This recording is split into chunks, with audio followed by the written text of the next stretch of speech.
What's up, guys? Good morning. What's going on? Because we're back at it with some more Railroader.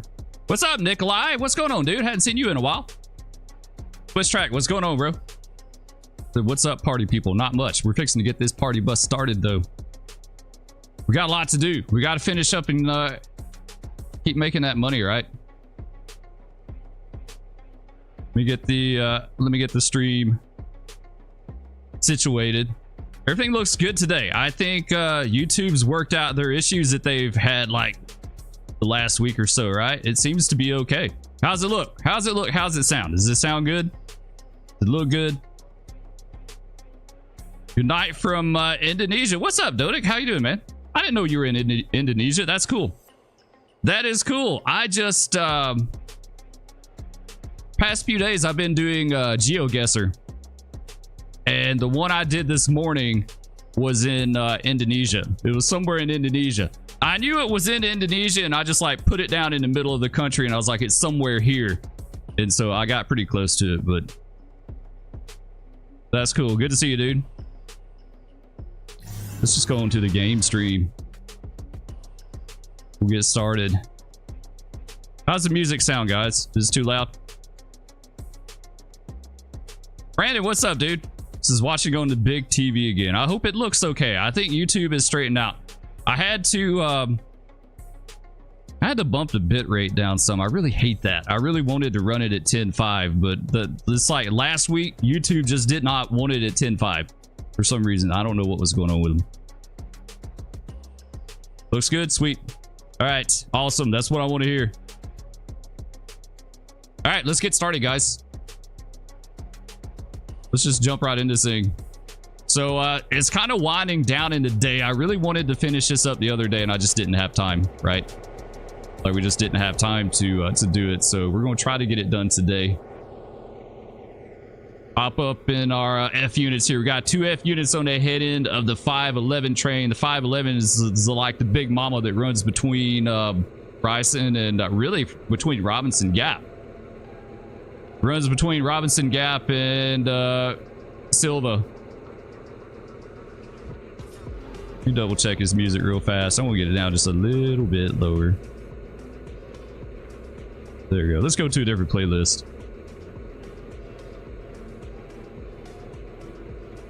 Even though I do like that. I like some drift funk. I didn't even know drift funk was a thing until last year. It's its own whole category of music. It's like nowadays there's like 50 bazillion different categories of music, you know? It's not nearly as cut and dry as it used to be. Here we go. Let's go to this. Nice. Do some shuffle there. Dodik says all good. All right, now I think we're good. We can get started. So yeah, we're winding down. We'll take this guy. I think we got to set out to do it. It's Dillsboro. We got to set out to do it. Silva at the paper mill, and then I think we're good, and we'll be able to advance today. I don't know how this is going to work out because I want to say the Silva interchange is already full. Like there's no room down there, right? Like there's literally zero room. So what we may have to do is make a shove movement down there because like there's no empty tracks. At least I don't think there's an empty track down there. I could be wrong. We'll go take a peek in a second. Oh man, I love these units. These things are so awesome. This is like the best purchase I've made in game, honestly. I think next to Big Emma. I think Emma was actually the best one I've made. Big Emma was a beast. Don't let me forget, chat. Do not let me forget. Before we advance this day, I need to get the fuel stands for Dillsboro and Bryson. We got to get those fuel stands. Do not let me forget that. That's muy importante. Do not let me forget that, please. We need that.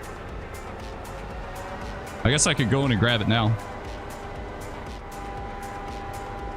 Yeah, we might could go in and grab that now.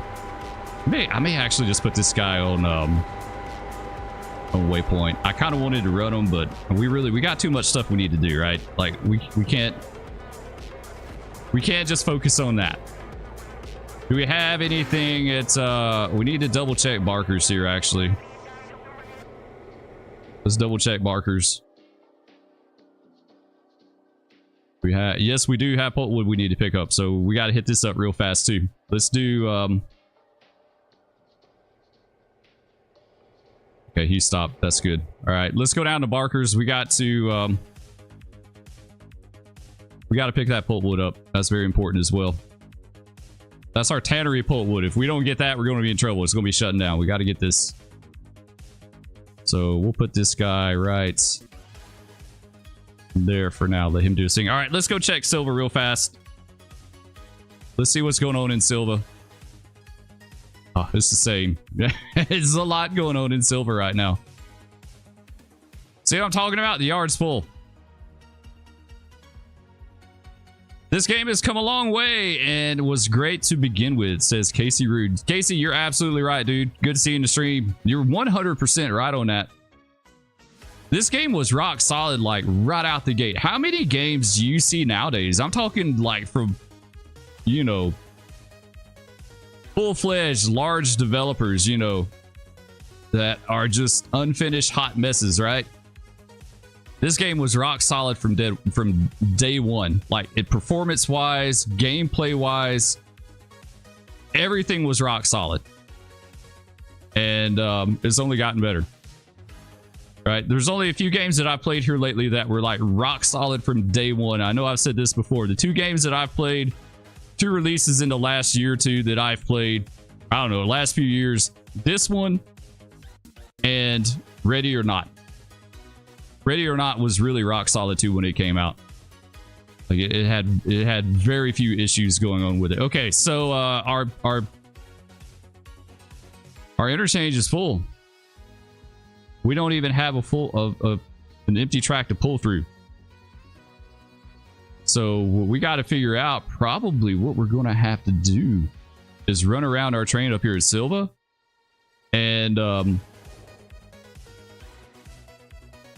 shove in. But we got this northbound cut right here too. That's,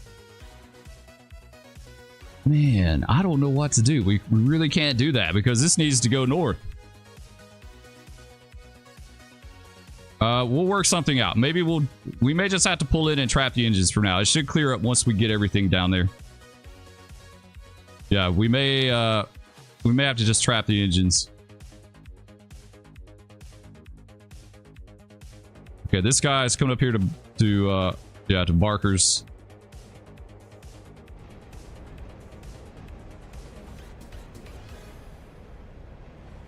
Have any of you guys have y'all dieselized in game? I said the F units they were my first. I've got the SW1. That was a really nice buy too. That was the last one we bought. Okay, I think what we're going to do, what do we got up here? Okay, this is the I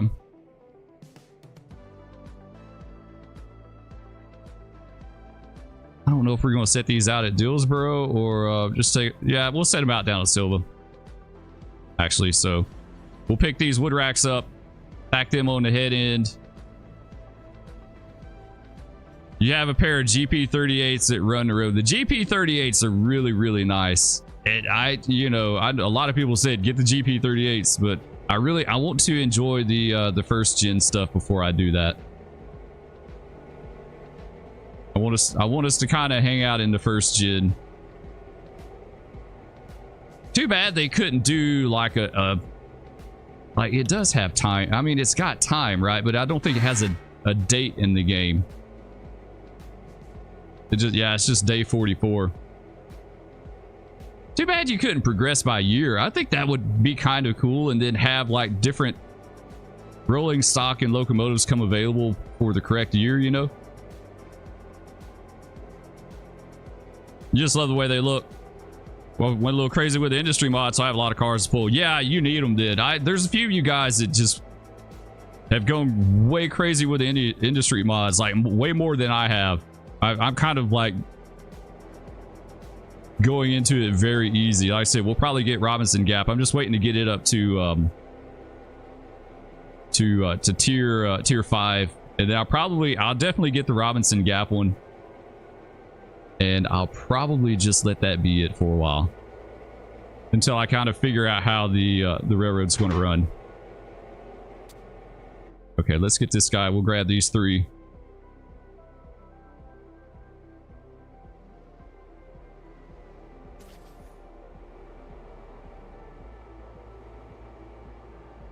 I can't get the money in fast enough. Like, the money is not fast enough to my liking, right? What's up, Merlin? What's going on, dude? It says you're only on day 16. Yeah, it's day 44 for me. We've been playing a little bit, not a lot. Like, we don't sleep with the game under our pillow, but like we've got a little time in it. Maverick, what's going on, dude? You working today, or you off, or are you waiting? Are you waiting for them to get you? Oh, dude, that's a lot of horn. We don't need all that horn, bro.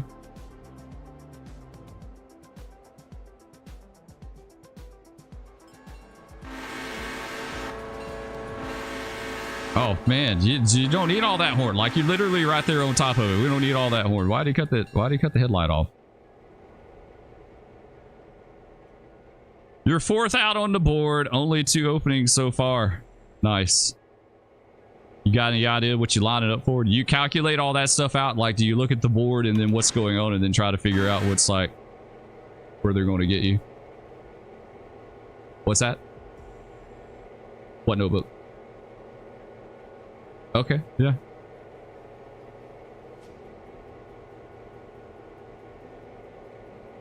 There we go. Sorry about that. All right. Back at it. MD Railer, what's up? Says, I love the game, but I can't use the experimental branch. I love the mods. I'm using too much. Oh, that's right. Some mods won't work. Yeah, this is the experimental branch too, but I only have just a few engine mods, so it's nothing like, it's nothing crazy, right? All right, let's release that handbrake. We should be good with all these. Oh yeah, we better place the air. Only thing, the air hoses, they go up inside the in the pilot there. You can't hardly see them. Okay, let's swing these over to the head end. You have a bunch of map mods. Yeah, so not all the map mods are I guess they don't carry over, right? Yeah, we have no map mods. All we got currently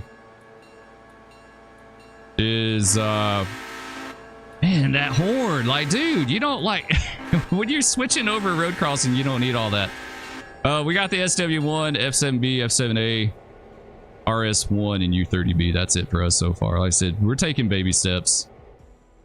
Man, all you like, you don't even need you don't even need to blow the horn. Like, we can protect the crossing, you know? Like, not necessary, dude. You just got to be so extra today. You go working. Oh, Maverick's gonna work a yard job.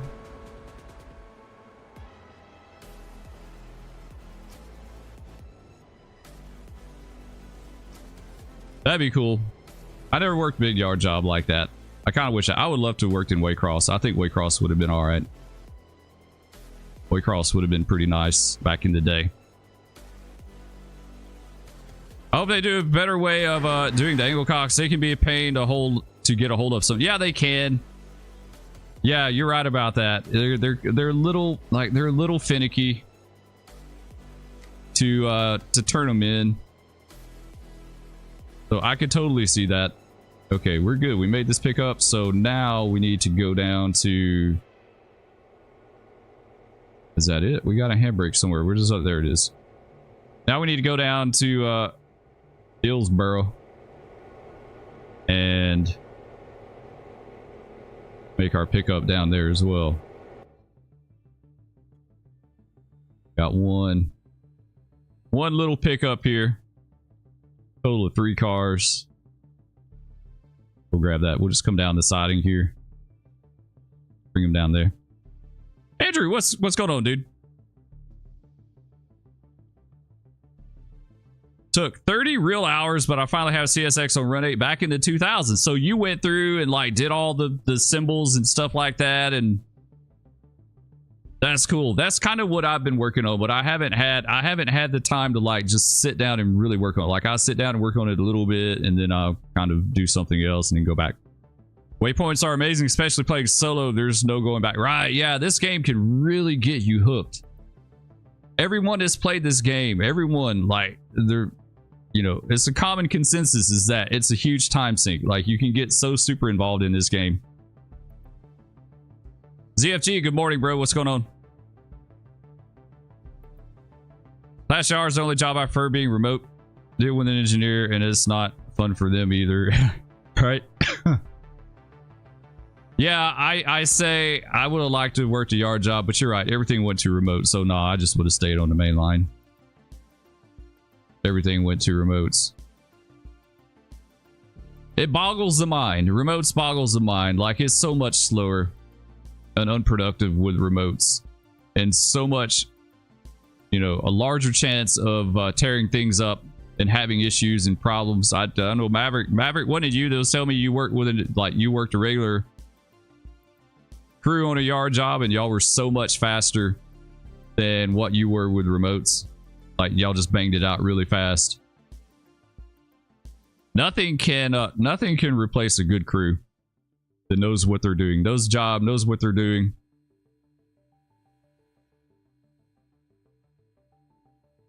So Andrew, on your symbols, did you go back to the Wayback Machine on the bullsheet and look up the symbol? That's what I've been doing. I've just been going back and looking up symbols. So I go back to the Wayback Machine, and I looked up symbols like 2002, 2003. ZFG is sick. He said, but I'll be fine. ZFG is going to persevere and tough it out. I hope you get to feeling better, though. I totally understand that. All my kids are homesick today. Every single one of them. They all got sick at the same time. Even Mrs. Spur is sick. Everyone is sick in the house except for Spur. The entire house is sick except for me. I'm the last one.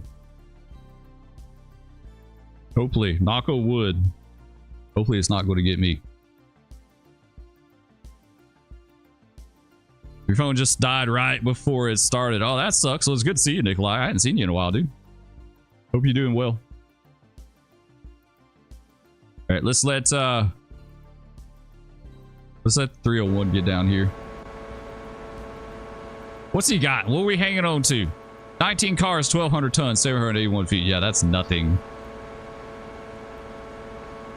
That is nothing for this guy.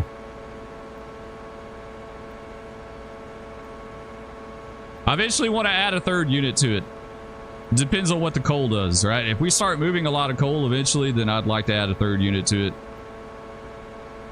so we can get it over the road. Get over the road fast.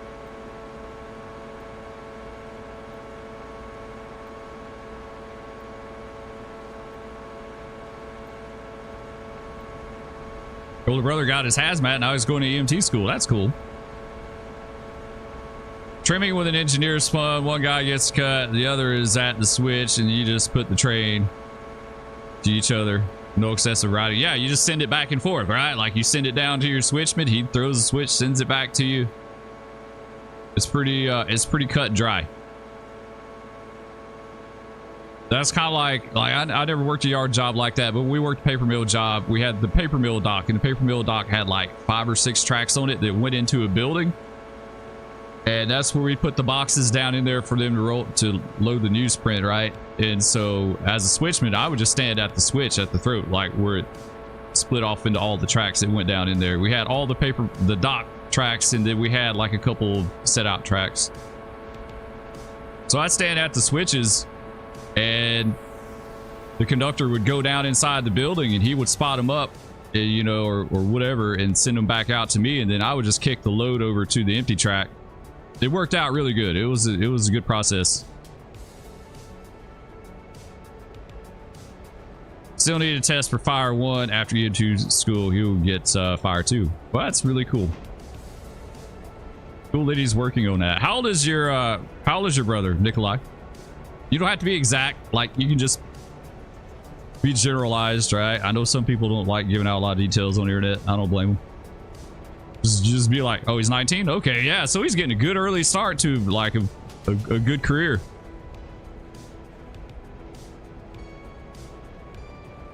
Is he with a major fire department?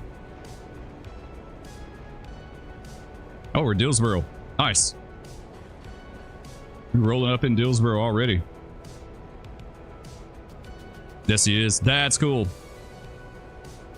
That's cool to see him getting a good early start on something like that.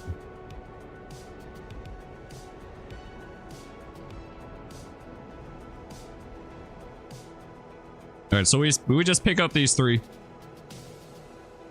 Nothing major. Not a volunteer firefighter, so he's an actual full-time firefighter. Yeah. I had some friends I went to high school with. They went to full-time firefighting. I think it was like 2 or 3 out of my class that went to full-time firefighting. At least 2. At least 2.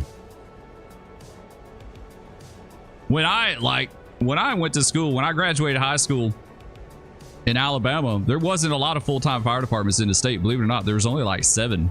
There's only in the entire state, there was only like 7 full-time fire departments. It's probably a lot different now.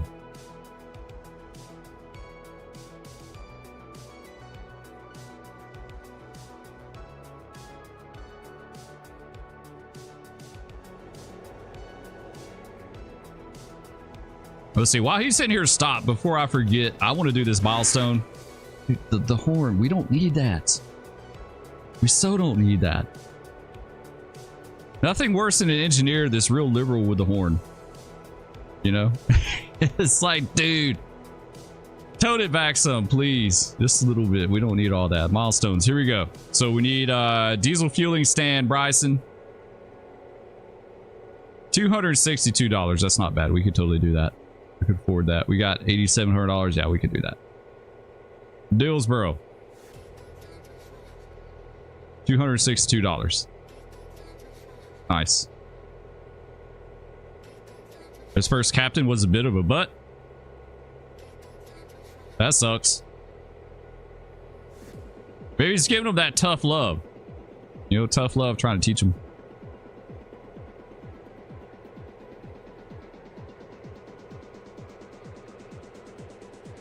You got a letter. Oh no, Maverick's done got a letter the other day. Chief Dispatcher pissed me off. I was on a train doing a bunch of pickups and other cars were brake tested. So you did the full test, right?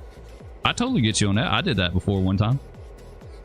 I did a 4-hour brake test one time on that train I was telling y'all about. I guess the last time we streamed, the one that we took all the empty skeleton log flats. They want us to pick up 30 cars of sand on the bottom. That train I brake tested too. I brake tested it for 4 hours before we finally left the yard. I knew another old head.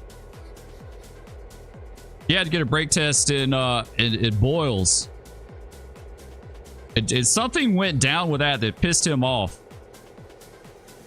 And supposedly, this is one of these railroad tales that you hear from time to time, right? But supposedly he took a dollar bill and like he measured every cylinder, like he actually measured.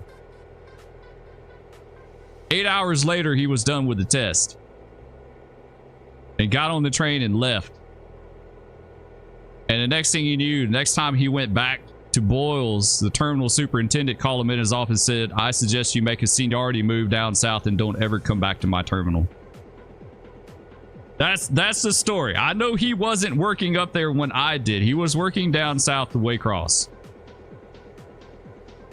So, yeah, he was advised to make a seniority move because he took an 8-hour brake test because he got pissed off. That's the kind of the way you could give it back to him when they piss you off, right? Chief RTC kept asking me what was taking me so long, so I gave him crap on the radio. What exactly did what were they charging you with, Maverick, for that? Like, you were being safe. You were doing a brake test. So what exactly were the charges levied upon you, sir? What insubordination? Oh no, not that one. Really? Insubordination for getting a brake test. So you gonna have an investigation, or y'all gonna like do the thing, or?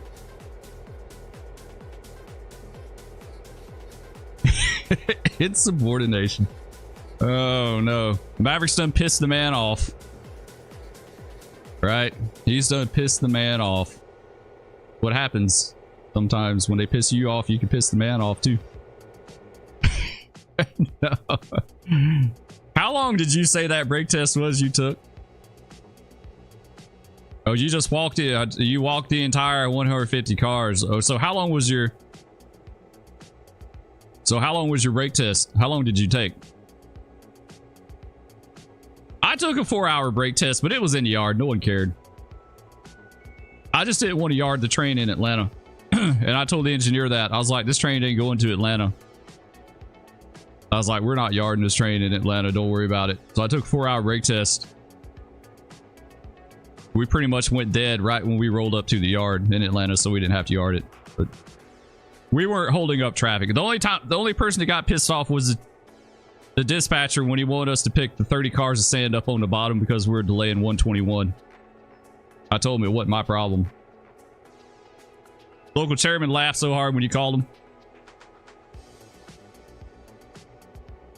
That's hilarious. Oh, excuse me. Burpee. These generic cokes. Nikolai said, but in the end, learned a lot from him. Oh, this is your brother with his captain that was a butt. Maybe it's just some tough love he's giving him. He got moved to a new firehouse. NWF, welcome back. Welcome back, dude. Welcome back. All right, let's make this pick up. It's a great thing about Spurs Railroad. You don't have to worry about getting a letter. Well, I like armchair railroading. You don't have to worry about getting a letter. It's a thing. It absolutely is. It's a thing.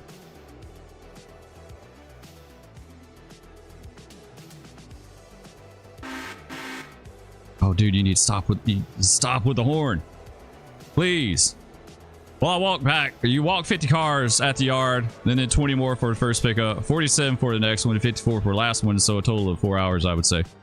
So you got a brake test. Like what do they expect you to do? Not brake test them? This is exactly one of those examples I told you guys about in the last stream where the hypocrisy of the railroad is like they'll do their best to get you to cut corners and break rules when it benefits them. When it's their benefit, right? When it's okay for them, when they get a direct result out of it. But the first time you break a rule on your own, you get run off, right? Like the double standard is just incredible. Just like the dispatcher wanted me to pick up the 30 cars of sand on the bottom of our train. If something had happened, it would have been on me, not them. Even though they told me to do that, it would have been on me. So I refused, but I didn't get a letter for it. Have you played FS25? Nikolai, yes, I have, dude. We've gotten in a few live streams on FS25. Believe it or not. So if you did not do the brake test and anything goes wrong, who gets the blame? Maverick gets the blame. Maverick's the one that's going to be without a job. That's the hypocrisy of it. That really, really sucks.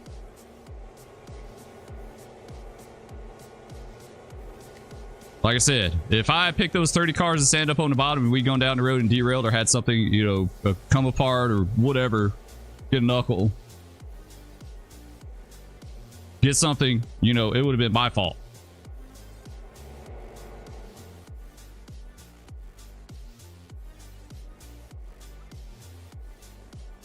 Luckily, the dispatcher didn't argue the point with me, so it wasn't a big deal.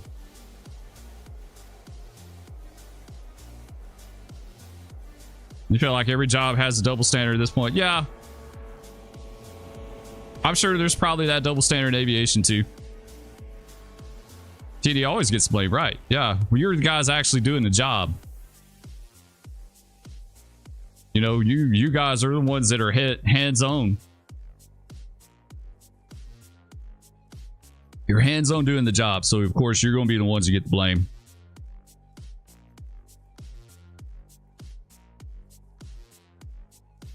I'm so mad at the modder because we had a fire station before we got a fire truck. They were a fire station before you got a fire truck. Is that what you're saying?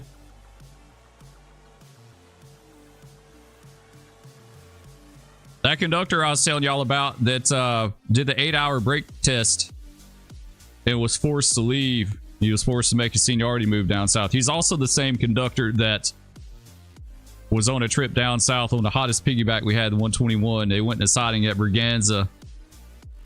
Well, the train masters down there got up on the engine, just walked up on it while they're sitting there waiting to make a meet, and got them for not having earplugs and safety glasses. He didn't say it. He just told him, he's like, y'all need to use your safety glasses. I think definitely safety glasses, maybe earplugs, but definitely safety glasses.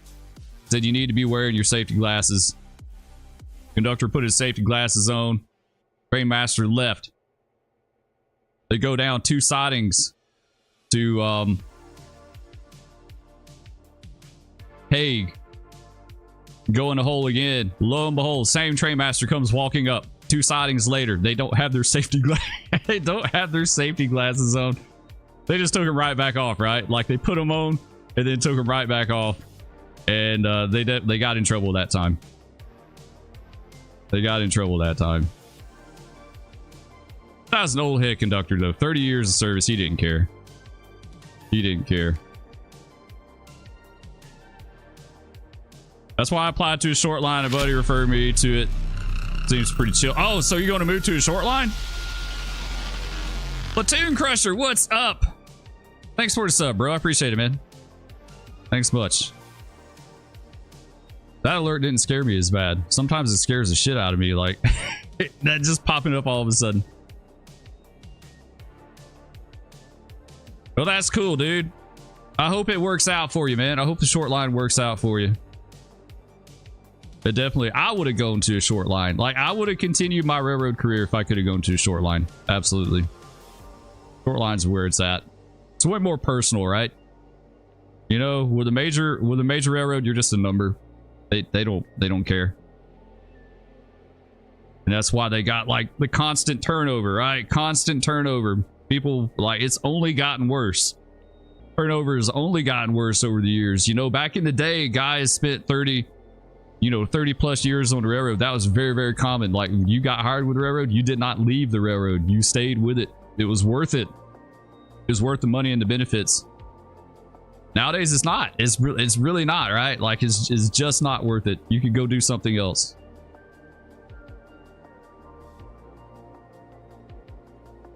Have you had a chance to take a look at the gold CBQ steamer? No, I did not. Doggone it, I forgot that. I have the worst memory, NWF. I really just do. Nikolai says, how is everyone's Christmas so far? It's good here.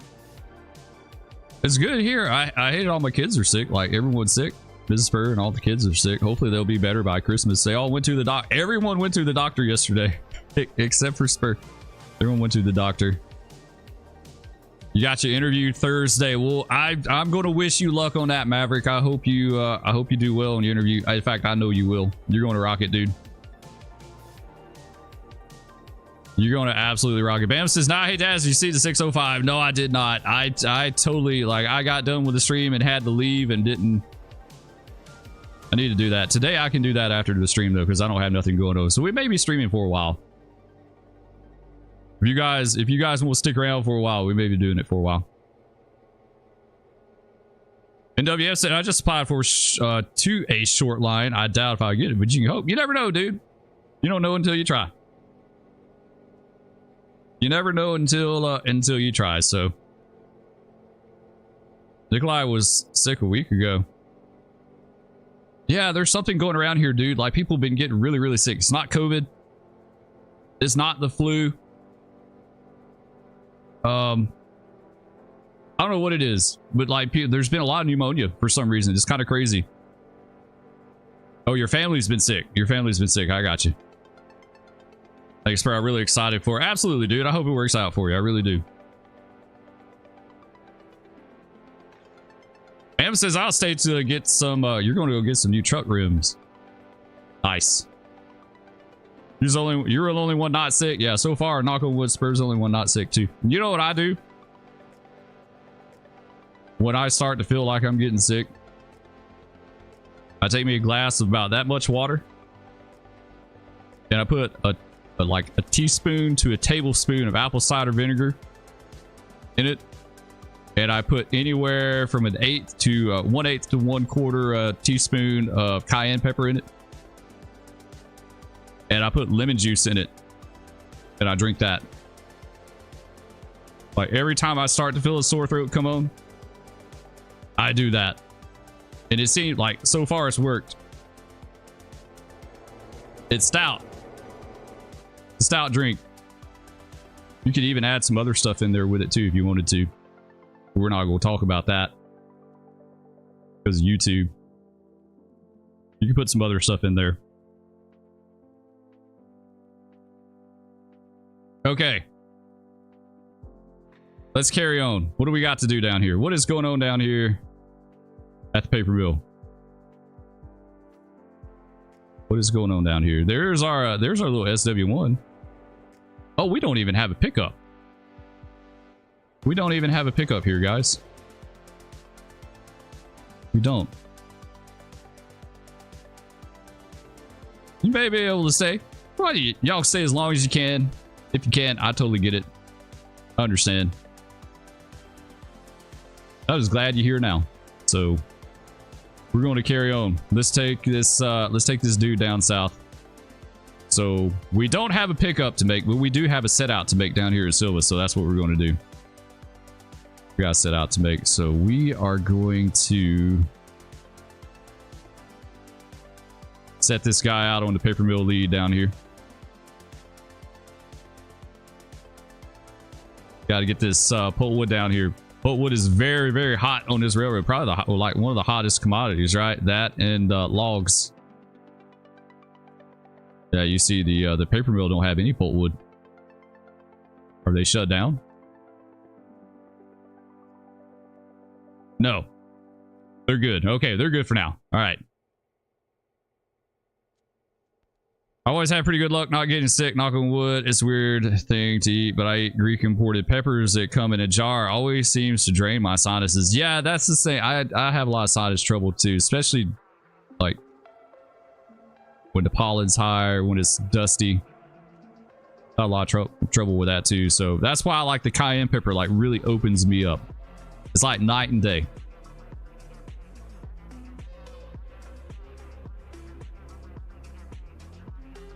And I don't like I'm not a person, I don't like a lot of crazy hot stuff, but I can do that. Let's see. Let's take this guy. And he's only got 143 gallons of fuel. Let's take him. And we're going to put him we'll put him in the siding for now. This is our little SW1 we got. This is our newest engine. Our newest edition of locomotives, the 100. We got the 300 and the 301. Now we got the 100. I don't know what we're going to do with this mogul. He may go in storage for a bit, actually. Yeah, we'll probably put him in storage.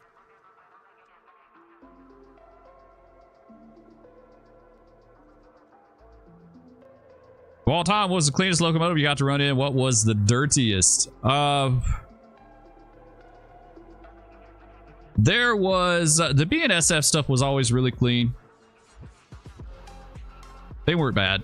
I don't like any of them are capable of being in bad shape, but the BNSF stuff was really nice. Probably one of the nicer engines that I ever got in, believe it or not, was like a Rent-A-Wreck. It was like it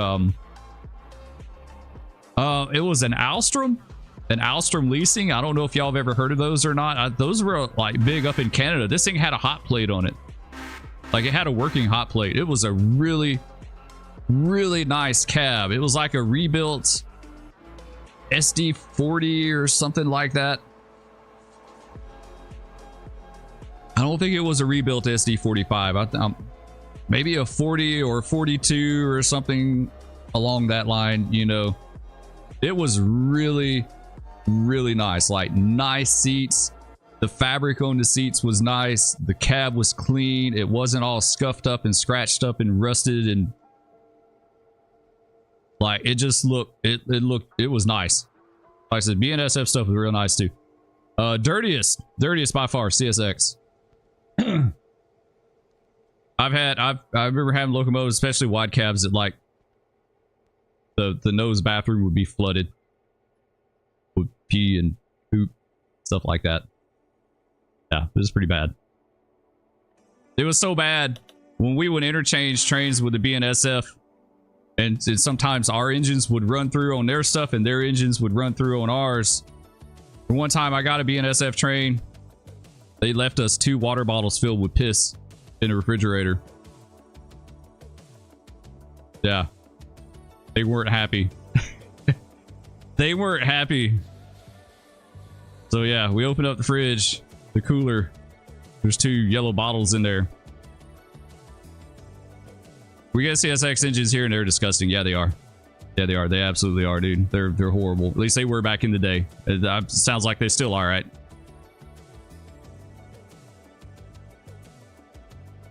This is of all time. What was the cleanest locomotive you got to run in? What was it? Okay. It's just a bit hard to see in the dark. Yeah, it is. We're fixing to advance it here in a minute. I don't think they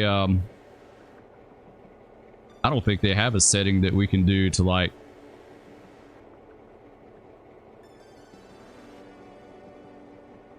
I was going to see if there's like a gamma or something that we could increase a little bit to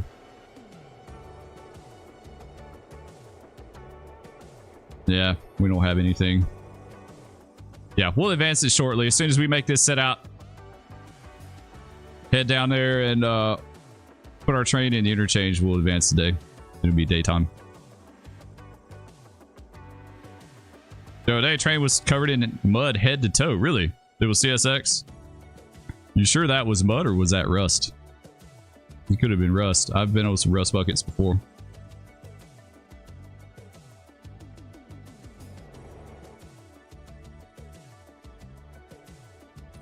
What are you doing, dude? Like, why did you stop up here?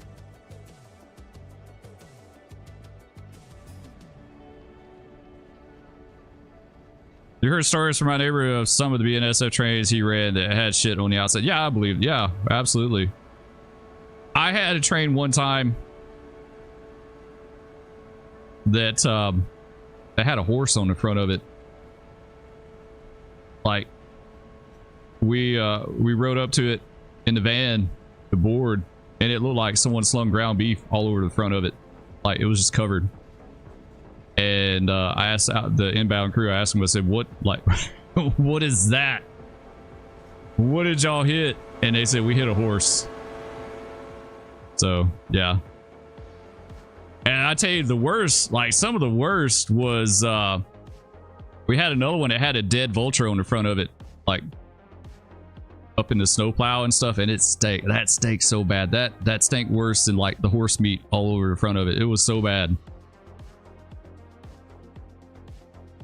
Seeing high power is pretty clean, though. Engineers get claimed for sweeping the cab, so they generally stay clean. That's cool. Yeah, you know, I've never had any kind of CN power ever. CN or CP. No Canadian power for me ever. I guess the Alstrom. I guess the Alstrom was the closest I had to anything Canadian. And it was really super nice. Like I said, that was a nice engine.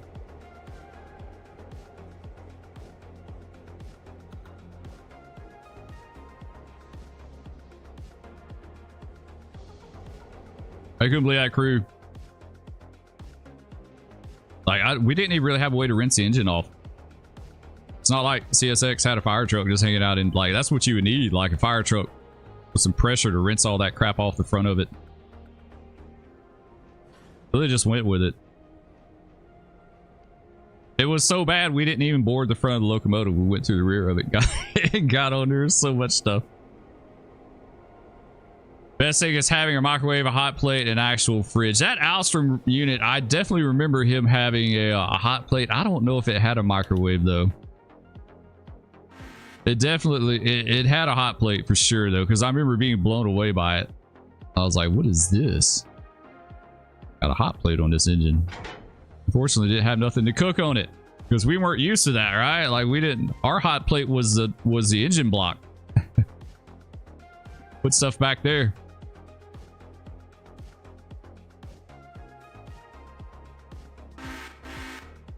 Have you seen a highest video with yard goat float with shit in the nose? No, I have not. I have not seen that, but that doesn't surprise me. Yeah, that doesn't surprise me one bit. We had some like that. Like I said, wide cabs especially. It was the wide cabs that were really bad about that. Because they overflowed the blue water. Nothing like having a hot meal during a long trip. Yeah, it does. It does help recharge you. I remember I had an engineer one time. This guy I like working with. We worked with each other a good bit. We got on the train and he was stoked. He had a huge jar of like beef vegetable stew. And he took it and he put it back on the engine to get it hot and warm, you know, to heat it up. And he came back up there and he's like, listen, I got a ton of that beef vegetable stew. So we get down the road a little bit. We'll both eat that. I said, yeah, absolutely, dude. So we got a few hours into the trip. And he told me, he said, you go back there and check the stew. Why don't you bring it up here? We'll go ahead and eat. I said, all right. Go back there and open up the doors. It was on it's like an SD42 or something like that. Open up the doors and I'm immediately met with this like really strong smell of beef vegetable stew and diesel and grease and like all the things, right? But you could really smell the beef vegetable stew back there.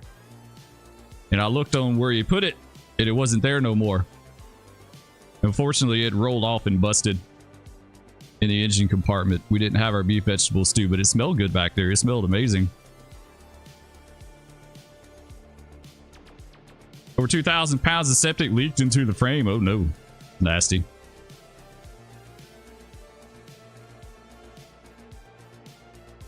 I think if trains over here get as bad as DCSX units, network rail would ban them from the rails. Probably so.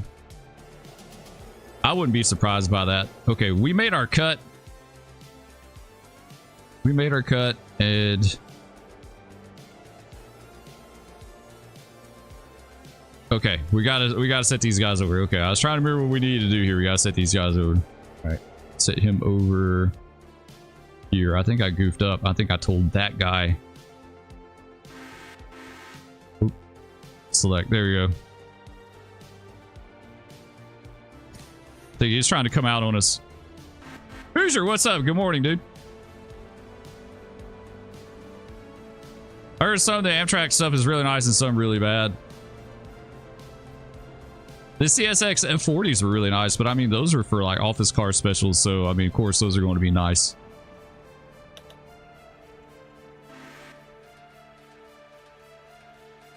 Did you all ever cook anything with the turbo, the dash 9 or the the AC11 or the AC4400? I'm almost certain. I never took a lot of stuff back there. I didn't bring like food to heat up.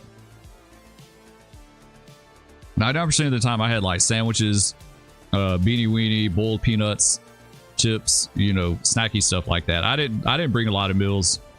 A lot of the engineers I worked with, they would bring stuff wrapped in foil and they would take it back there.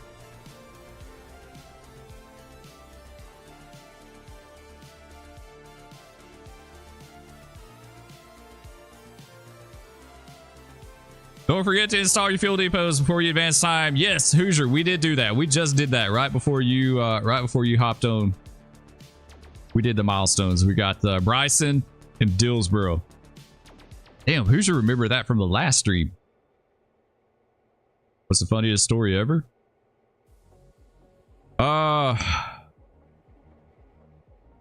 Gosh, I'm trying to think of like one in particular. There were some funny things that happened out there, like instructor told us he cooked a whole ham with a turbo. Yeah, we didn't do anything that elaborate, but I remember some guys having some pretty nice meals back there. Some stuff like I said, it's usually wrapped in foil and stuff like that. They would take it back there. Funniest story.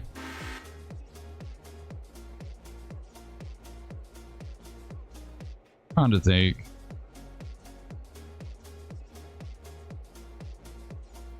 The time we got caught rolling cars by when I was cubbing.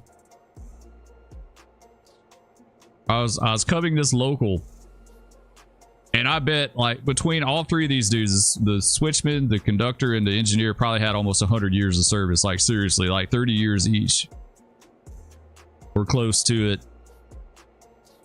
And we rolled cars by at this industry to get on the other end, you know? Pretty common.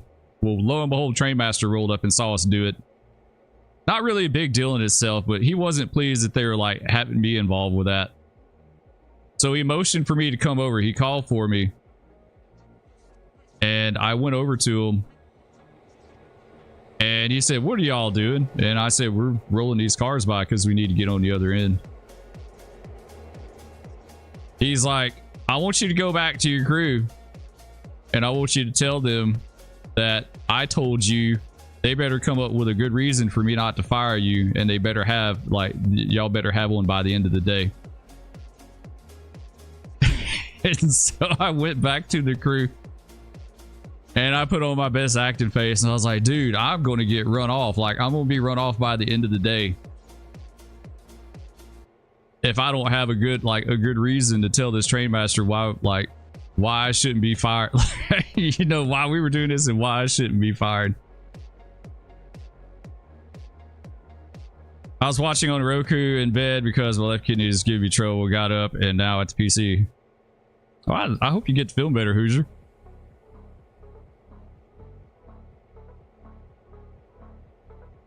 I once heard a story of someone warming food on the electrical cabinet of a GP9.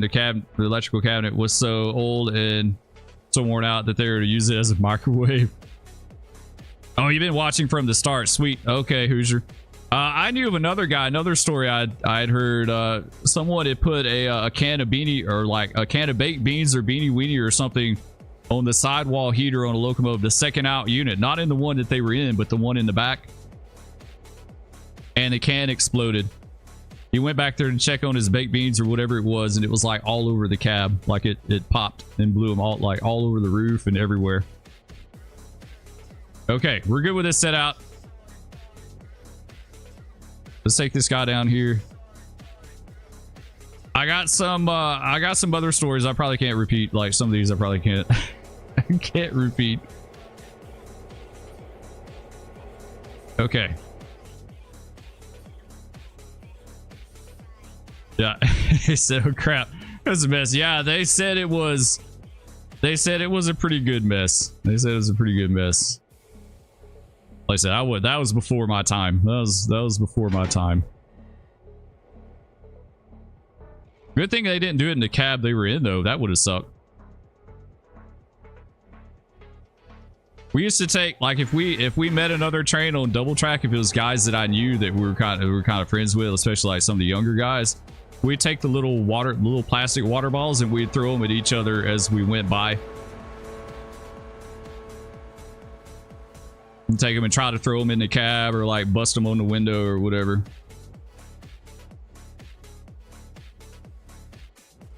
This food talk's making me hungry. Mavericks want some beanie weenie now, right? I haven't had that since I worked for the railroad. I got so tired of it. Gives new meaning to the phrase "give it the beans," right? Yeah, I heard it was a pretty good mess. The funny, like, one of the funniest stories that I ever remember hearing about, and like I said, this was before my time too, but when one of our crews was working down south and they're working through Fitzgerald. So Fitzgerald had a train master and a road foreman, and Manchester did too. And one of our trains with one of our crews was going through Fitzgerald, and the conductor didn't have his shirt on.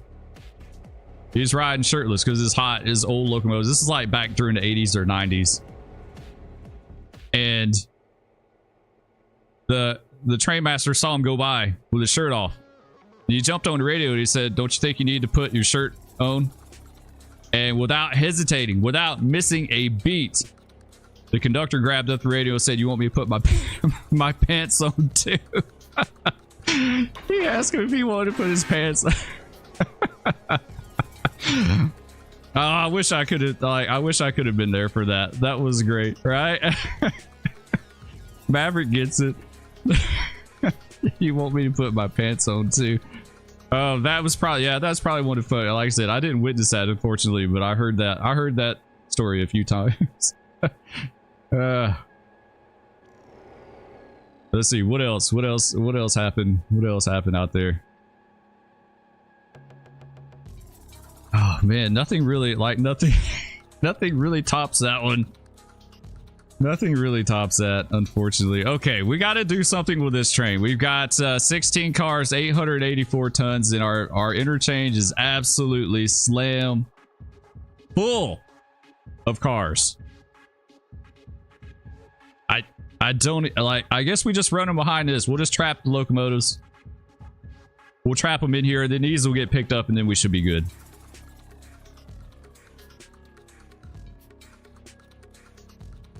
Yeah, I thought that was a pretty good one, right? That was, I don't know what the train master's response to that was. I wish I knew. If they told me, I don't remember what they said, but that was pretty good.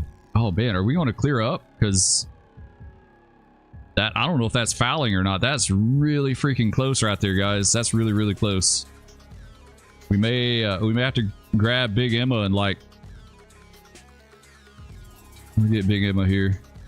Yeah, I don't know about you guys. I'm ready to get to some daylight too. I don't like railroading at night in this game. We have to get this stuff done.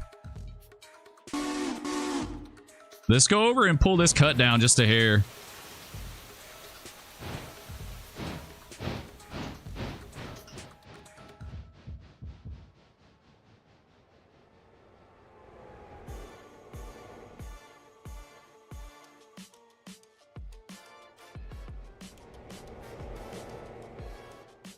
All right, he's coming on down.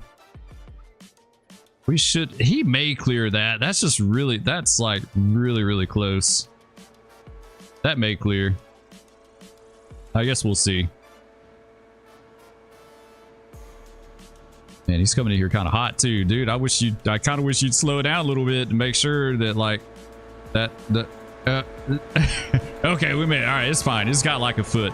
It looked really close, right? I was like, oh, that's kind of iffy right there. Like that's kind of, yeah, that's a little iffy.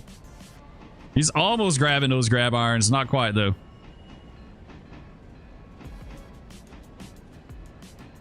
A friend and I were in something on Christmas Eve. They announced that the store was to close. My friend grabbed an intercom without hesitation, whispered to get out. I had a friend. I had a buddy of mine in high school. We're cousins. Had some classes together, so we were all the time getting into stuff. And one time we were hanging out one Saturday night, and we had to go in Winn-Dixie's, this grocery store. We went in the grocery store and we left, and we just went through an empty aisle, right? We're going through and they had the microphones on the little thing, you know, and he grabbed it real quick. He goes, yo, yo, yo, what's up? As we're going out. It's awful close to the fouling point, right? Yeah, that was close. That was absolutely close. Okay, so never mind. Crisis averted. Let's put these guys back over. We'll take these two over here. Interchange is full. Now, this is the most I've ever had in the interchange, guys. Like, I have never seen it like this. That's a lot of cars. I've had the line to Andrews for a couple of days now. It's weird. There are no more milestones to accomplish. But I still find it a challenge to move everything as efficiently as possible. That's what I like. I like the logistics and the planning, right? The planning and the logistics of making it work right, you know, run well. That's why I'd love to see Railroader have, like, this is kind of a short line branch, you know, it's kind of like a secondary main.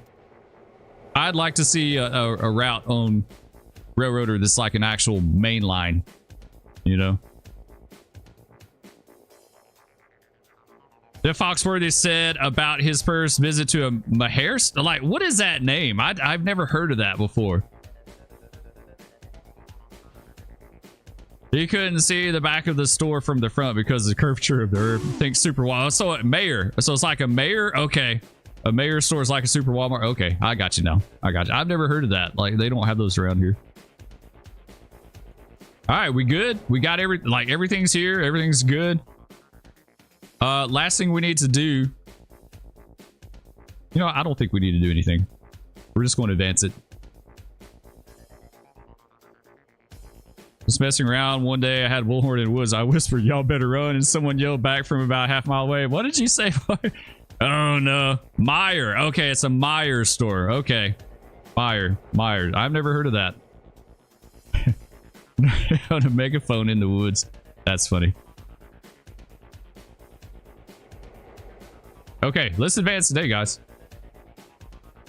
Let's just do it. It's like, we'll do it live. Sleep. There we go. And let there be light. Now we're good. Okay. Let's grab this guy. Let's go ahead and get this pulpwood spotted up. We need the pulpwood. These are Parsons. We got a bunch of Parsons, but not many Silva paperboards. That sucks. We need those Parsons. I mean, we need the Silvas. MD Railer says, I ran one into Bryson last night that was 4,000 plus tons. It took 3 engines, a Mikado on the front, and 2 consolidations pushing from McLean. It was so much fun. Nice. Yeah, I've run all that stuff that was down at the interchange just a second ago. That was a lot of tonnage. That was like 4,000 tons, not 4 tons, 4,000 tons. It was a lot. 50 something cars, 4,000 tons. Let's see what we got coming back. Wow. I'm kind of surprised. That's a lot. Yeah, that's a lot going back. Okay, we got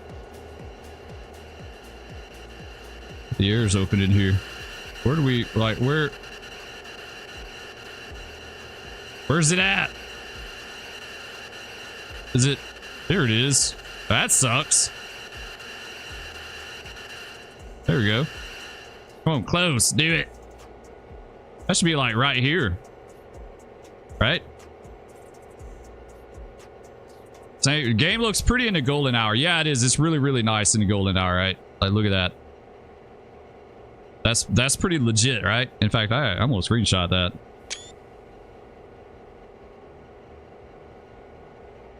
That's really nice. So, question is, why won't it let me? I can't fly. Why can't I fly? Here we go. I was all zoomed in. What do we got? Man, it's got air. Where is this air opened up? Down here. Don't know. No one in AI world knows anything about turning the air out, right? How much tonnage can you pull the 2 F7s? It's a lot, dude. It's let's see. Let me look at it real quick. Actually, I think it tells on here. It doesn't say actual tonnage, but I could probably. It's 56,000 pounds of 56.5 tractive effort. So that's what, 113,000 pounds of tractive effort. Big Emma is, I think Big Emma is what, 65. I haven't come close to maxing it out, and I think this will, I think the last pull I had down here was around 4,000 tons. Something like that. So we got Robinson Gap car. We got a bunch of Robinson Gap. Some Brysons, Silvas, Ayla. Yeah, I got to figure out how we're going to get this together. Because I want our I was trying to think how I want to do this. Silva's to be the shorts. The paper mill, we'll probably just set them out there. We got any Dillsboroughs? We do have some Dillsboroughs. Those be second out.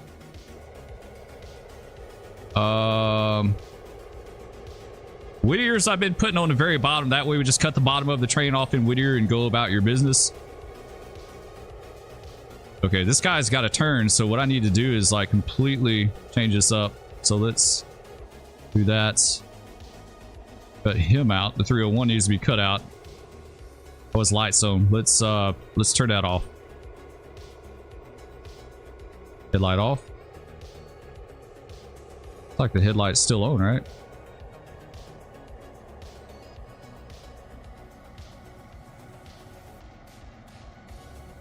Headlight front dim.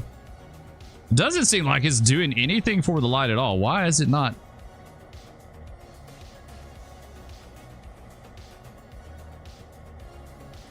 Maybe it's because it's cut out.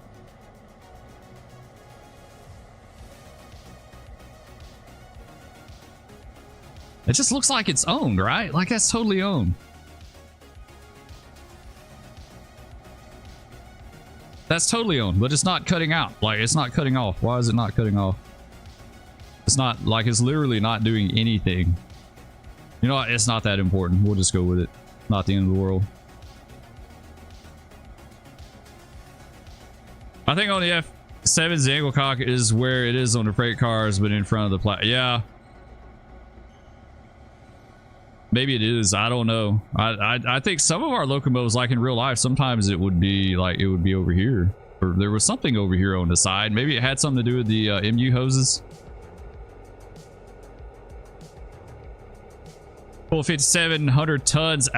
Silva to Whittier. 38 didn't break a sweat. Nice. Nikolai's gonna make a mod for FS25. What mod are you gonna do? Dude? Big train mod.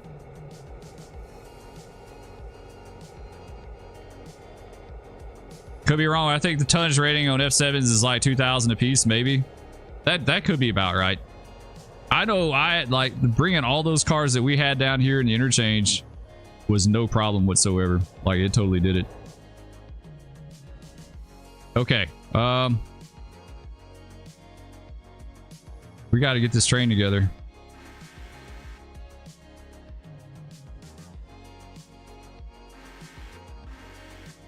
So we'll have Silva's, Dillsborough's,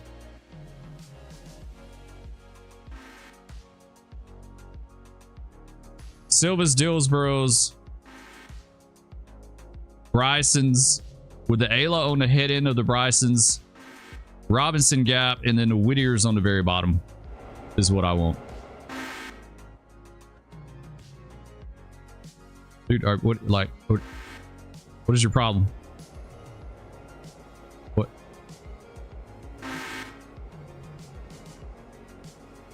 Oh, come on. Okay, stop. Just stop. Please stop. Just stop. Just stop. Y'all are so bad. Please stop. Dude, it's manual. Please manual.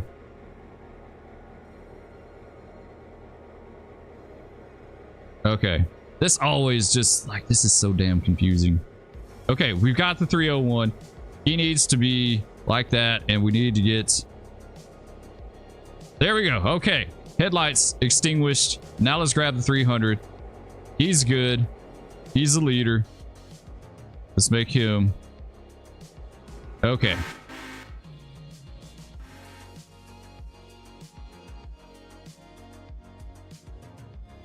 He's still acting up. Really? Dude. Like I told you. Cut out. Just doesn't want to cut out, does he? Stop.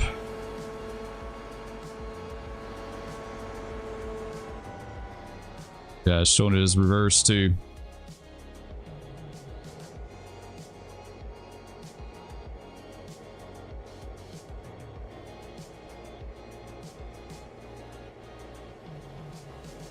All right, 301 is cut out. He's MU'd. He's cut out. He's going to be running in reverse. 300 is forward. Let's see if this does it. There we go. All right, now we're set.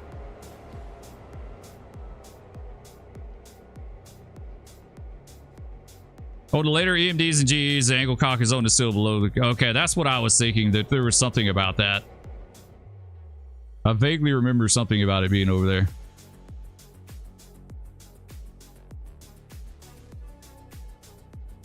Drunky's at it again. So one thing I love about the newer engines, you don't need to be between the cars to put the air in. There's a really good railroad mod came out for FS25, or right before FS25 came out.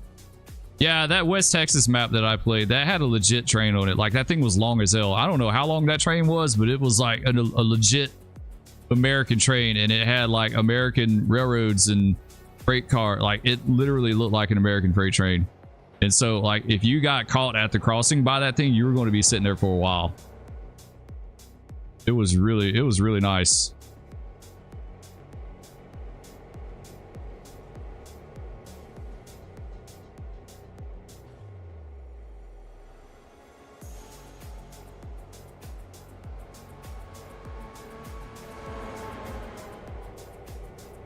All right, so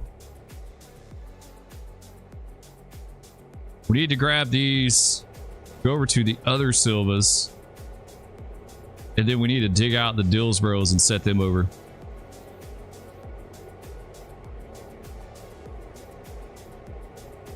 PSR monster or normal size one? You're talking about... Oh, I didn't line the switch. Damn it, Spur, seriously. Are you talking about in FS 19 on the West Texas map? West Texas map is just a normal size train. It's just a regular, just run-of-the-mill slop freight. It looked really good in game. I was really impressed by that. The tracks kind of went like right down the middle of the map. And so, like, if you went, like, you cross those tracks a lot going places. So it wasn't uncommon to be held up by a train there.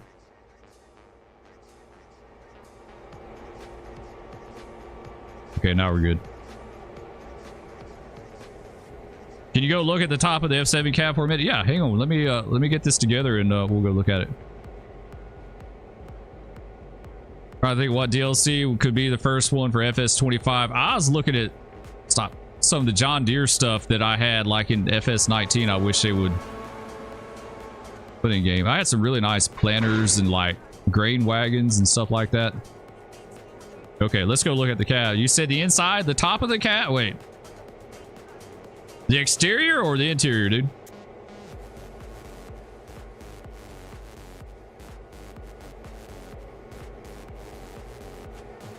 Got that firecracker antenna on top of it. Why does it have dual 3-time horns? I don't know. I think that was kind of common on some railroads back in the day, right? Like sometimes they'd have one set up here and one set. I know the Southern did that, right? Southern had a set on each end. Yeah, you want to see exterior? Okay. Enjoyed the video of he posted the alleged canola incident. Yeah, that's some of the stuff that happens. That's some of the stuff that happens. We've done a lot of work since in Hoosier. The next time we do FS25, we're going to be making some progress. They won't make a John Deere DLC. Speaking of PSR monsters, 461, 13,900 feet, 28,000 tons on a subdivision that restricts to 11,000 tons. Oh, that's par for the course, right? That's that whole thing, the double standard that we were talking about, where they give you these rules, but they want you to break them to suit their needs. Okay, let's go over and grab this other cut.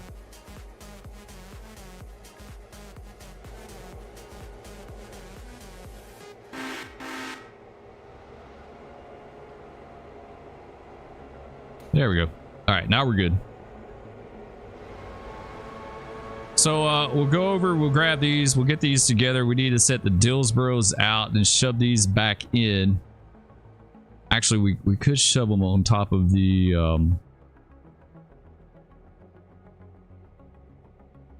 no. We need to grab these, go back, get the Ayla, put it back on top of the Brysons, because it's going to go to Bryson and turn right back south. And then we'll set the Dillsboroughs out. Okay.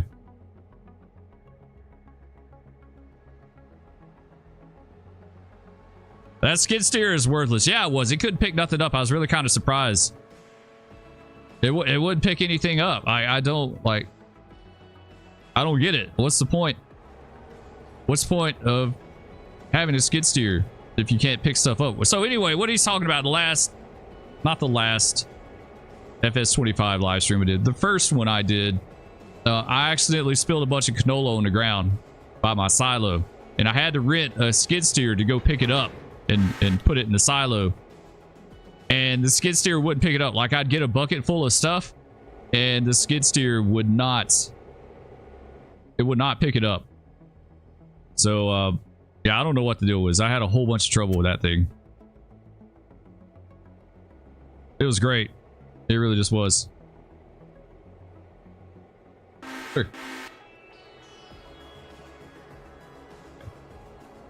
So yeah, it is.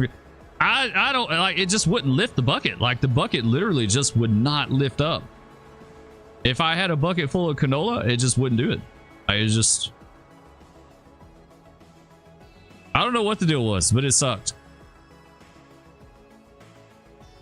All right, so we're blocking our train a little bit. We're just trying to get the basic blocks the way I like to set it up before we go. I used to put the Whittiers towards the head end, and now I just block them on the bottom, because I just, like I said, you just cut it off and go about your business. It's not a big deal.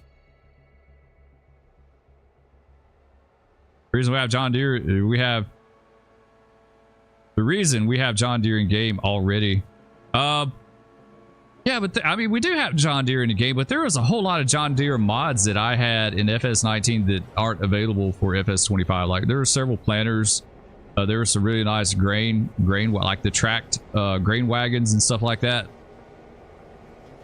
Maybe you need the RPMs brought up before using the hydraulics.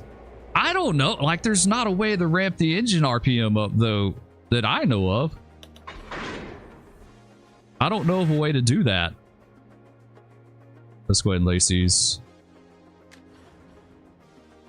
All right, let's take this guy.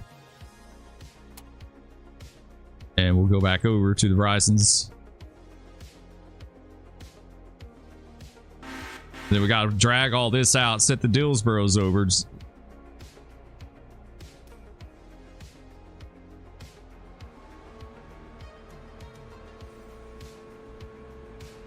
Maybe old school DLC. It's like a fort. I don't know. Is that mechanic even in that game where you can like ramp the RPM up on something? I've never done that, so I don't know. It's just like that New Holland forklift was just worthless. It wouldn't pick anything up. I don't know why. Darren, what is up? Darren Reeves. Okay, I've got a special announcement to make, because Darren is our very first channel member. Darren Reeves.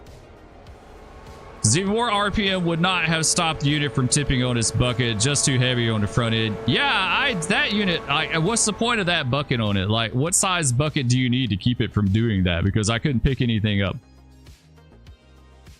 Need to go into XML. Yeah, that's all above, like, that's above my pay grade, dude. I don't know anything about that stuff.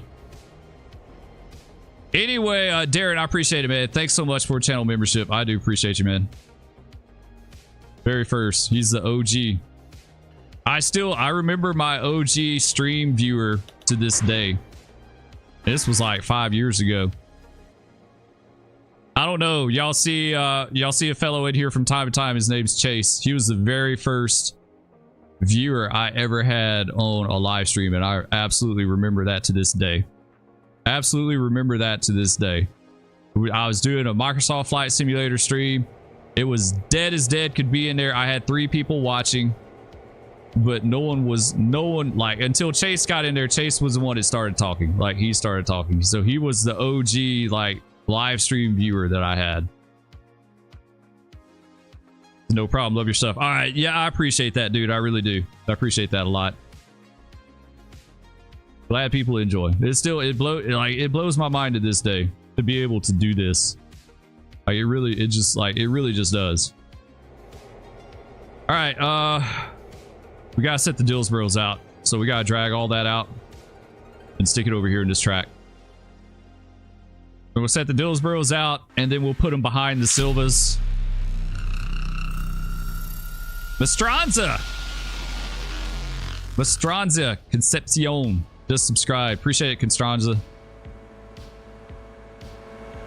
You're the one who got me started this game, Railroader. That is so cool. That is awesome. I've had like there's a few people that I think started playing Railroader from watching me. I like being like I love being able to share games with other people, you know, and them giving it a try and finding something that they enjoy. You know, that is like that is super cool to be able to do that. Big Jacko, what's up, dude? Greetings. How you doing today, man? I hope well. We're doing good. We're having a blast. We're doing some railroading.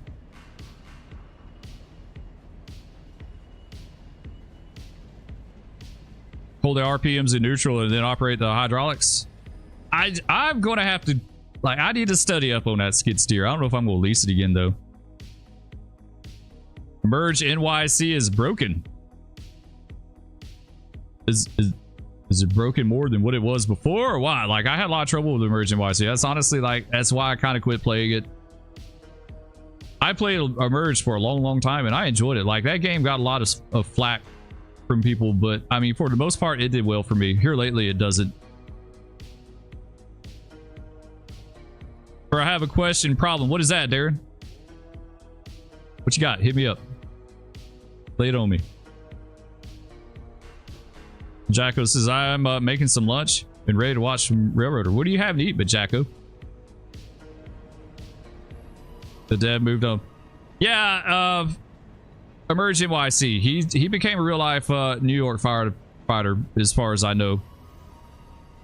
Oh man, chili sounds good. I got a good homemade chili recipe that we love. It's just not cold enough for it. Like, it's like 70 something degrees yesterday here.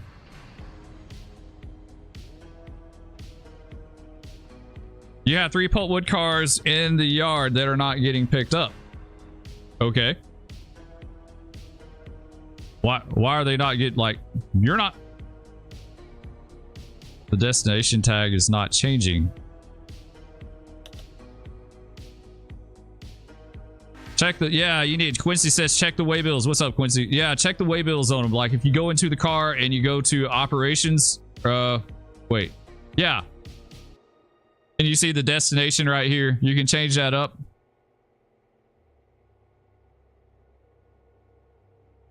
It's got to be something in the waybills.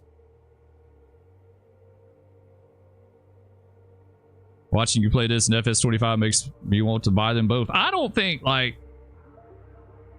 you're definitely not going to go wrong with Railroader. You know, I won't ever sit here and say you guys must buy this game, because that's a highly subjective thing, right? Like, what I enjoy may be completely different from what someone else may enjoy, you know. So I'm never going to sit down and say this game is a must buy, because I don't know what you like. But I can tell you now, Railroader I thoroughly enjoy. I enjoy Farm Simulator. I don't regret buying either one of them. Farm Simulator, though, was one that I really had to tweak my settings to be able to play that game, because honestly, when I got that game, I didn't think I was going to be able to play it.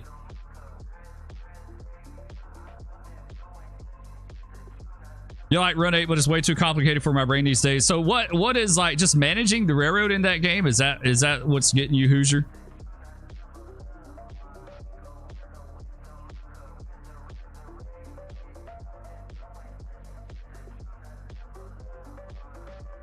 '70s, it was 3 below for the high the other day. Yeah, that's pretty. Yeah, it was like 70 yesterday here. It's getting up pretty warm today too, so it's not chilly weather. I'd love to have some chili, but it's not chilly weather. Let's see, Darren. The unload is set because it is a captive car. The waybill says it will be set to unload by the game. So I'm still trying to figure out exactly what's going on. It's kind of hard to say. You got to have a contract open with either Barkers or Walkers, right? So the car is an empty and it's waiting to be loaded. Is that what you're saying?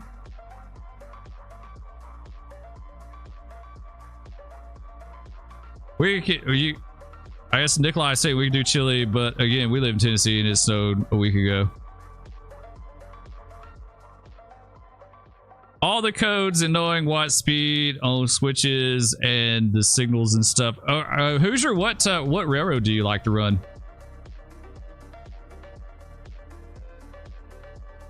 It's just a matter of learning your territory, and I know I say that a lot. Like, and it's a lot like that's pretty much it in real life too. Is like just learning your territory. And learn, like I had when I hired with Railroad, I had flashcards. My wife made me a bunch of flashcards for the signals, and we sat down and studied them for a few days.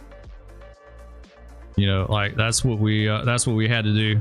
Yeah, you're not particular. Yeah, it gets confusing when you switch between West and East Coast because you're going speed signals to like route oriented signals.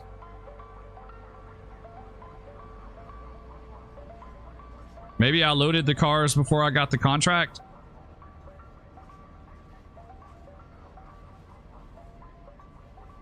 They will load, but if you don't have a contract to send them, they will remain loaded.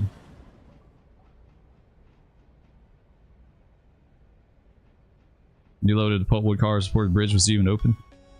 There was some kind of issue I had a while back with some cars that I got, and I'm trying to remember what I had to do.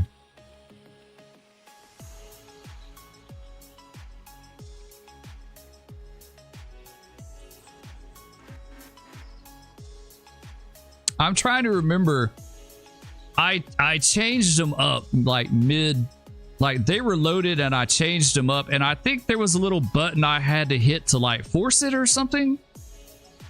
I don't see the button on here, so that's what's throwing me off. I don't see what I did, but there was some kind of something that I did,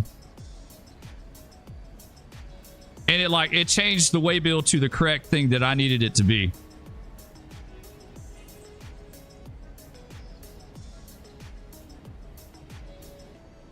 Yeah, Quincy knows way more about it than I do. That's for sure. That's the cool thing about it. You guys to help each other out.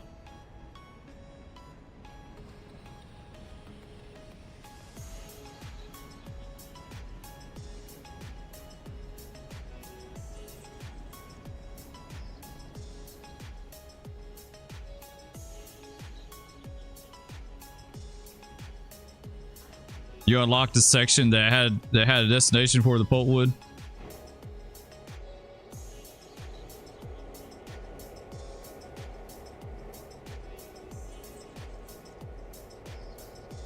Okay, let me think.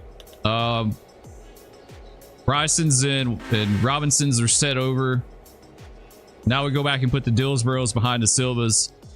Then we go back and grab the okay. I think we're about good here. I think we're about right. Let's just shove these in clear just a little bit further because they're kind of fouling.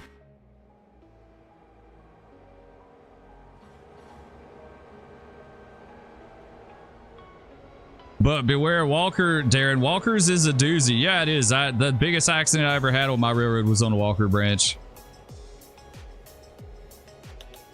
It absolutely was. Okay, so we're good here. Let's come back over to the Dillsboroughs now. Grab these. The Slay, Micah, and Sheets. That is going to Whittier. I drop these cars in Whittier and then I run them back south and I switch them on the way south. We have to get our pulpwood sorted out too. I gotta go. I'm about to go to the gym. May come back when I'm in the sauna. All right, Nikolai. We'll catch you later, man. Hope you have a good rest of your day.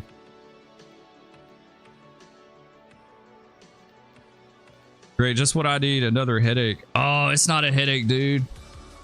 These are fun headaches. They fun headaches. Hoosier says, I love the logistical side. I was a delivery coordinator for Lowe's before I stopped working and went on permanent disability. You'd be good at switching cars. It's fun. I like the thinking out, like how I want to do this stuff, you know? Like I don't set my Aylas out at Whittier. I take them to Bryson. You know, there's probably a lot of people that take them to Whittier and just switch out of Whittier. I run them to Bryson and let the road freight switch them to the road train. The same with the Slay, Micah, and Sheest. You know, I take those to Whittier. Okay, so we're good with this. Now we need to go back over here. Now we need to go back to the Brysons, and we'll put the Whittiers on the bottom. Like I said, I used to put the Whittiers towards the head end. The Whittiers used to go behind the Dillsboroughs, but I just put them on the bottom now.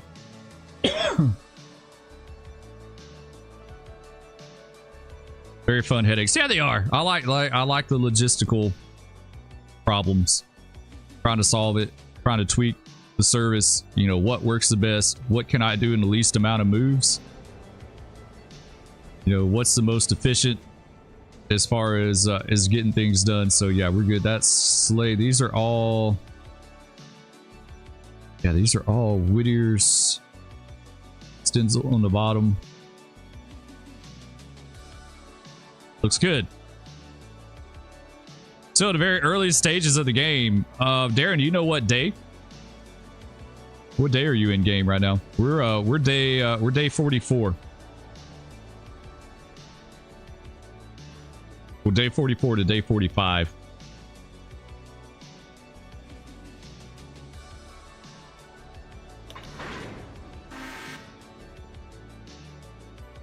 I have something curious in my game. The second copper mine at Alarka keeps ordering empty hoppers, but they aren't loading any.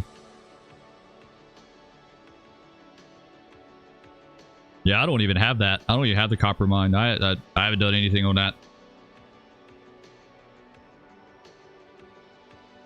So you're delivering them hoppers, but they're not loading them up?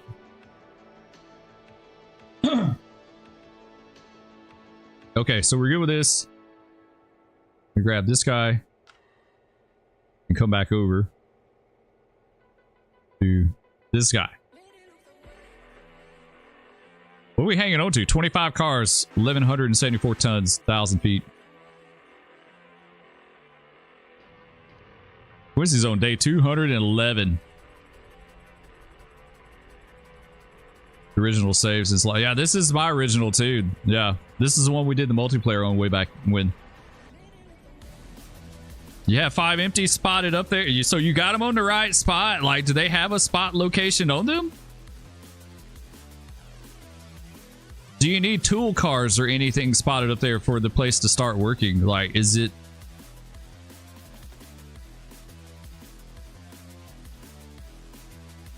You have it, the copper mine is in Alarka? I thought that was on the... Really? I had that? I didn't think I had that.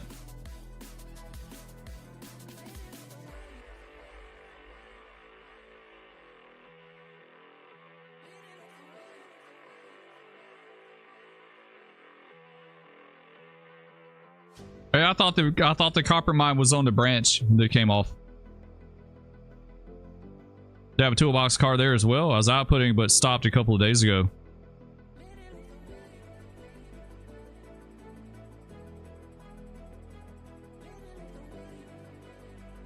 Yeah, I don't know, dude. I haven't generally run into like a lot of waybill problems. I had the one waybill issue that time a long time ago, and I'm trying to remember how I fixed that. It's because I swapped up. Okay, so my logs were getting loaded. Like half of my logs were going to Walker, half of them were going to Connolly, and so I swapped it up and I put all of them going to Connolly, but I had to force it. Like they were already loaded or something, and I had to force them off of Walker to Connolly or something as far as the waybill. It was something like that, something to that effect. All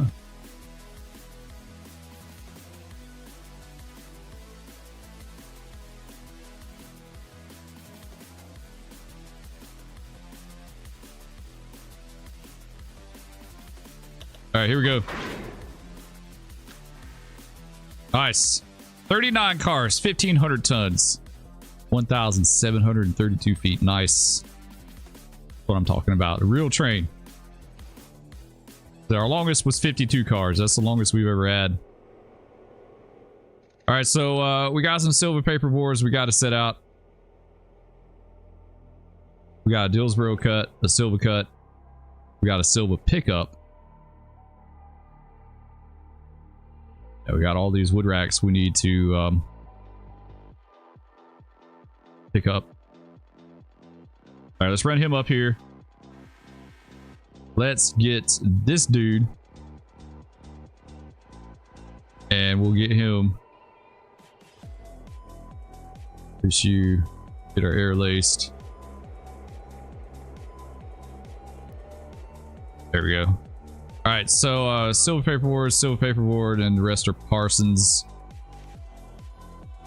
We need to come up here, grab onto these, set them over, kick those two in.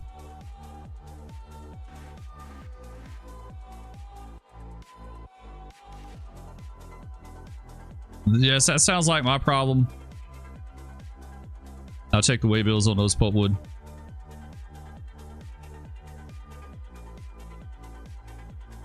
You can grind it out in open Silva and use Barker's Creek for your pulpwood. I load some pulpwood at Barker's. That's like Parsons Tannery here. A lot of their cars are loaded at Barker's.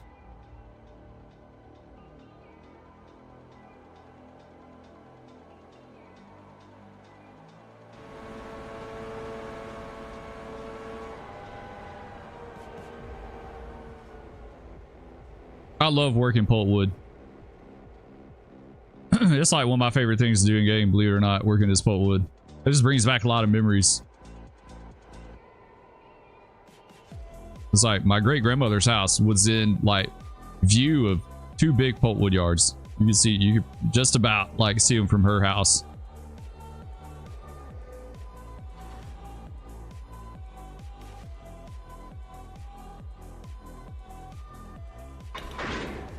All right, we need to set these guys over.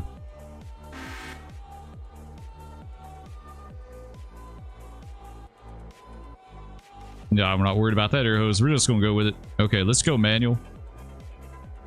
Let's take him ahead. No, Maverick was talking about earlier going straight to number 8 on these AI. Yeah, that's true. I do it too.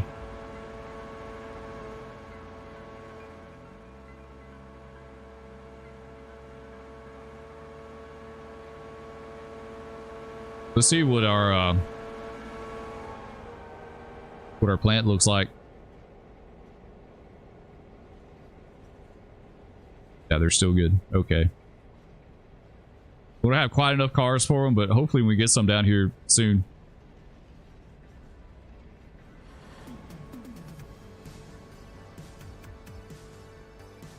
All right, let's kick these over.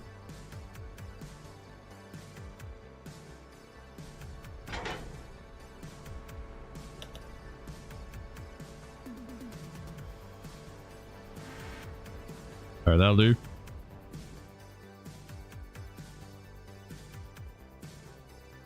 All right, now we gotta kick these Silvas back in.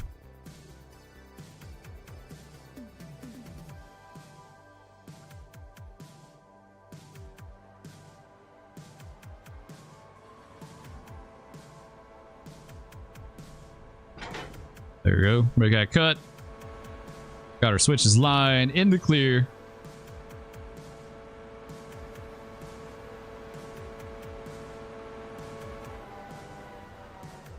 Grab these.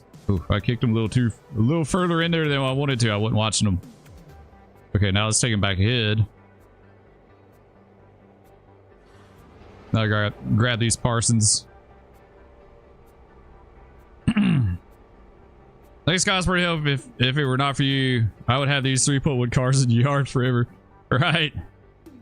Okay, let's apply this. Let this guy stop here. Yeah, that's the cool thing. Is there's just about always someone in the chat that can help you out. Like I said, I don't know much about anything, but there's definitely some people in there who know a lot. Okay, let's go. Grab these Parsons. So we got 2 to kick out and 1/2 to kick back in addition to all these cars, right? Yeah, they got a good switch. They're going to be good for a while. Oh, I got to get the switch. Hit it. Wait. There we go. Going back over.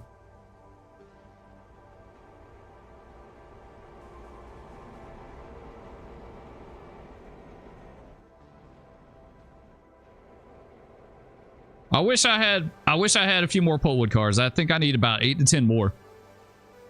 So I wouldn't have to worry quite as much about moving this stuff. Like, this stuff is hot. It is super hot on this railroad. It really just is. Okay, we need to start checking oil too. I didn't even think about that. Check our bearings, especially on these captive cars. They're the ones you gotta watch.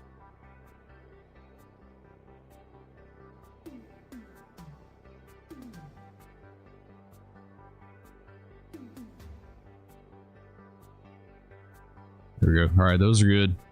I always forget that.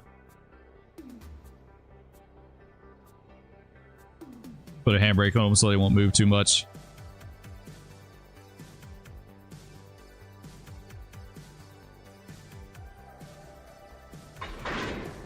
There we go. All right. Knock them back off.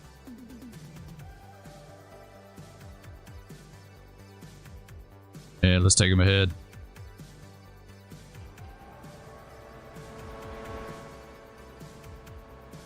Kick those 2 over on top of these. Kick the rest of them back in. We'll be good to go.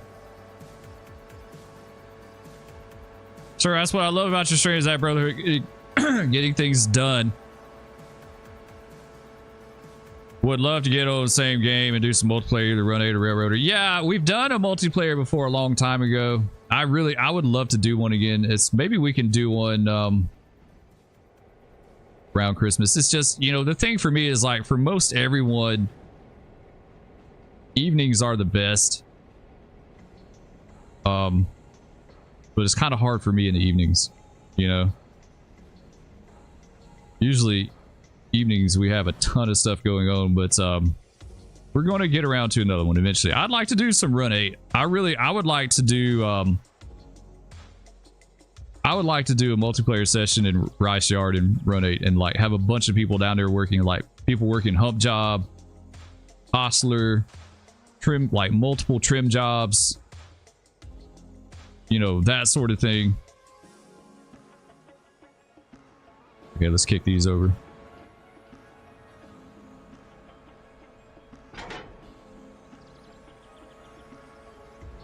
Just have like the yard just like maxed out with people.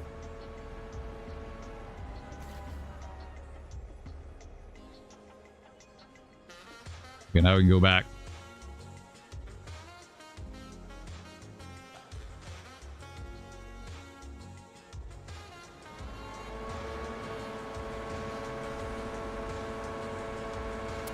Yeah, Parsons is getting a ton of cars, man. They're not going to need cars for a while. It's the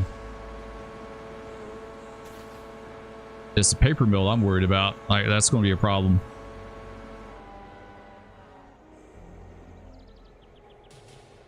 All right, let's go back and grab those empties. Oof, they hit kind of hard. I hope that didn't damage them. 97. Not too bad.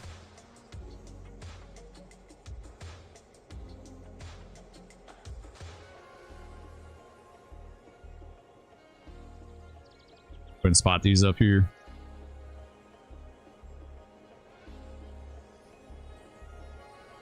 Perfect. All right, good enough.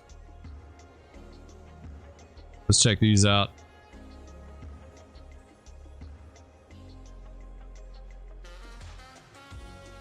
These are all good. Check. Oh yeah, definitely that one needs some oil. This is a bad one here. 76. 86. Oh, the air hose is laced. Oh, those were laced. Never mind. Well, some of them aren't. There we go.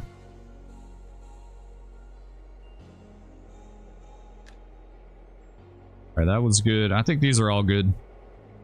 I need to check the ones I just spotted up. 94, yep.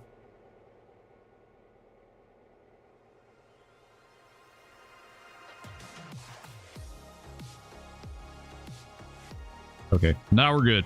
Everything's set.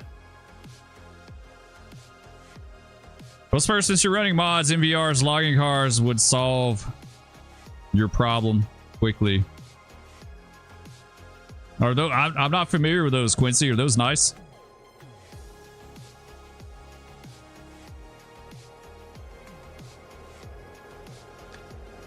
I'm gonna have to go check them out. Yeah, I need some more. I need more pulpwood for sure, and maybe some more logs too. I've probably seen them. I just can't recall them what they look like. All right, we gotta figure out what are we going to do next. Let's AI this guy on down. Let's AI him down here, and now we need to make that. Okay, yeah, we need to make the pickup and the set out on this bad boy. Let's do that.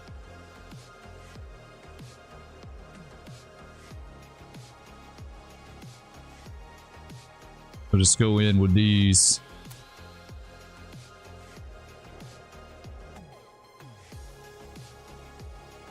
There we go.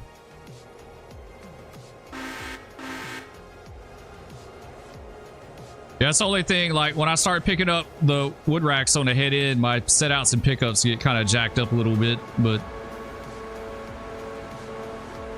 we'll get it straightened out.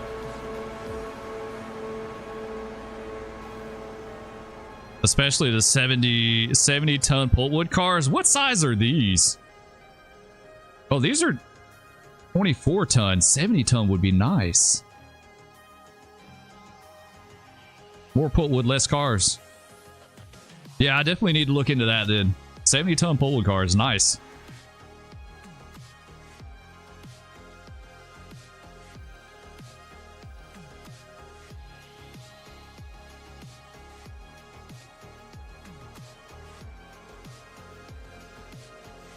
So,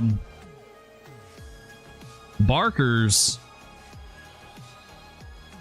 I need to set, yeah, those need to go to Whittier too. Those are like the Slay Micah and Sheaths. Those need to go to Whittier as well.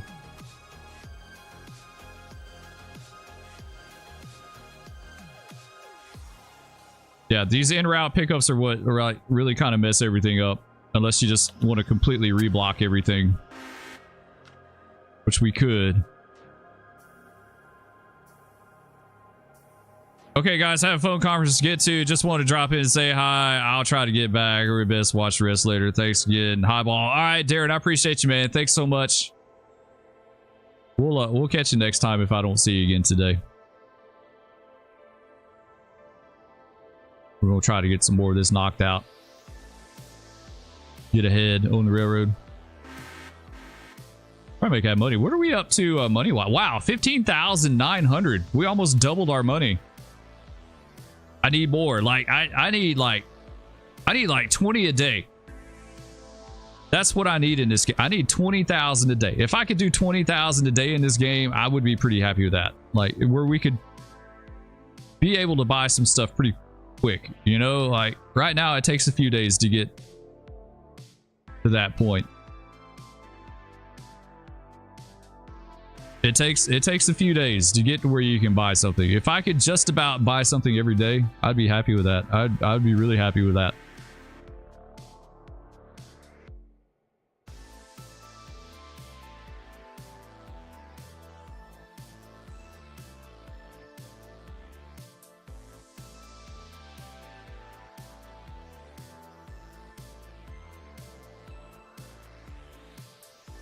I think what else we got to work over here. So Parsons, nothing's going on with him.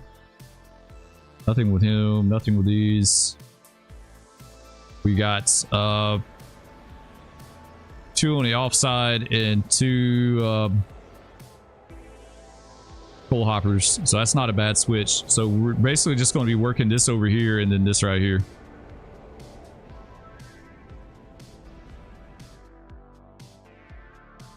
What What does our wood look like? Yeah, they're already unloading.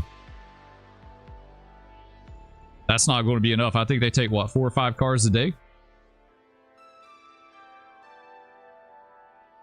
5 cars a day. At tier 3. I haven't even bumped these guys to tier 5 yet. I need to do that, but we need definitely more pulpwood cars to do that. We need more pulpwood to move. We may have to check that mod out for the next time I play. Get those 70-ton cars. That way we're moving more pulpwood with less cars. It was all about, right?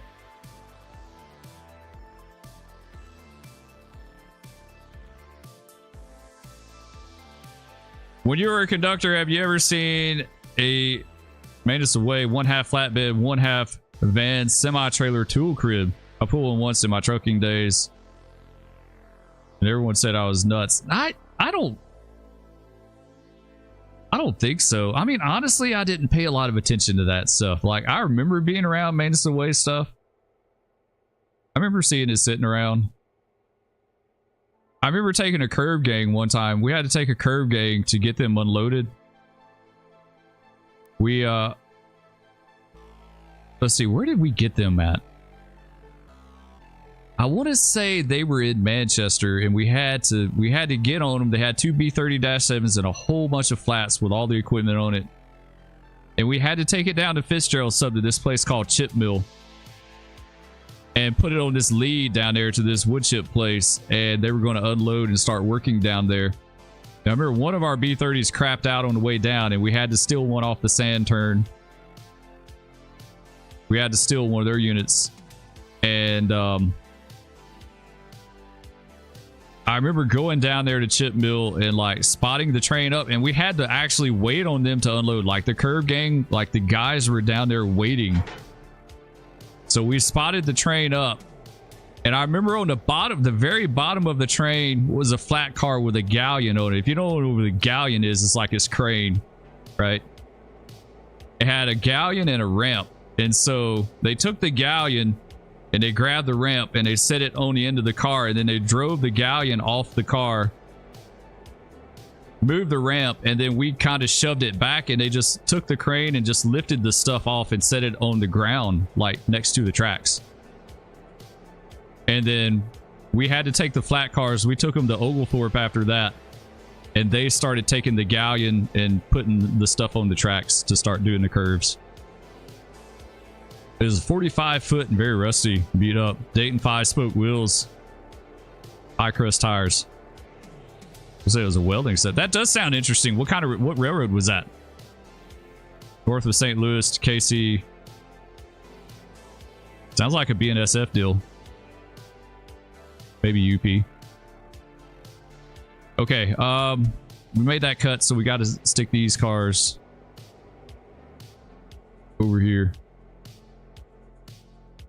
I think what we may do is just, yeah, we'll put them in their manual or let AI do it. UP or BNSF. Yeah, that does sound interesting. I just don't know much about that stuff. I really don't. I don't know a whole lot about it. But I've always been fascinated by maintenance away stuff. Like, they got some neat equipment.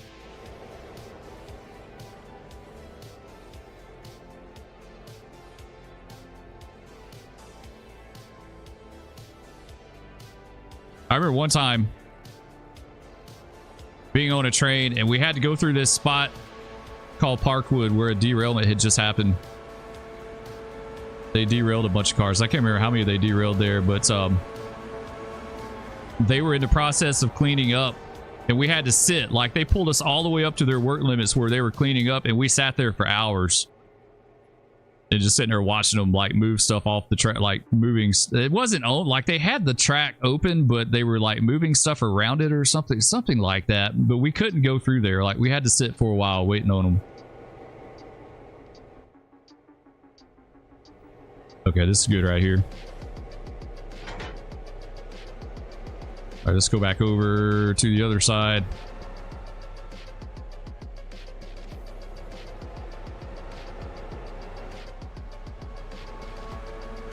Nice. We'll let these guys roll to the other end a little bit. It was thinking about I was lonesome in his dinky town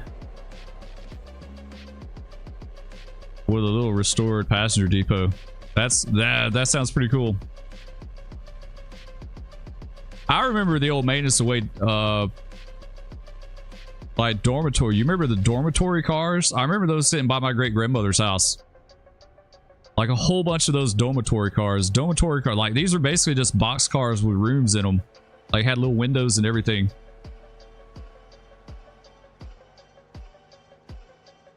I don't know the game well, but multiplayer can speed up the muddy for it. Yeah, it does. It absolutely does. When I did multiplayer before, a bunch of us got in here. It's about five or six of us that got in here, I guess, one night. And yeah, we knocked out a whole bunch of stuff. We sure did. You can advance the days a lot faster because we basically had a person working every job that I had in game. So, you know, and some of them were like 2-man crews, so we were knocking out stuff pretty fast in game. It was progressing really quick. We gotta get that guy. Okay, he's good. I guess we can send him on his way. The wood racks are a little out of order, but we'll get that sorted out. So now he needs to go to Dillsboro. We gotta make a set out of Dillsboro. We'll do that real fast. Go to Dillsboro. Here we go.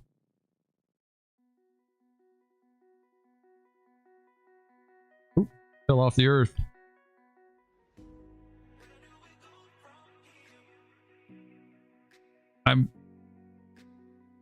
I'm kind of surprised we don't have a we don't have a car for that milestone. Deliver one car to Dillsboro Engine Service and one car to Bryson. I need to double check that. Yeah, I do. I need to double check that. All right, let's bring this guy down here. 43 cars, 1,500 tons, 1,900 feet. Yeah, not too bad. Bring him down here. I need to double check. Oh, we got to get our passenger job running too.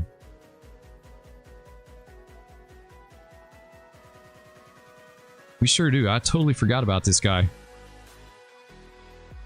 We'll get him. Man, I kind of... You know what? We got to fix this. Never mind.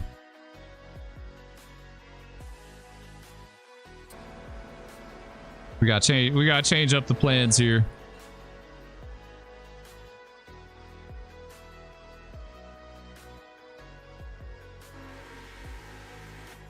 Let's go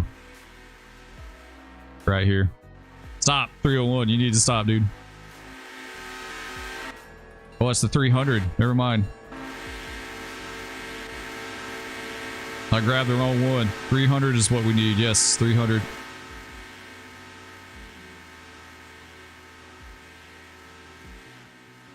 Oh, his horn's stuck. What's up with that? His horn is stuck. No, what is going on? Dude. It's this guy. Oh, they get so jacked up. Like, what is going on with this guy? Stop. Just stop. Stop. Stop. 301.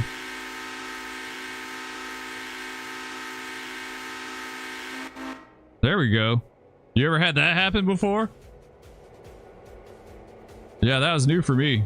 I've never seen that happen. Okay, let's take this guy, run him around. While we're at it.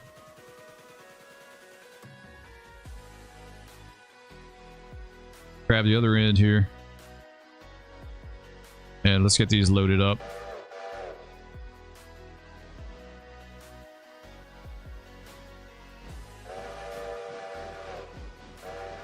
Copy them over.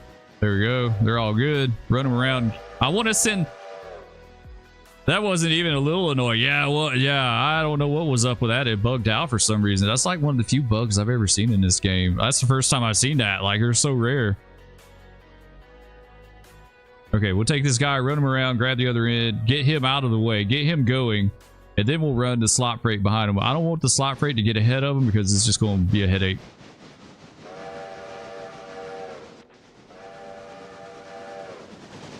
Yeah, it's going to be a serious headache. We need to get this passenger job out of the way. What's the, man, I haven't even, oh yeah, the bearings. That's not good. We neglect our passenger equipment. We don't oil the bearings. I don't know what that engine's doing here. He's not great either. Can we get him while he's moving? We can do it now. Nope, I guess he's got to be stopped.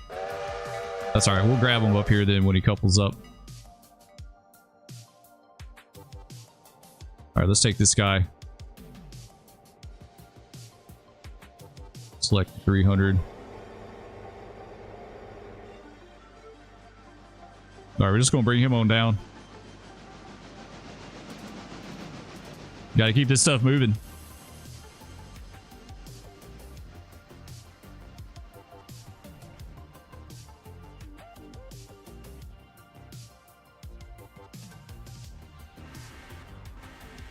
Yeah, I think he's good now. Yeah, that was weird how he bugged out. I don't know what was up with that.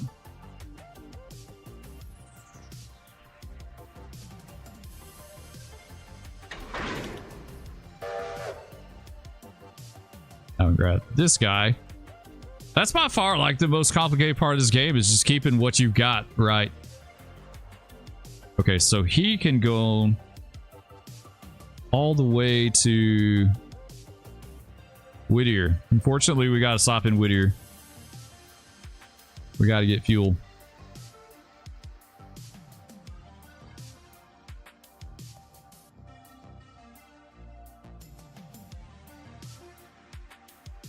We'll run him to here. All right, now we need to go back to 300. We'll just run him right behind.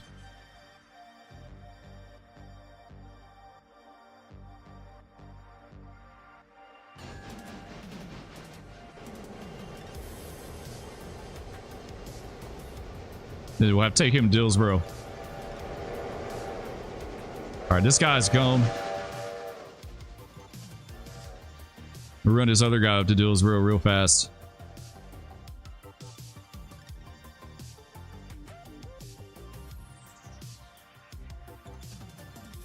There, okay, we got one to pick up there.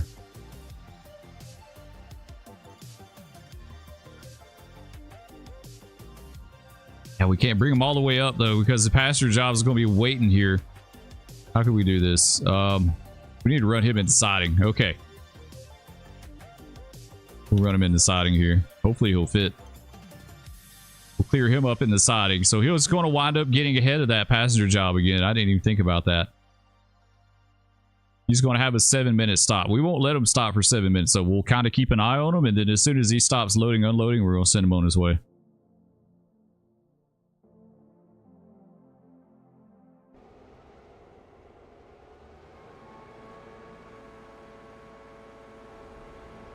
All right, this guy's kind of... See if we can catch up. There we go. No, stop. No, no, no, no, no. Let me in. Stop, let me in. I can't fit. It won't let me in. Let me in. Let me in. Stop. There we go. That was close. Okay, we're good. We're good. We're good. We're just gonna ride. We're just gonna let him do his thing. There we go.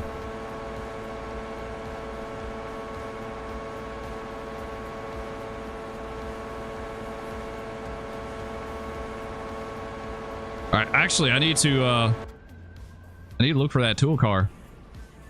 Dillsboro engine service. Okay, there we go. Sweet. So we got what we need for that, and then there should be one for Bryson too. Bryson Freight House. Where's Bryson at?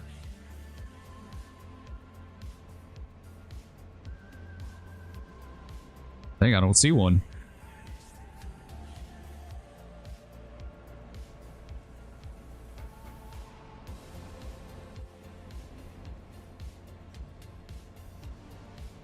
I don't see one for the engine service. Can we not do one at, like, more than one at a time? Or... yeah, we're missing one. Oh, Nine Train, what's up, dude? How you doing, man? Jeff, what's going on, bro? Not much. We're just doing some railroading. We're just making that money. I'm missing a car though. I was supposed to have one for engine service up here at Bryson. At least I thought. Oh, it goes to the freight house. Okay. That's kind of tricky. Like, Dillsboro goes to engine service. This one goes to Bryson Freight House. Yeah, that's a little tricky. Just woke up. Did you get the new bell mod? No, I have not. I have not looked at any mods on this thing yet. I need to go back. Quincy was telling me that there's a nice pulpwood rack mod, 70-ton pulpwood racks, which I may look into because I need to move more pulpwood, less cars, right? More pulpwood, less cars. So that's what we got going on. We're pulling down in Dillsboro. We got to make a set out in Dillsboro. Passenger job is ahead of us. Somewhere out here.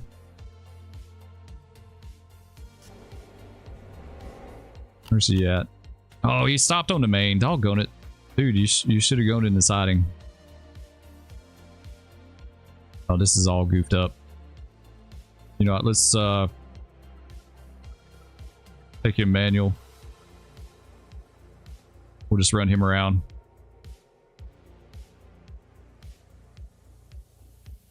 Yeah, we'll just run him around this way. Clear him up in the siding at Dillsboro. Alright, our switches are right. So Control 0 just automatically puts you in the cab. Like it doesn't, like you don't have to have your character already in there. It just puts you in the cab of the engine that you're controlling. Okay, I see that. It put us on the conductor side. That's cool. Yeah, I didn't know that. I didn't know that. I thought you had to have like a person physically in here before you could. Okay, let's keep going. I got you. Okay, that makes sense now.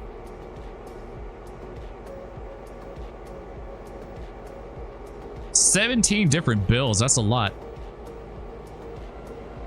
And this thing's kind of draggy.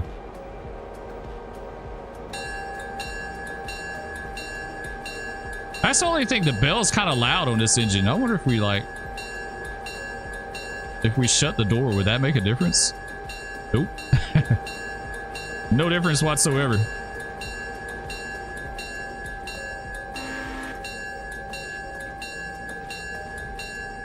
You need to take ours at the St. Louis Museum of Transportation. That's cool.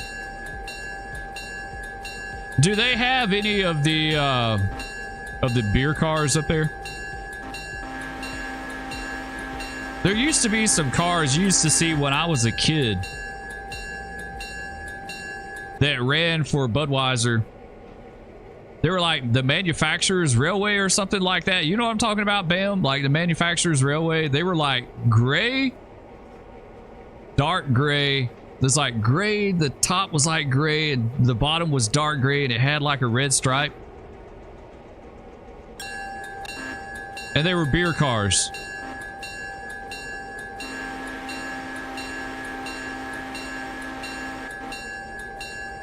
Okay, we're good with that. Press it again, it puts you in an engineer seat. That is cool. Okay, I totally get that now. So it automatically, all right. Yeah, that does make it a lot easier. I think you had mentioned that before, but I didn't quite understand that you didn't need to have someone like actually in the cab to do that. You know those cars, okay, but I don't remember if they had any. Yeah, I remember seeing a lot of those cars when I was a kid. There's like a little short line up there or something around St. Louis or in St. Louis or Manufacturers Railroad or Railway or something to that effect.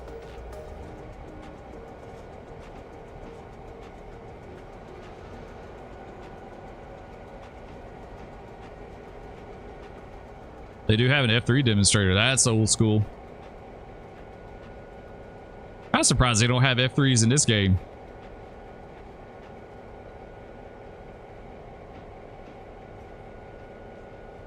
I'd love to see this game loaded up with all the early stuff, like all of it.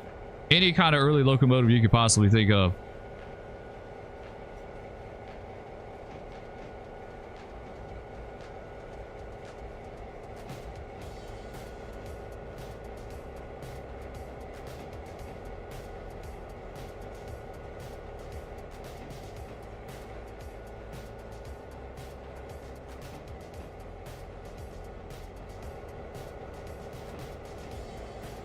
Be a little bit of a downgrade here.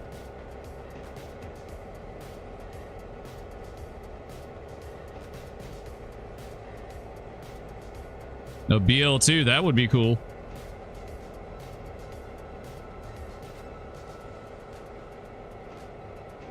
You support that message. Needs the early stuff, more the better. Yeah, absolutely. I like to see a GP7. I mean, it's basically a GP9. GP7s are pretty much the same, but I would love to see a GP7.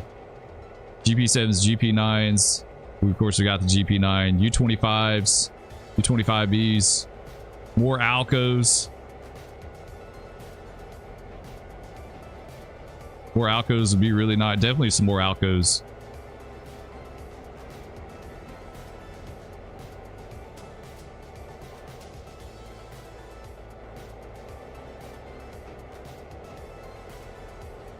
Small bit of a look. He says they do have one of the beer cars. I have to check that out. I remember those things.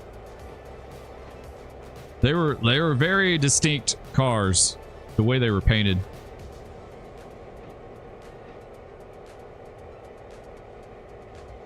All right, let's ease up here to make it set out.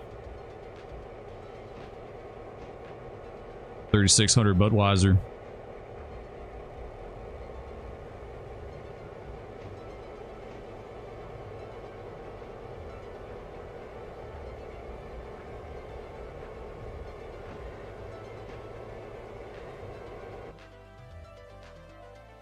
Let's go back.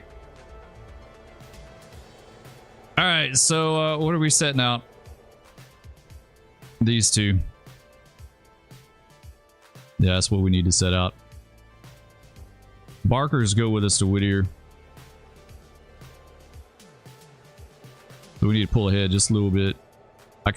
Actually, we may, let's stop here. We're going to cut them off right here. That way we can clear up for the passenger job. We'll just do that right here.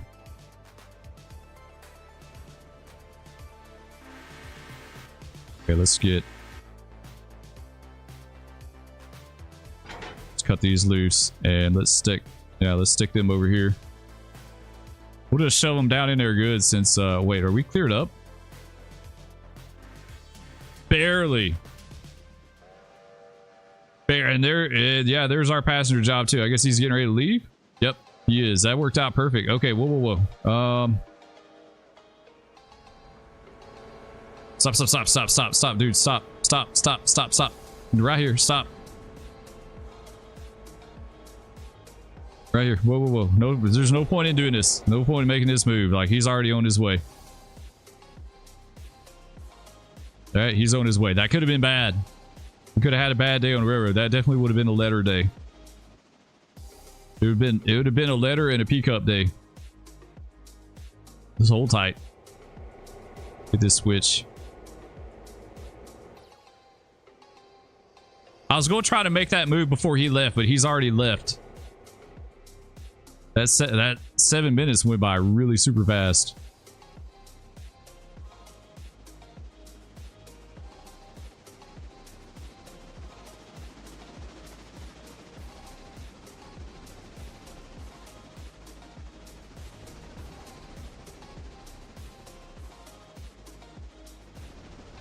Okay, now we can do this. Now we can proceed.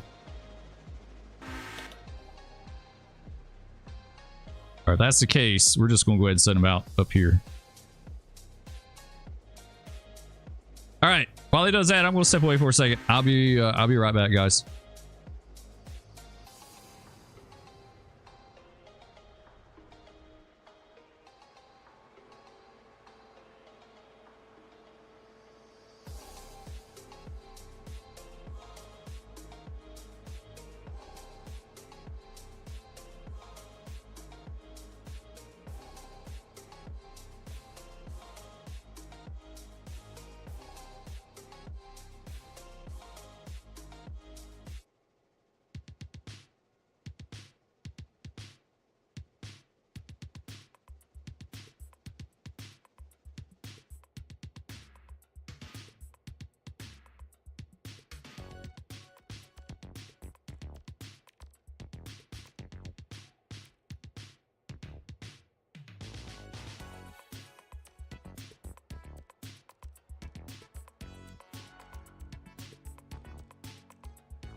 All right, there we go. Just in time.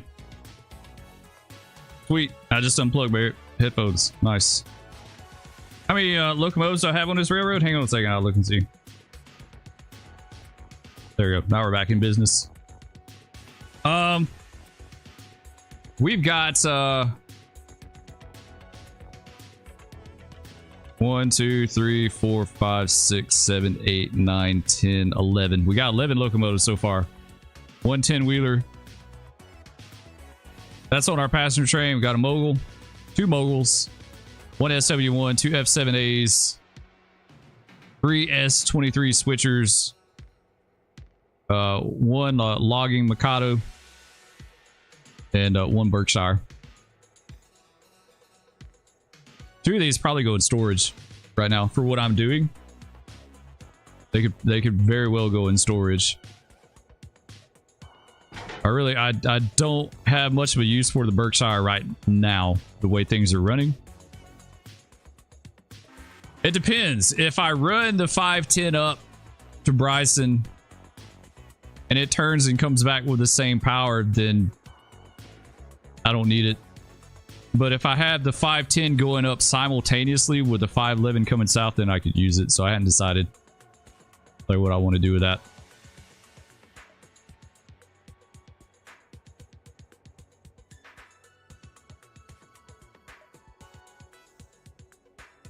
We're still working on dieselization. Asking if you use them all was my next question. Yeah,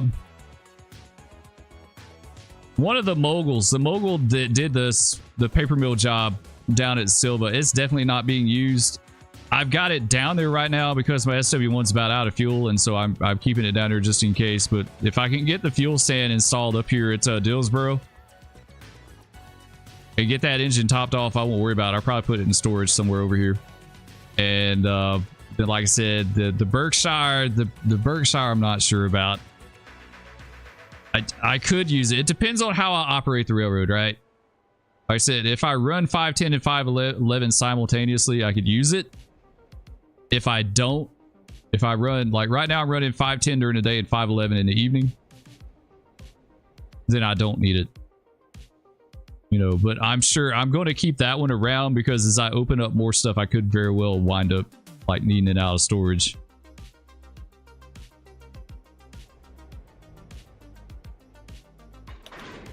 Okay, there we go. Okay, he's good. Air's laced. We made all our setouts right. Like I said, Barkers are going to Whittier. Next setout's going to be Whittier with the Slay, Micah, and Schist. So we run this guy to Whittier now. Take him to Whittier. Hopefully that passenger job will be out of the way by the time we get up here. It won't be in the way. That could be a problem. I mostly switch diesel. I think I'm going to keep my passenger trains as P43s. Other than that, I have a couple of switchers still steam. Yeah, how many engines do you have, Casey? Let's bring this guy up here for now. Because what we're going to have to do is set our Barkers, our wood racks in, and then set our Whittiers on top of that. Maybe we may just cut them off in the siding, actually. We could just do that. Yeah, we could just cut those off there. Cut the bottom off the train. Easy move. Easy, quick move. In fact, let's get Big Emma. She doesn't need to sit down here anymore. She's just kind of taking up room. Let's take her to let's take her to Dillsboro. We'll put her in storage up here at Dillsboro for now. So we figure out what we want to do with her.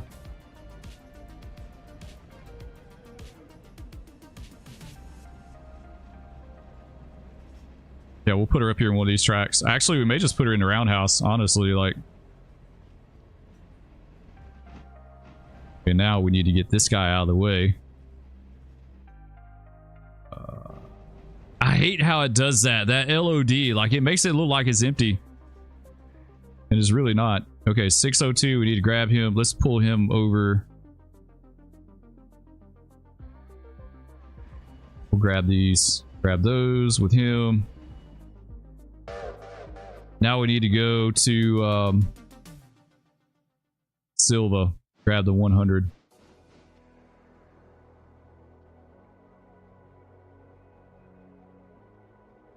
I have 2 saves. Mine are diesel save, and the other has all diesels for the new build mod. Yeah, I've got 2 saves as well too. I've got my original like base save that's non-modded, and then I have this save that has all the diesels and stuff on it.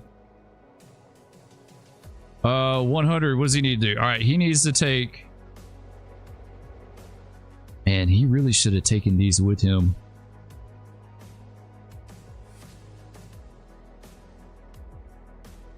I really should have put I should have gone ahead and put those on the 510, but I didn't. Yeah, it kind of sucks. It'll work out. We'll be okay.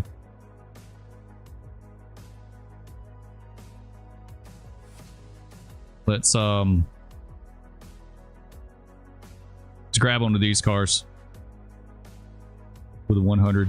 Now we need to get this guy. No, actually we don't need to get him out of here because we don't need to switch that. There's nothing over there.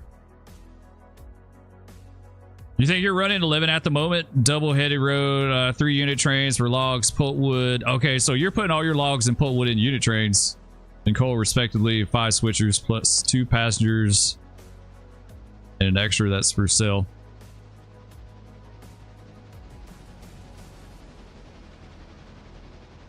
What kind of diesel did you go with? You said you went with the GP38s, right?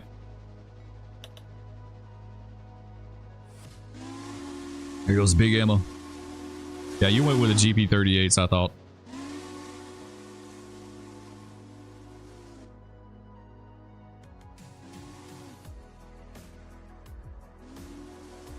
So basically, this is just going to be a pull and replace, right? Yeah. Easy switch. Yeah, we need to look at more pultwood cars. I think that's the next on the agenda, right? Next on the agenda. I just don't know if I want to do that mod.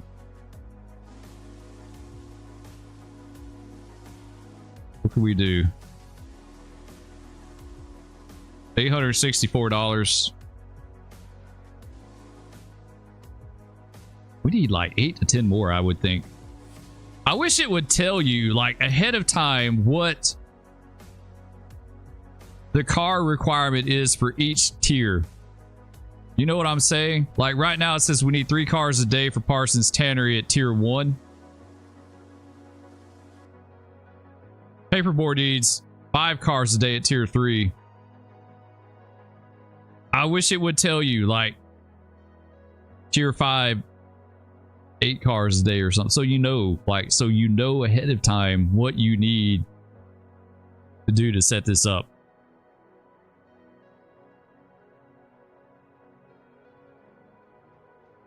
Yeah, for the road, you have a 9 for the coal train.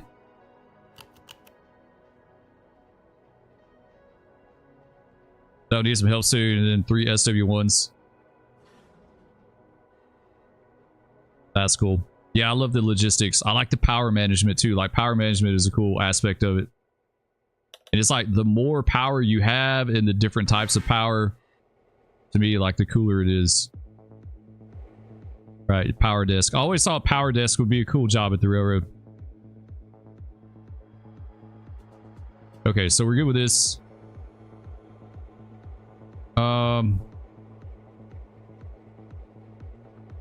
I want to do this. Let's set the coal over. We're going to set it over there in that track. Take care of the box cars. Then we'll grab the coal on the way out. At tier 5, Silva becomes a nuisance because you have more overflow cars for the tannery with nowhere to put them. That's kind of like real life. Like we had a lot of industries too where you would have like more cars and you could spot up. So we kept the extras off on another track, or sometimes just at the end of the lead. Like sitting there just waiting. Tier 5 is a 10 a piece for the tannery and the paper mill. Wow. That like really escalates, right? 10 each? 10 tannery, 10 paper mill. So that means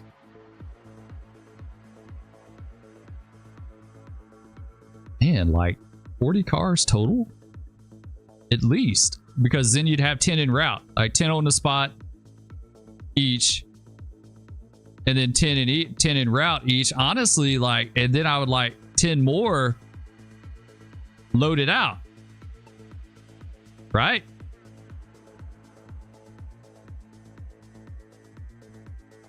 So yeah, 10 on the spot, unloading each. So that's 20. 10 each en route. That's 40. And 10 each on the spot loading. That's 60. So like 60 cars. That's what I would like comfortably, right? I don't have anywhere near that. Yeah, we're nowhere near that.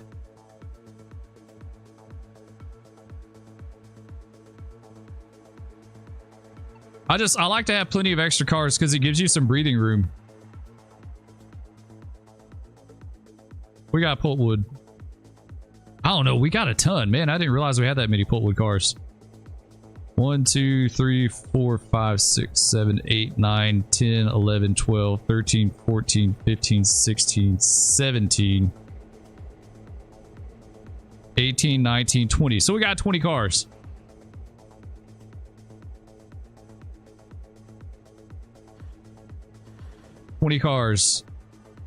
We would need a double that to go to tier 5, at least at a minimum.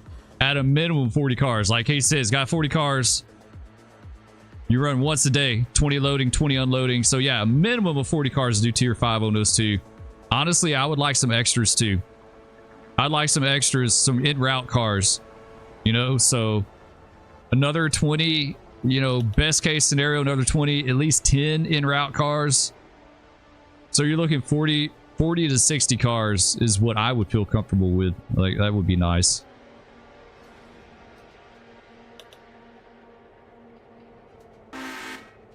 If I have overflow cars, I stick them over there on the other side of the river and so, but you don't just leave them. You don't leave your overflow cars here. Like, you wouldn't just put them over here on this track. Or does this become a loadout track? Like right now, I would stick them over here. All the overflows, like all the extra pulpwood cars, stick them right there if it doesn't do anything with that track, but it may very well do something with it. You might could put some down here. Or you could just leave them on the lead, right? And just spot them up later. Yeah, I got a dedicated switch job down here, so I mean, I could totally do that. They can switch it whenever. Okay, now we got to get these cars back over here.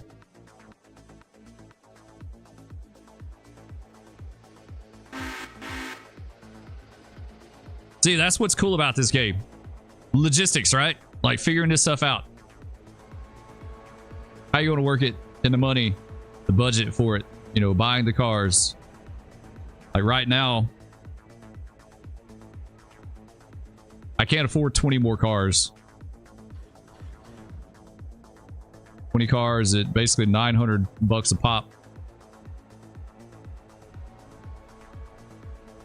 You could leave them. Okay, so they don't do anything with this tracking at that point. Okay, that's good then. I just want to think about some ideas. You trade them in and out.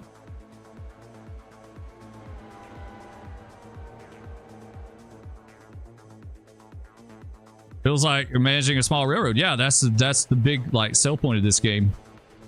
It's not just running the trains. Like to me, Run 8's more about running the trains and not managing a railroad. I wish it had more railroad management stuff in Run 8 as far as like the customers.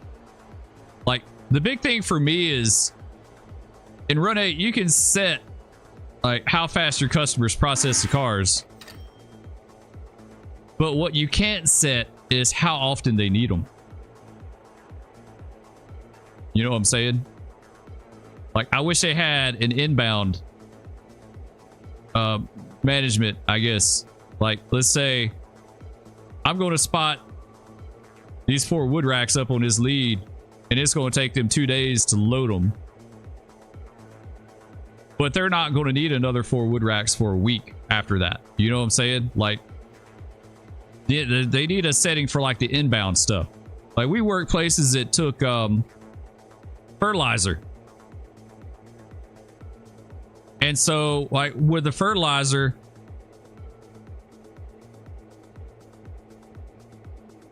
wait until you have to overhaul them. An adequate number of cars becomes inadequate real quick. You're right. Yeah, I didn't even think about that aspect. Let's say I have to take half my cars out of service to overhaul them. These wood racks, these captive wood racks. Yeah, they're at 60% condition, guys. 88. They need to be shopped already. This one needs to be shopped. I think this is a derailment car right here. Right? Like, that's a derailment car there.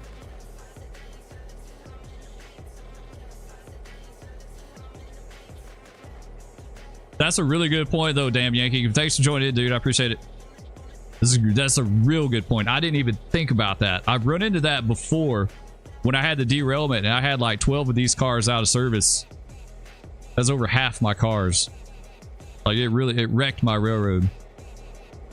So if you're thinking 20 on the spot unloading, 20 in transit, 20 on the spot loading,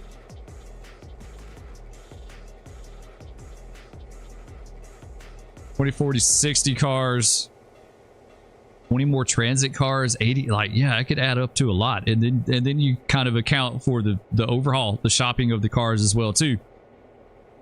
So I mean, to effectively run this at tier 5, basically you need a shitload of cars to do it. Like, really, to not get in a bind if you have to overhaul.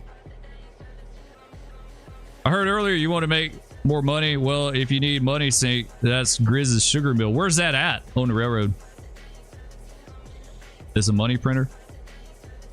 I would like 20 grand a day. For as much as I play this game, that's honestly like my biggest problem with it, is the money doesn't progress fast enough for the amount of time that I play. So if I play this game once in a blue moon, it takes me a really long time to get anywhere. I don't want to go back and add a whole bunch of industry mods and have it like 1,000 cars a day, but I want some good industries to make money. The north end of Whittier.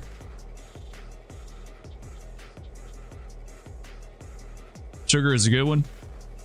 What kind of car, like, what do they do there? Robinson, yeah, Robinson mod's the other one I want to do.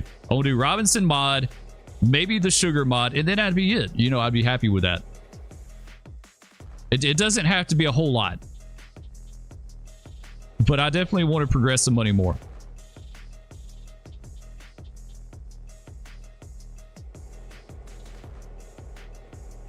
Okay, let's set these guys over.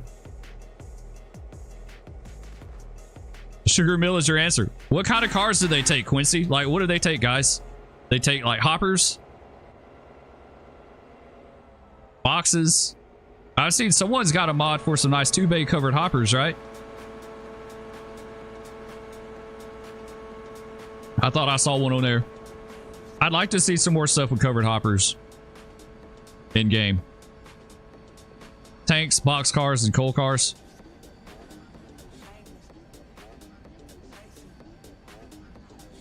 You have 105. Wow, Yankee has 105 Pultwood cars in service.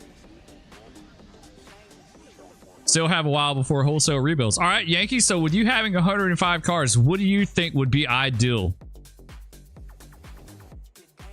Because I was just thinking 80 and you've got 105. But Freeholly, what's up? What's going on, man? This is lots of cars too.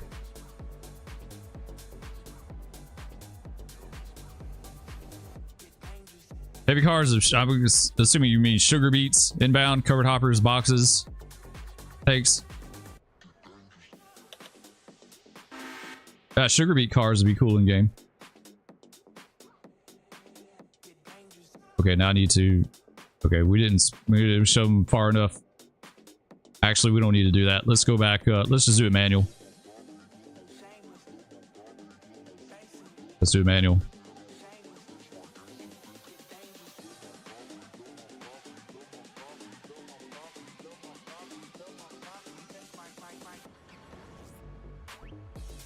Give these a little kick.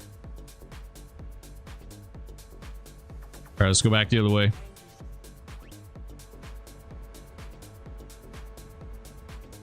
Stop these. Kick these back in there. Kick them back in. What do we got going back? 4? Looks like 4 going in, right? Yeah, these are all going back. All right.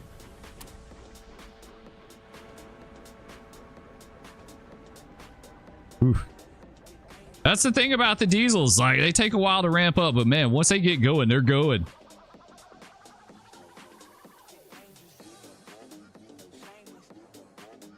All right, we'll put a handbrake on these.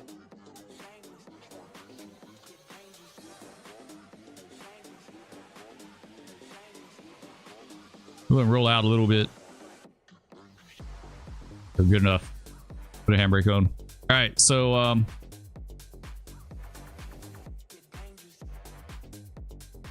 I think how I want to do this. Grab the coal. Grab coal. And that horn. That horn is so loud. Let's grab the coal. We'll grab these empties. We'll kick the empties down the siding to the other end here. Or actually, no, we don't need to kick those to the end. We need to leave them. Honestly, we could take them with us. We'll leave all the outbound cars on the paper mill lead. So we'll be good. We'll take them with us.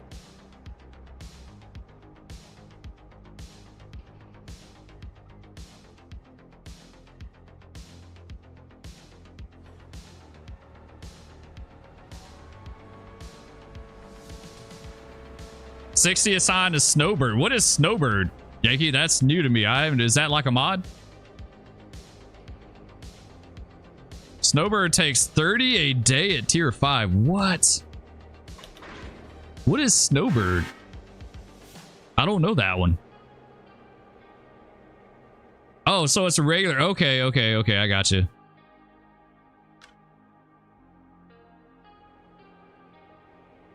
Man, that's a lot. That's a lot of cars. Yeah, I'm not even factoring Andrews in right now. 30 a day.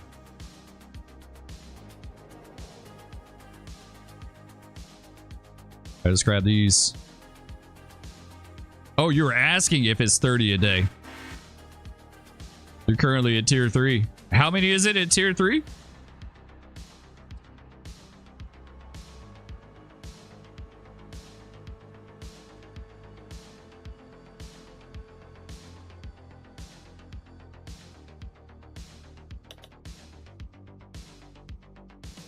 Paper mill at Andrews. I didn't even know. I thought this was it as far as wood racks. I didn't know there was another place that took them.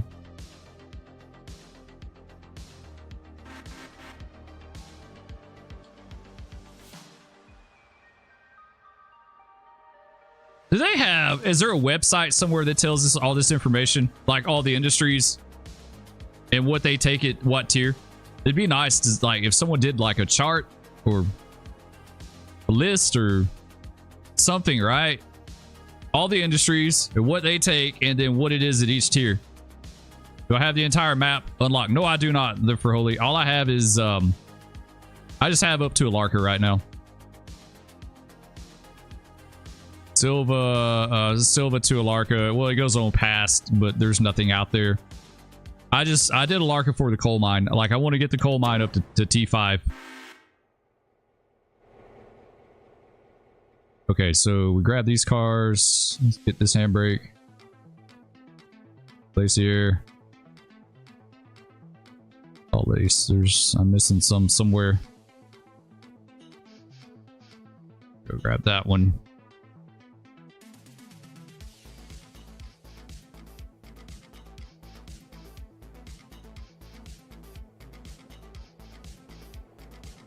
Got another one somewhere I need to grab.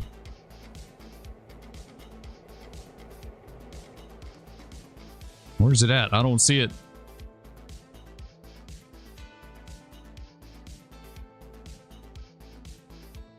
Five off the head in. 2, 3, 4, 5. So it's right off these wood racks here. Oh, it's just cut out. Okay. There we go. Now we're good. It must be cut out on the other side too.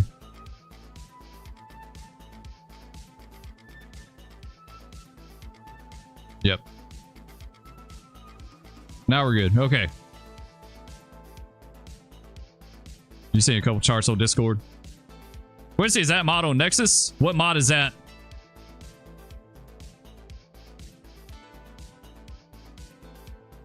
Oh, for your convenience, which is a mod, tells you all that and did some.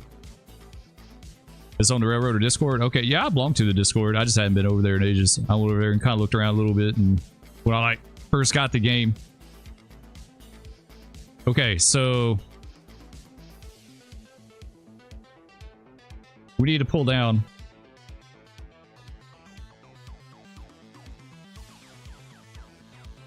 Find your way to the modding discussion channel. Yeah, I have to go check it out. I haven't been over there in ages.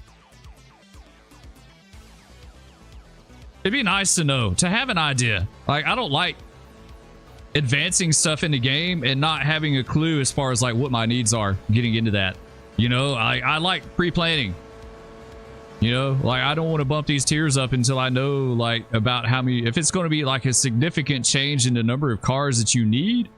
And it really sucks. Like if you're going to be tapped out on money and you don't have the funds to buy what you need to make it happen, you know, that sucks.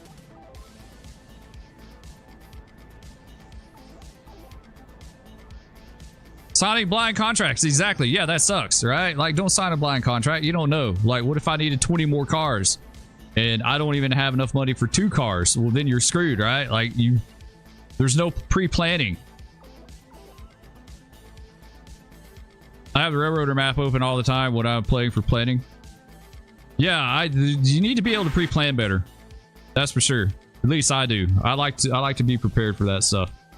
Okay, let's take these guys. Let's kick them over to the other end of the track here.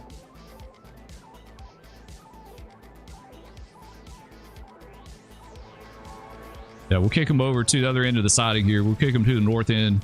That way, that's going to be our next outbound cut going north. These really should have gone on the 510 train. I wasn't thinking. I don't think I even gathered these up until he had done rolled through. Yeah, because he made the inbounds. No, he didn't. Did he make the inbound set out? No, he didn't.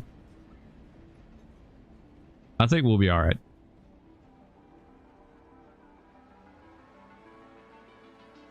I run a heavily bodied railroader with more industries than I care to admit. Because, yeah, it's insane. Yeah, it does. Like, I don't want it to be overwhelming. That's the thing. I don't want it to be overwhelming. I just want a few really good money makers. And then not worry about the rest. And they are going, right? Like, these cars... these cars are going. Yeah, let's just start working this handbrake a little bit here. There we go. That seemed to put a dent in it there.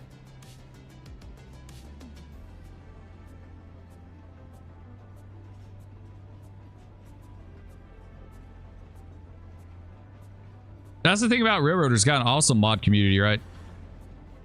Stop. Stop. Stop. Stop. Stop, please. Right here. This is good. There we go. Okay. Switch Track said, I'd love to be able to keep some of the menus open on my second monitor. And Winston said, Switchback, grab the multi-screen mod from Nexus. Yeah, that's what I was talking about. There's so many great mods. Brandon, what's up, dude? What's going on, man? They keeping you busy? Okay, we're good with that. I didn't kick that quite the way I wanted to, but you know, it's fine. We kicked the hell out of those cars. We kicked them at like 30 miles an hour. Let's grab these.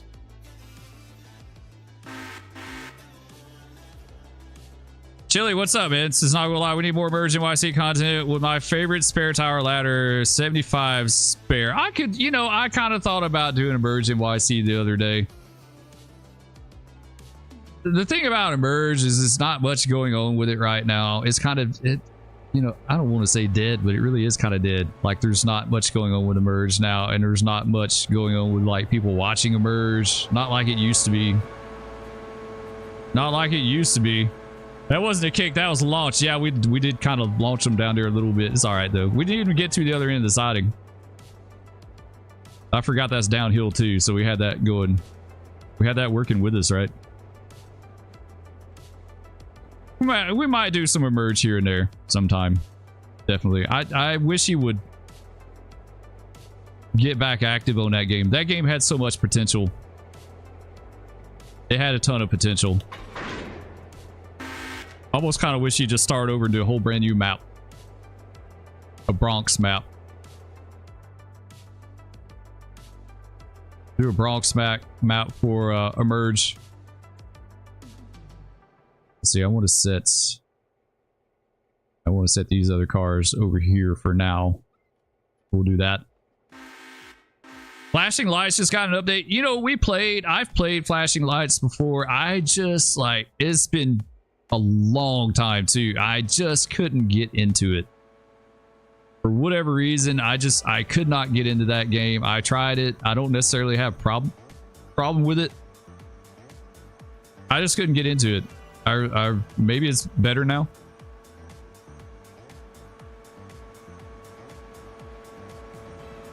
Called off a rest to take a 1,000 ton rock train back home. Oh, that sounds like a great trip. 15,000 tons. Man. That's a lot. Do you turn on your rest a lot, Brandon? I know we did. We like all the this is a regular thing. Turn on your rest. Constant. Like never letting up.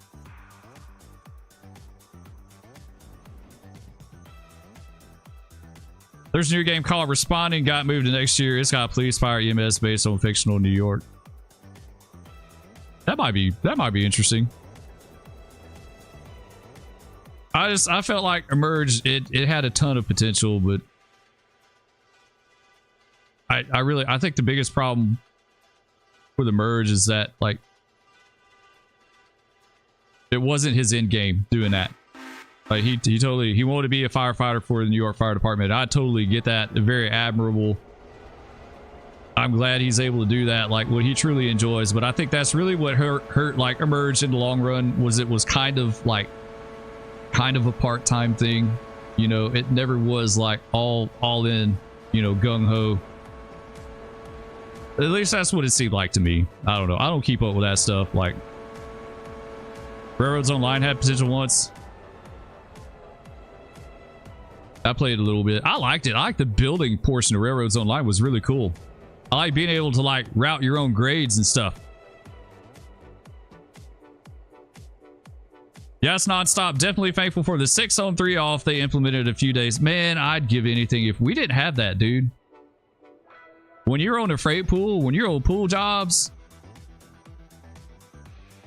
you just turn on your rest until you marked off sick. Like marking off sick was all we had.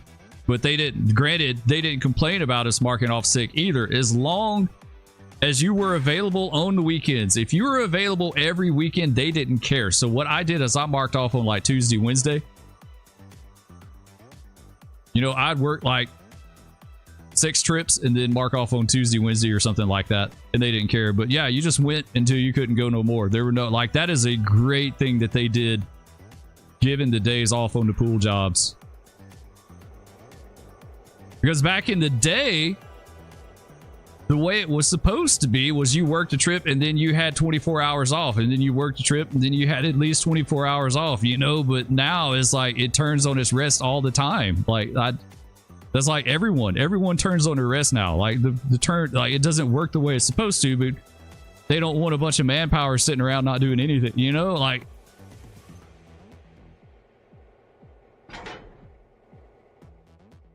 okay, let's kick these to the other end.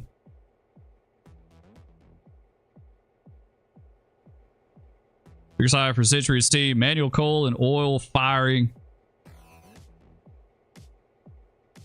Fighting steam chest pressure sounds like fun to me. Sounds pretty involved.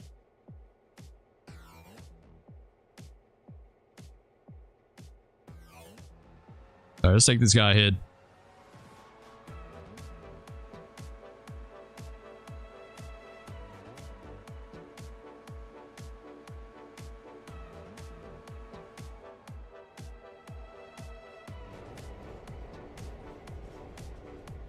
All right, let's reverse. We'll kick these cars down to the other end. Give them a really good kick. Man, these couplers don't match up at all. They're not like even remotely close.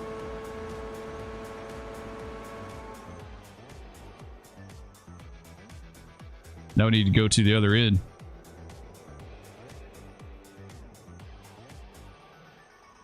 Let's take them waypoint. Yeah, let's waypoint them down here. Go catch them.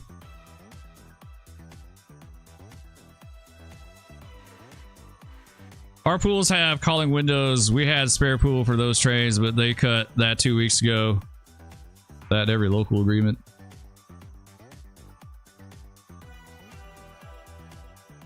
Yeah, that sucks.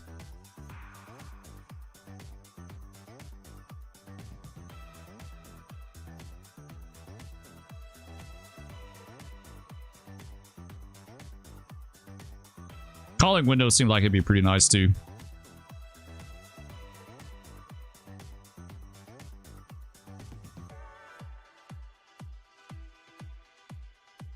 Because it sucked. We talked about this before. Extra board's turning really slow. You're like 12 times out. It hadn't done jack in 12 hours. So you stay up. You're up all day. And then like you kind of time it out. You're like, oh, well, I'm going to go ahead and go to bed. I'll get a good night's rest. And then I should be about first out next morning. You go to bed. You're in bed for an hour or two. And the next thing you know, you're getting called because those 12 turns, either like some of them marked off sick. Some went on off days. And then they had a derailment somewhere that like exhausted the other, 8 turns. And then you're out. And then you're going to be up for like 24 hours with 2 hours of sleep. That part really sucked. With those cuts, I'm not moving up seniority for a long time. So is that why you go into a short line, Maverick?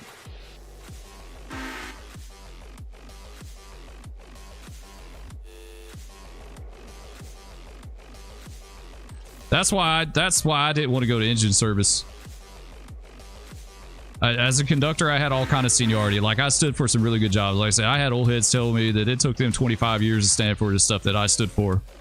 And then like 3 or 4 months after I quit, I would have gone to engine service and I would have gone to the bottom and I would have been there forever. Engine service, like seniority in engine service did not move like it did on the conductor side. That would have seriously sucked.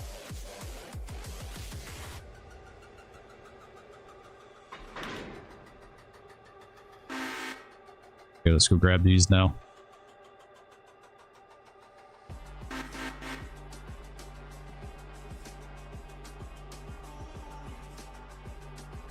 The SW1 sits so much lower than the car knuckles. When I was learning how to do 90-day inspection, I was told no more than 3 inches, right? I don't know what that was, but yeah, that's like... that's a lot. Like, they're barely grabbing onto each other. Like, half, maybe?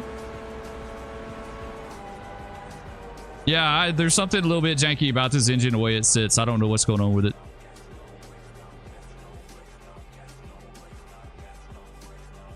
In those cases, I booked Carolyn. Screw that. Mrs. Spur's in the chat. She's going to hang out with us for a little bit here.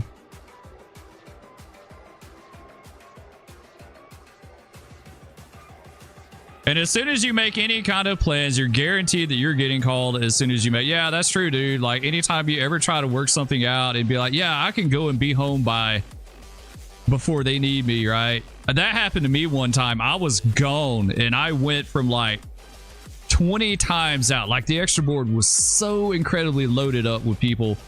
I went from 20 times out to like first out in the blink of an eye, and I had to race like to be home to be ready just in case. It worked out, but it was like stupid close. Like I almost was not, like I was just going to take a missed call, like because I wasn't back home. Like how do you go from 20 times out to first out in the blink of an eye? Well, it's because I had a derailment. They had a whole bunch of trains that went dead. That's how the board, like the extra board, got so loaded up, because they had a derailment. We were down for like 2 or 3 days. They opened the railroad back up and went through everyone. And people marked off sick. People like It was gone in the blink of an eye.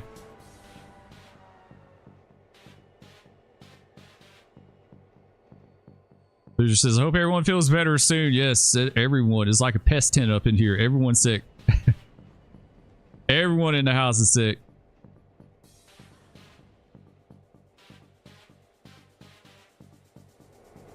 I keep telling Mrs. Spur she needs to drink my apple cider vinegar and cayenne pepper and lemon juice to make her feel better. She won't do it though. Like, it's legit. It'll make you feel better. All right, let's give these a kick.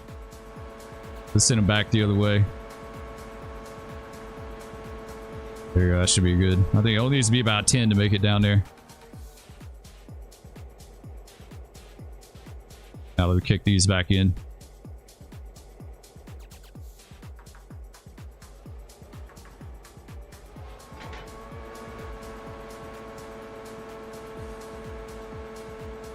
There we go. That'll do. All right, let's go back to A waypoints. Oh, I better not do that. Never mind. I was going to do something dumb. Never mind. I'm not doing that. I was going to leave those cars for a second, but...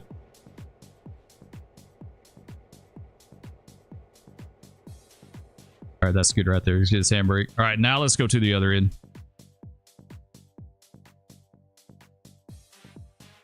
We'll catch these cars coming back.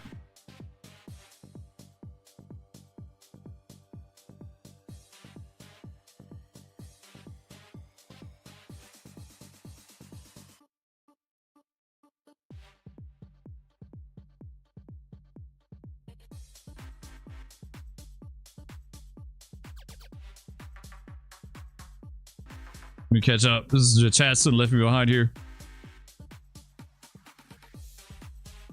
Transport Canada makes us fill out this Karolinska form. This is, you have to put how much sleep you had in the past 24 and 48 hours. You don't have enough sleep, you have to book off. That's cool. That's so different. That is so different. We didn't really like... Man, our direct, like, you've got the switch forms now too, right? That you have to fill out, like the switch position forms. We didn't have that. If we got a directive, you just wrote it down on your track bulletin, time and initial. Like, that's it. Like, handwritten slow orders, like, we didn't have, like, there was none of that stuff. It was crazy. How much rest you had, it didn't matter. No one cared. No one cared how rested you were. Like, 0 people cared. They didn't care that you'd been up for 12 or 16 hours and then got 2 hours of sleep and then you're up for 12 more. No one cared. Yeah, like, it's just the way it was. But it's all good. Like, those are all good changes. Those are good changes. This person says, yeah, it's nasty. Yeah, our youngest daughter, man, she had it bad yesterday. She was throwing up and had upset stomach. Like, she was in rough shape yesterday. That poor kid. All right, I have stage 3 CKD. What is it? Some kind of kidney disease, and the left one is not happy the past 3 days. Man, hot tea with a tablespoon of honey and a shot of whiskey. Yeah, that would definitely do it too. Chronic kidney disease. Okay, Mrs. Spur had to correct me. Sorry, can't get my phlegm situated. I've done the honey. I've done honey, apple cider vinegar, cayenne pepper, lemon juice. Sometimes turmeric too, but I like turmeric. I'd rather drink the other stuff without the turmeric. Like, that's nasty by itself. If you're in that.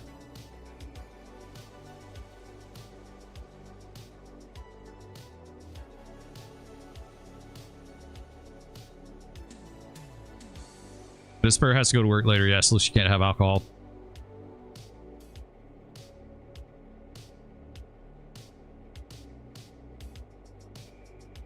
I was for the kids. I was only having, yeah, the kids, yeah, they don't drink any of that stuff. They just sick. They welcome to drink it if they want. I truly believe it helps. It seems like it helps to me, absolutely, but I mean,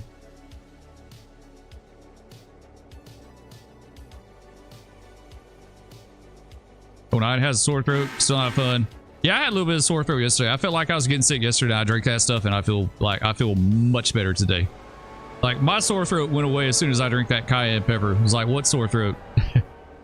It's like as soon as the burn of the cayenne pepper went away, your throat's fine. It's like, no, I'm good.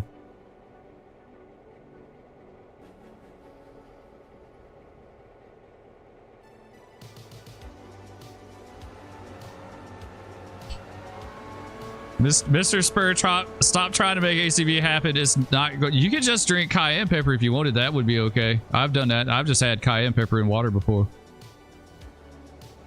I'm just saying, anytime I feel like I'm coming down with something, if I drink that, I feel light years better after.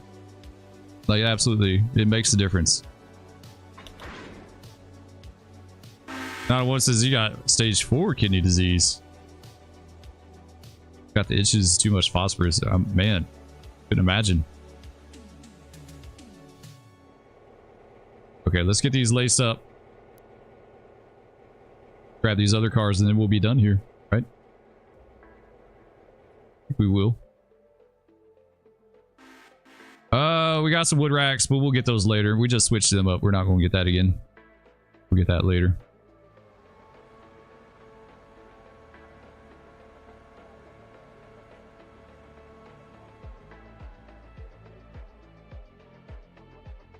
Yeah, we'll grab these other cars. We'll be good to go. We need to catch up with the 510 real fast. Actually, let's do that. Let's catch up with him. He's probably sitting up. Yeah, everyone's at Whittier right now. Like every train we got. Let's get the passenger job going. We got to get him topped off. I've got to change this engine out. Like this sucks. With the with that small tender.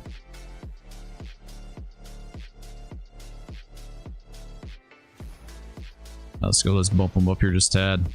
Get some water, get some coal, and we'll send him on his way.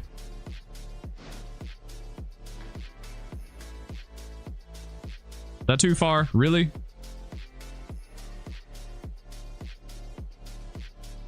There we go. All right, that's better.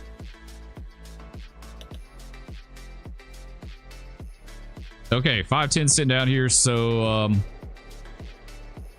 oh man, he's still hanging out on the main.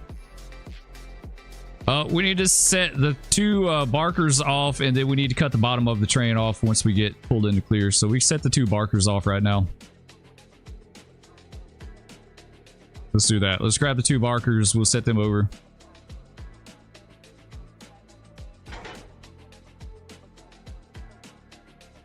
We'll track who we set them in. Set them over here for now. Okay, they can do that. This guy should be good up here. We're multitasking big time. If you can master multitasking in this game, then you've done 1/2 the battle. Here we go, get him oiled up good.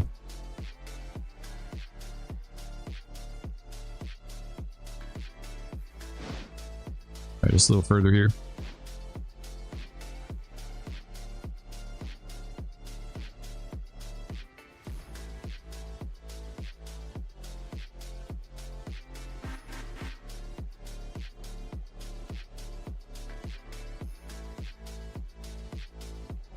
Oh man, this is a Hoosier got injured delivering a sleeper sofa. Did y'all see that video going around on social media? The dude that was harassing his, I don't know if it's his girlfriend or his wife or what. Maybe they're getting a divorce or something, and he punched the glass window. He was out, like she had locked him outside the house and she was videoing it. And he was outside raising hell, and he punched the window and broke it and like sliced his forearm all the way to the bone. Oh, like he was gushing so much blood. It was insane. Like that dude was going to die quick. Like, and he changed his tune real quick. Then he was begging her to call the police and the ambulance. He's supposedly he lived. He was okay, but he had to go to the hospital, get all stitched up, put back together. But man, that looked nasty. That was bad. That was bad. He got jacked up real bad. What happens when you act a fool?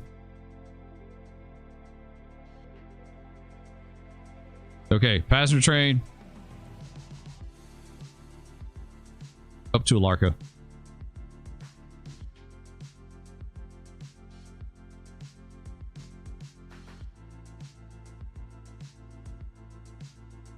Pretty bad chemicals is what caused it. Yeah, I could see that. So I couldn't imagine the guys that worked on weed sprayer trains, like all the stuff that they were around. Roundup and stuff like that.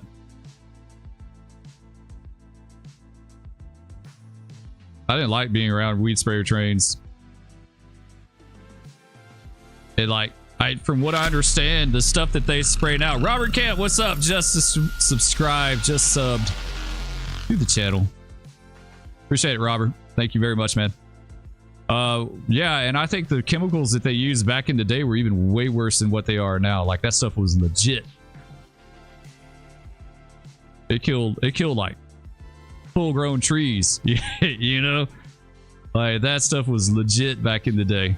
It still is now. It's still highly dangerous. Okay, passenger train's taken care of. Let's go check on the 300.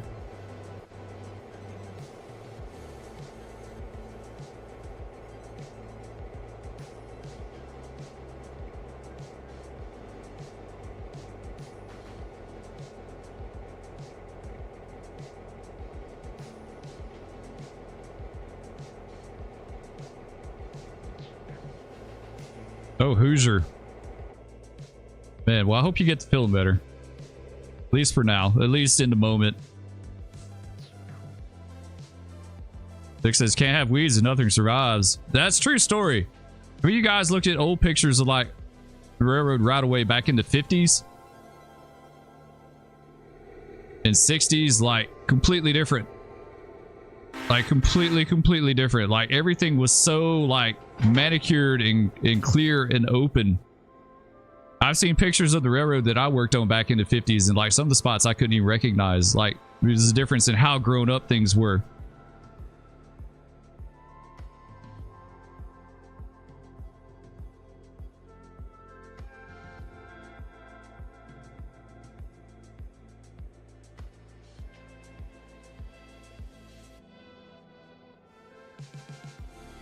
Maverick's lined up for a train tonight, a road train.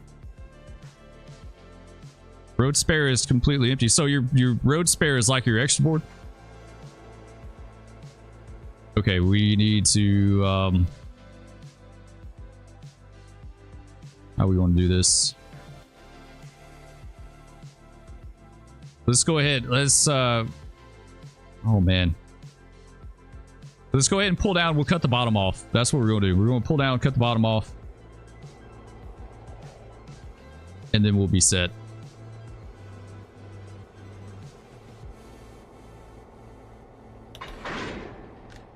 There we go. Okay, 301 or the 300. He needs to pull ahead. I think maybe down to here.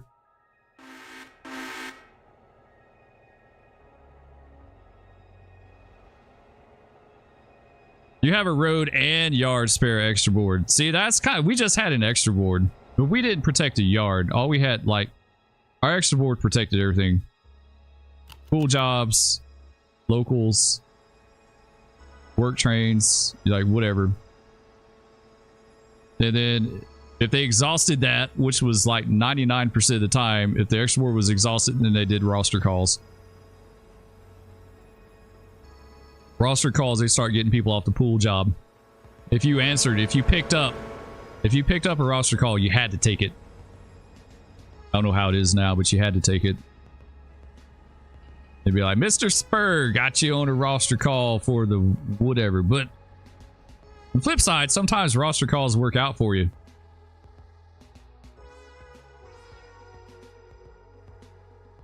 Especially if your pool job got out. You used to could wait for it to come back. So sometimes you get a day off after that. Like, depending on how fast it came back. And then they changed that, of course. That was just too good. That was too good. So they had to change that.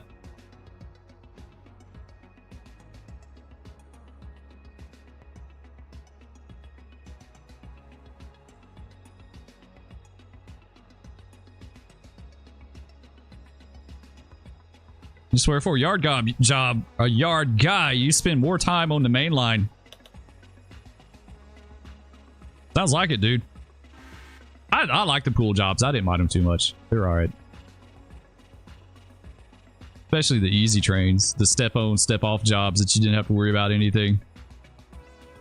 Okay, so we need to make this cut here. We'll just cut the bottom off. And then he can go on about his business. He can go to Bryson now, right?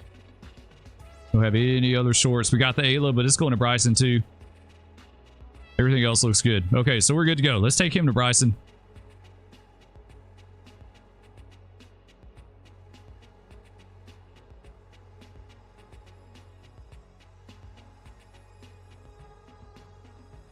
If you're on an assigned job, they can canvass you, but they can't force you. I'm not sure how that worked on assigned jobs.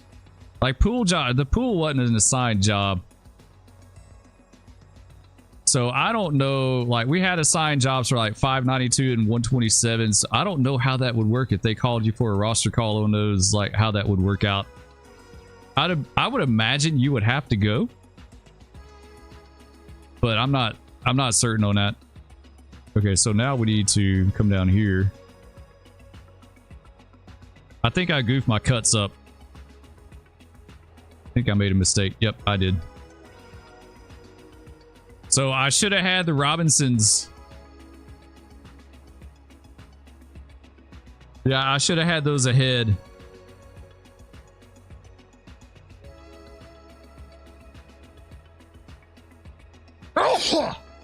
Oh, excuse me. I should have had those ahead of the Brysons. That way you could just cut the Brysons off and just keep right on trucking to Robinson. Now we got to do a little switching up there to make that right. But all right, next. Logs. Let's see about our logs here. What do we got? Whittier Sawmill. They're good for now, but we got to get these logs taken care of. Thank you, Hoosier. I appreciate it.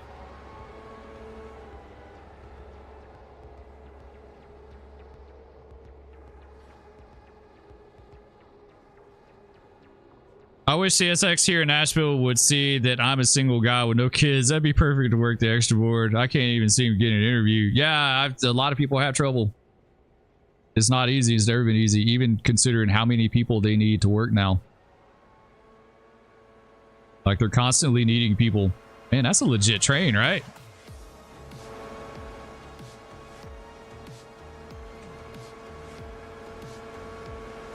That's pretty legit. I tried for years since the drama of my last railroad job.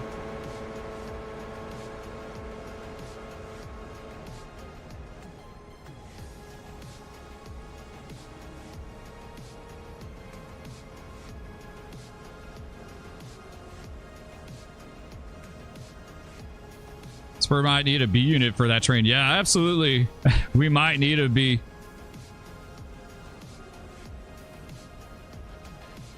Hoosier, they can't put you on medication for that? For your clot?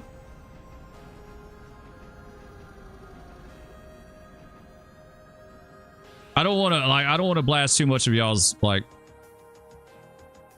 medical information. That's why I'm trying not to say too much about it, because I know it's kind of like a private thing, you know. I mean, y'all may not care. Yeah, we're going to add a B unit, or we may get a GP9. I'm not sure on that yet. We may wind up getting a GP9. Something else. We need something else. I don't quite get the U30B yet. Okay, so we need to take this guy and set him over here.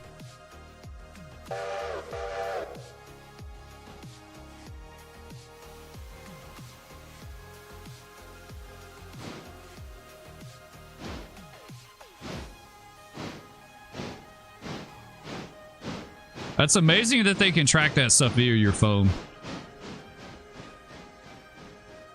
It's crazy how medical technology is advanced. Switch Track says, I run 2 GP9s and GP38 currently on that run. Oh, you on your mainline run, like your big run? That's a cool consist. I like the mixed consist.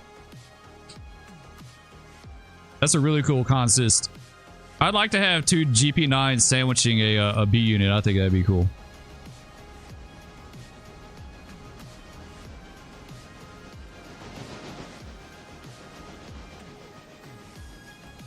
Let's say one of the coolest consists I've ever, old school consists I've seen a picture of back in the day was an SD45 that was sandwiched by 2 GP7s.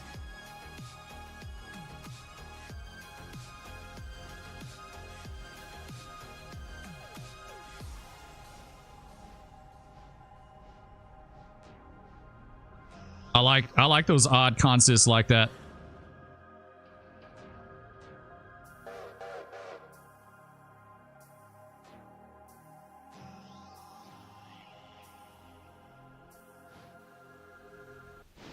We're going to be respotting some of these empties. It's because I don't want to break the setup. These are like 8 or 10 car sets. I don't want to break them up. They can zap you remotely.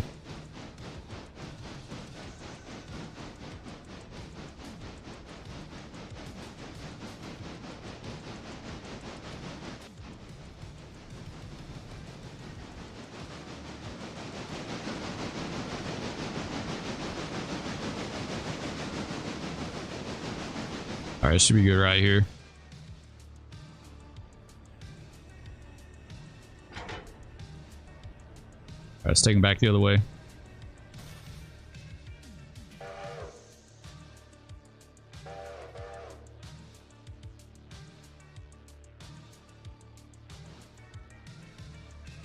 Sweet, those stopped on their own. Nice. They must have a little. He must have got some air under him or something. All right, we'll stick these back in there, let these finish unloading, and then we're going to take these cars and spot them up while 510 goes. Man, we got a lot of work to do here, guys.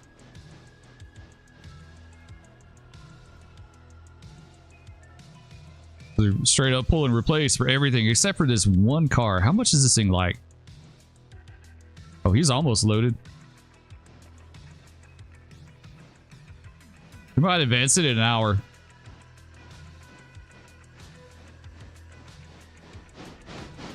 We'll advance in an hour, let that car load up, and then we should be able just to grab everything at one time.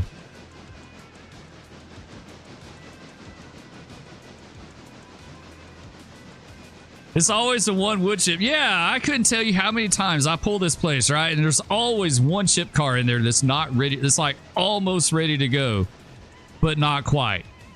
This one's like, he's just a hair away from it.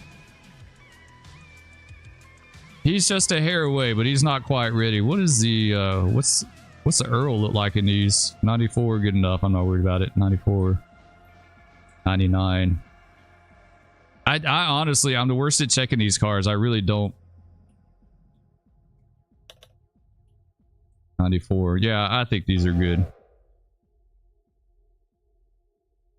Okay, we set these over. Go back and grab this one here. We'll be on our way.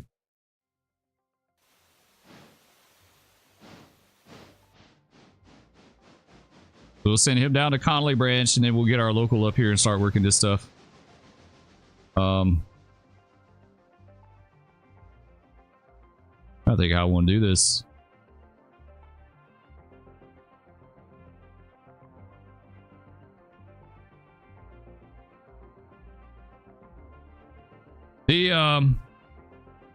The sleigh car and the Barkers need to be on the head end of this southbound to outbound cut, so they need to be down here.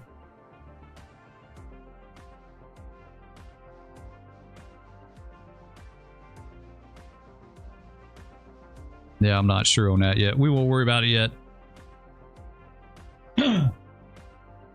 Nothing wrong. We have lots of work to do. Definitely makes the time go by, that's for sure. Okay, let's grab these guys. And we'll send him on his way. So we'll take him to... wrong way. Oh, Walker. I don't like messing with Walker. I like all the switchbacks and stuff. We'll take him down here. Down here would be good. We'll spot him up.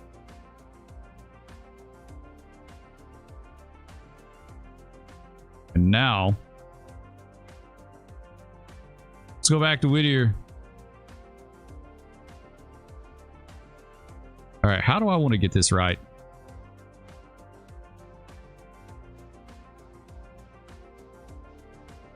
I could grab this cut on the south end. Pick the sleigh car on top of the markers, which would be perfect. Pick the Stenzel over on this track. And then go work all this stuff. Yeah, I think that's what we're going to do.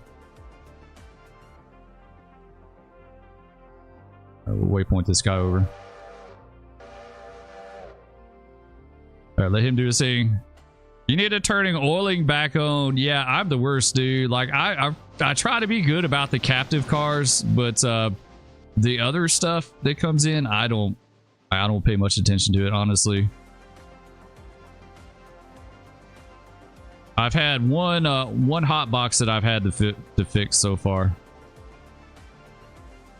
It was on one of the bridge cars too. You know the cars you get to open the bridge up, right? The cars that you have to deliver is actually one of those. So it only made a trip up and a trip back, and it got a hot box. I had to actually repair it down here in Whittier. All right, that's good with those.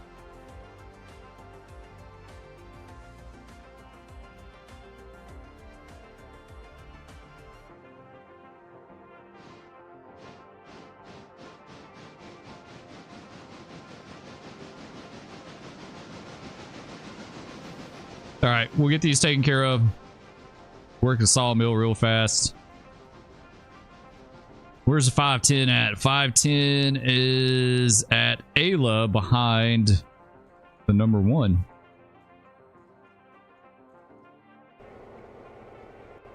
Oh, no. Did they hit?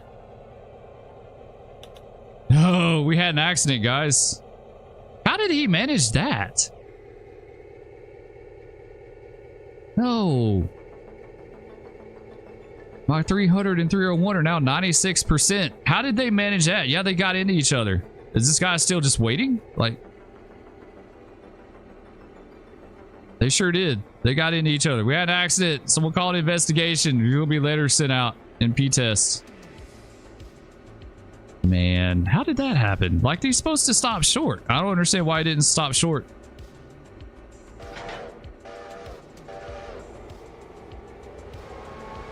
All right, well, could have been worse. What is the condition on this guy now? I want to know how hard they hit 98. It wasn't too bad.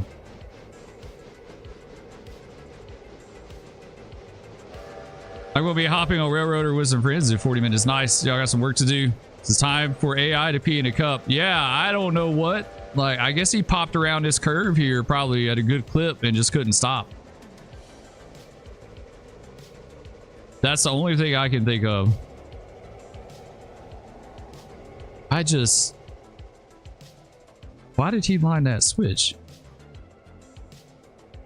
I don't need him to go in there. Like, he just needs to follow behind this guy. Maybe we need to get signals. Maybe that's something we need to look into. Signals.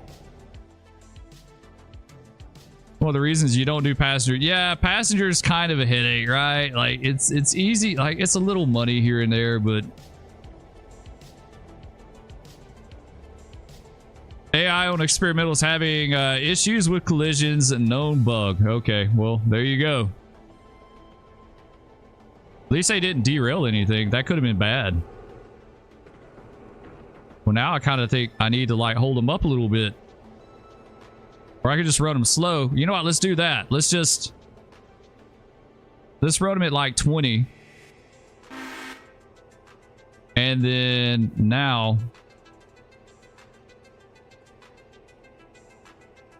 the other guy should be running a pretty good speed.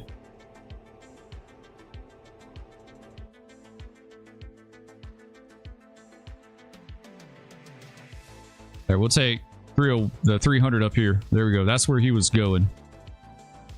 The number 1 Numero uno is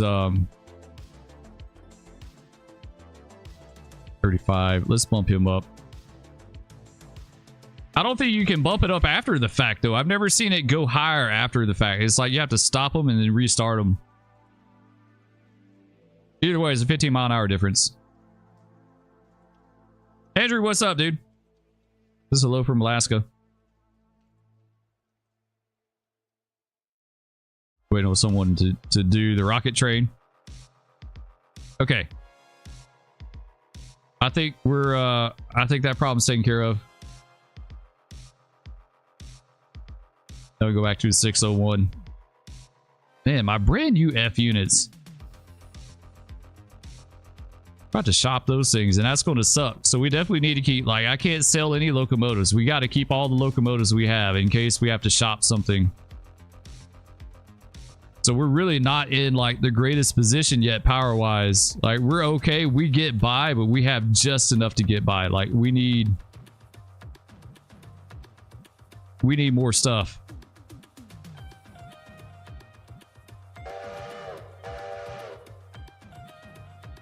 How are things in Alaska, Andrew? Is it cold?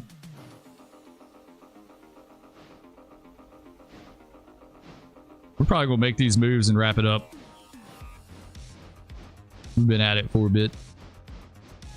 And still nowhere near. Or can't have nice things. Dumb AI. That is the truth, man. It's something always going to mess your stuff up. Never fails. Actually, I don't want to put him over there. Let's put it. Let's do right here.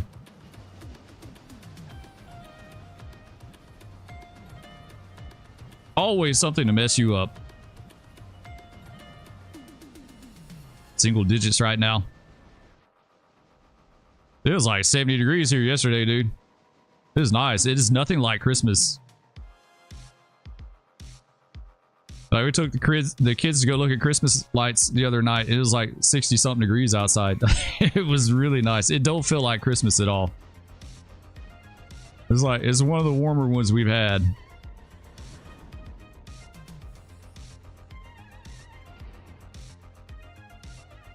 Country boy, what's going on, dude? Not much. Just making a little money.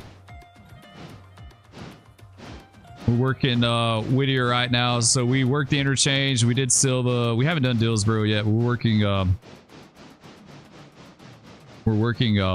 Whittier. So glad to catch you during my lunch break. Well, I appreciate it, man. It's glad to have you. Absolutely. Had a couple, had some new faces subscribe. It's been a good stream. I've really like, I've always enjoyed streaming. Say it's not a matter that I don't enjoy, but these last, like, this latest batch of streams that I've done have been really good. Really appreciate it, guys. Everyone that drops in and says hello. Okay, let's kick these back over, and then we need to put the stencil. Right, we put the stencil in here, and then we'll sort that out later. Just got home with lunch and saw you're live, right? Yeah, we got a little bit of a late start today. I said all my kids are homesick today, so...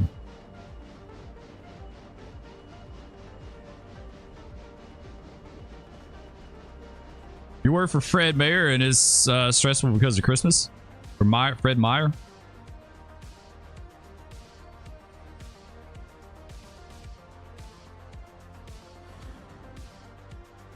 $37 degrees here in North Las Vegas. Nice. Jeff, you ever go do you ever go watch the launches at Nellis for Red Flag?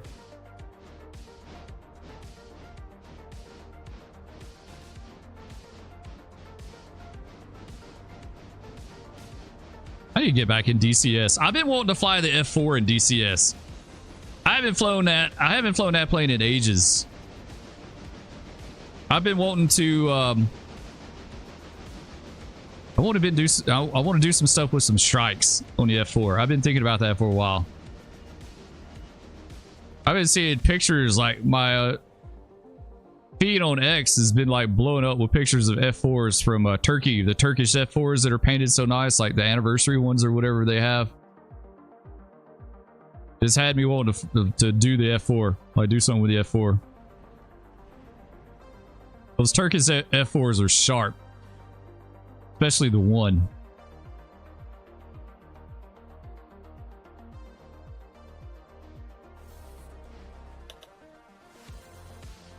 That'd be fun. I need to get with Talk Show, see if he'll beat my Rio. He's really good Rio in game.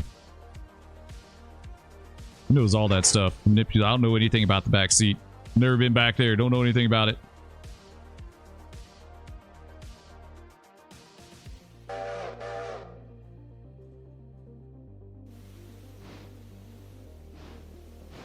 Man, that's a healthy cut going to the sawmill. What tier is that? What tier are we at? 4. I think someone said don't do 5, right? Didn't some of y'all suggest not doing tier 5? Just max out at 4. Fighter jets are always buzzing over the house, going back and forth through the Nevada test range. That's pretty sharp. US F4s are better looking in my opinion. Yeah, I remember F4. So I grew up in a farm in rural Alabama, and our farm was under a military training route, a low-level route.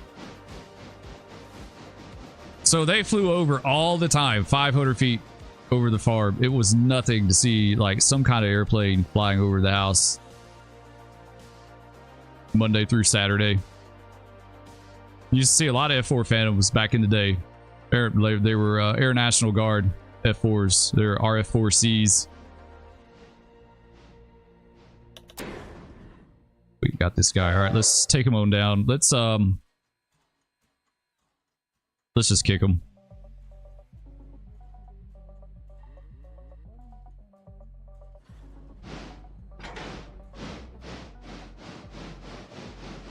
All right, that's good right there.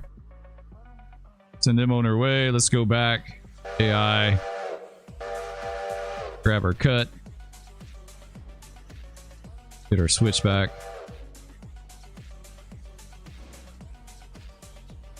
You see Blackhawks and Osprey. Yeah, I see the Osprey flying around too. Since they build those in Amarillo, they test fly them around here. It's kind of weird. Sometimes you see them a lot, and then other times not so much.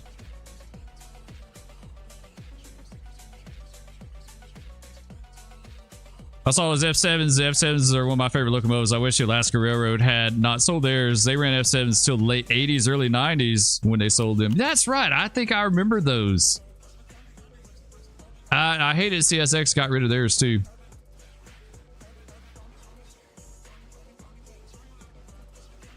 They had a nice set of F units. What, 2 A's and 2 B's?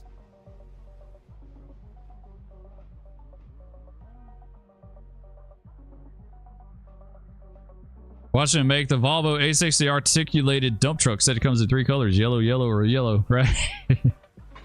That's typical construction equipment, right? Like, oof, I hope we didn't foul that. Yeah, that's okay. That's good.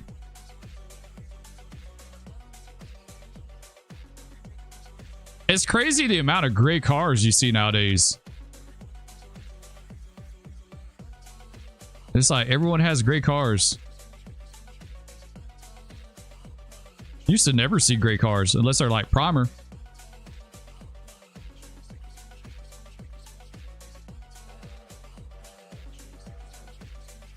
I kind of wish I went ahead and pulled that. Actually, I think we're going to do that. Let's stop this move. Stop this move right here. Stop it right here.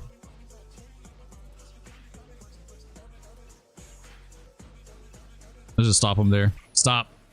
If he does it. Oh, we're going to go pull all the empties. Get that taken care of, and then we'll come back. In fact, you know what? You can just let go of those. Over here, dude. There you go. Hey, what's up, man? Says, hey, Spur Chat, hope you're doing well. Yes, we are doing good. All my kids are homesick, but I feel like they're on the mend. At least I hope so. Everyone's been sick.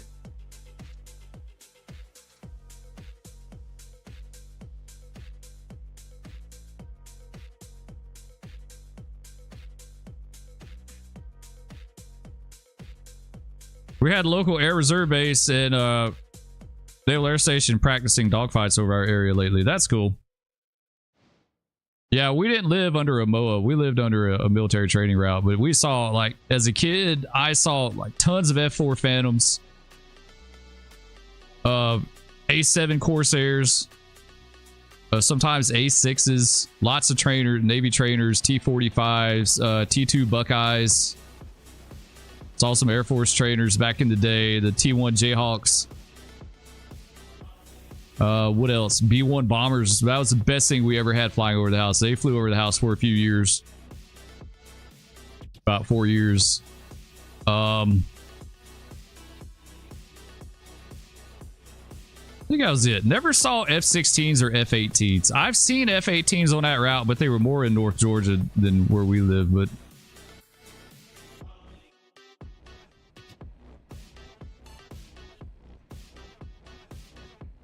color variety went out the window because color makes unique happiness. All right. There's a lot of great cars around, a lot of great vehicles. I hope they're cheaper. I would take a great vehicle if the price was right. I mean, honestly, if the price is right, I would do it. I would like gray. I mean, it looks like all they're doing is they're just putting gray primer on it and then dipping it in clear coat. They're saving a whole step, right? I mean, seems like. Figure Ford said you can have any color you want as long as it's black. True story.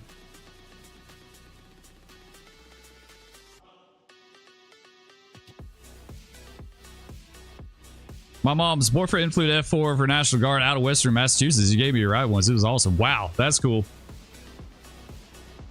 Yeah, I never got a ride. I had a buddy that flew the B1, and he got me a private tour on the flight line one day at Robins Air Force Day. It was Air Force Base. It was awesome. Got to go up inside a B1, like got to sit up front and in the back. It was like my own private tour. Amazing. The one thing about that plane that blew my mind was the view that they had out the front over that nose. It was like all glass. It was such an amazing view. It's cheaper for production, but the price increased for the consumer. Yeah, that wouldn't surprise me. Nothing surprises me anymore.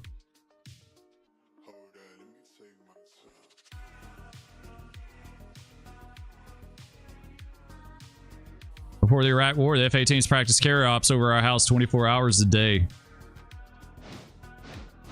Nice. Yeah, I wish we had more traffic up here. I saw, it's crazy. Ms. Spur and I were working in yard one day. We heard this loud rumble. And I looked up and saw this gray, like, 4-engine aircraft. It wasn't a 747. Like, obviously it wasn't a 747, but it was some kind of gray 4-engine aircraft. And he wasn't like at airliner altitude. Like, he wasn't super low, but he wasn't at airliner altitude. And I was like, what is that? I couldn't figure out what it was. So I went inside the house and I looked at ADSB. It was an E6B Takamo flying over our house at 20,000 feet. It's pretty cool that we were out there when he did it. We caught it. No, not AC-130. It was the E6B Takamo. It was out of Tinker. This is when he flipped it over. I came pretty close to losing my cookies. Oh. Man, I remember my buddy that flew the B1. He had a couple private airplanes at the airport in town. He had an RV4. He took me up in his RV4 one time and did a whole bunch of aerobatics, and I was like, oh man, I was glad to be done. My head was so swimmy when we were done doing that. Like, I was glad to be done. It was fun. It was a blast, but I was glad to be done.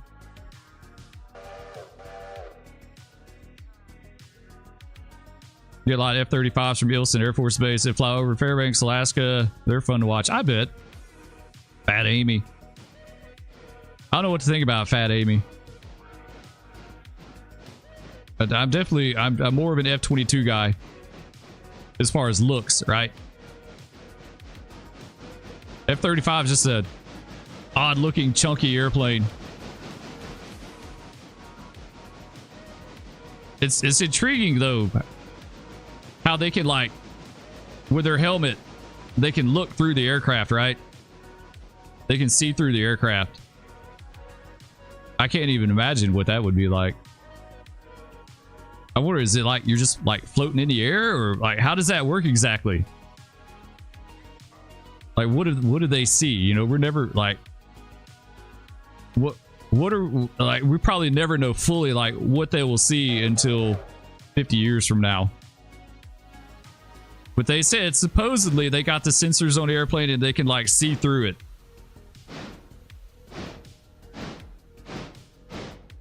The helmet, like how much is that helmet cost for the F-35? It's like a stupid amount of money.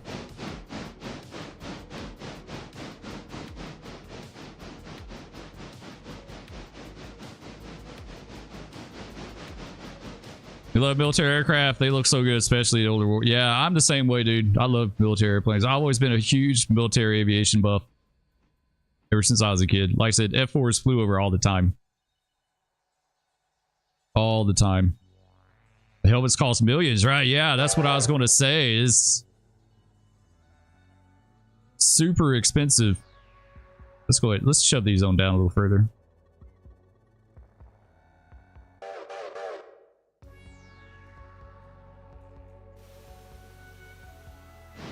I used to be a huge fan of the Mud Hen. I mean, I still am, right? A huge fan of the Mud Hen. The F-15E. I need to get that played for DCS. Honestly, I've been toying with that for a while. The bomb truck. But back during the first Gulf War, used to see a lot about the F-15s, especially when they're going scud hunting. It kind of got me into the Mud Hens.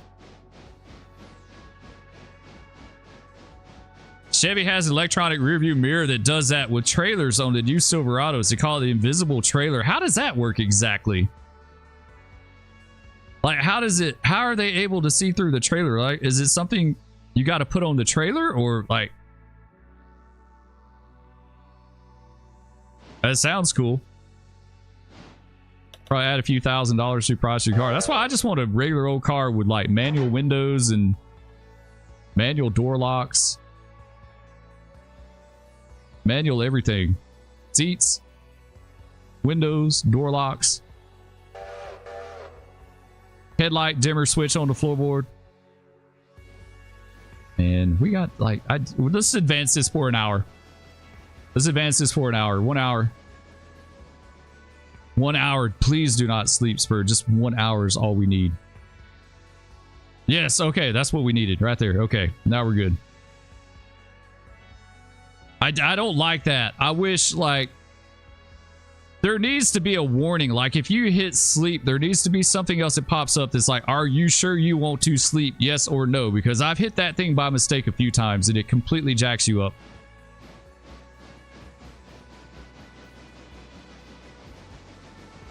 I think military says it costs more than they do to deter civilians from looking into it. I don't know.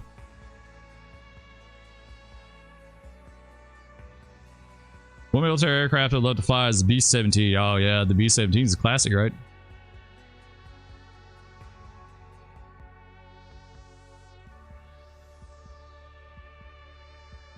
The AI running on road settings instead of waypoints runs a lot safer to stops. It looks ahead all the time when using waypoints. It only looks for, oh, okay, for the waypoint. Okay, I see what you're saying. I got you. I got you. Yeah, we may have to look at that. Hopefully we haven't had another accident. Okay, so that dude's good, right? Yeah, so we need to go over here and grab these three.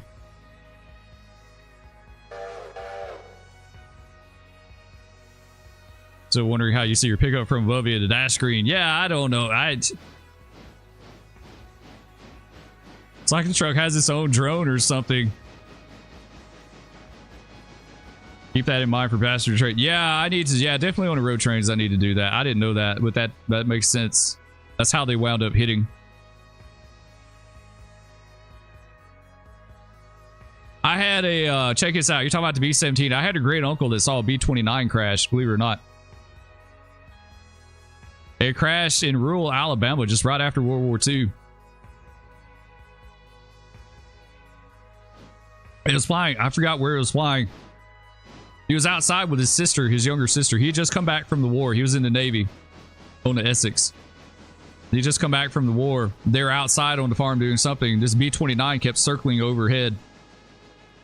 And his sister asked him, my grandmother asked him, said, what kind of plane is that? And he's like, that's a B-29. He's like, it just kept getting lower and lower and lower. And then it disappeared behind some trees and they saw a fireball.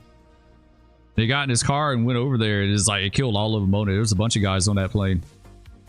It killed all of them. It crashed into a house, like into a farm. Like it was a big deal back in the day. I'll never forget him like talking about that, like what he saw. It was horrible. Like it was a horrible crash.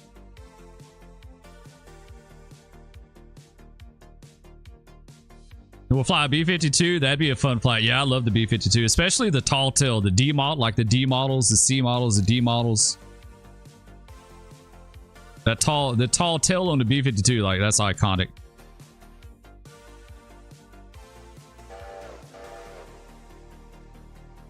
Nick from Vegas got to fly on a B-17 last year along with a B-25. That's cool. You did one of those deals where you pay.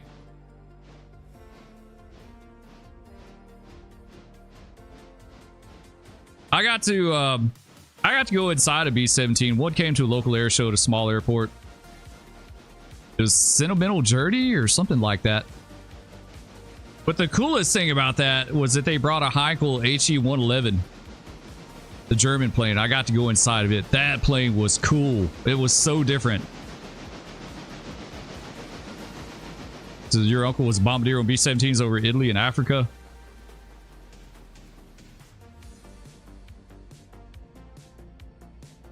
Man, that takes some brass. This is legit back in the day. Those bombers flying over Europe.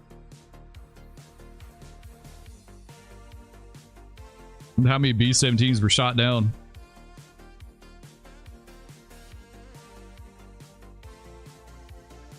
Oh, you saw Sentimental Journey. Okay.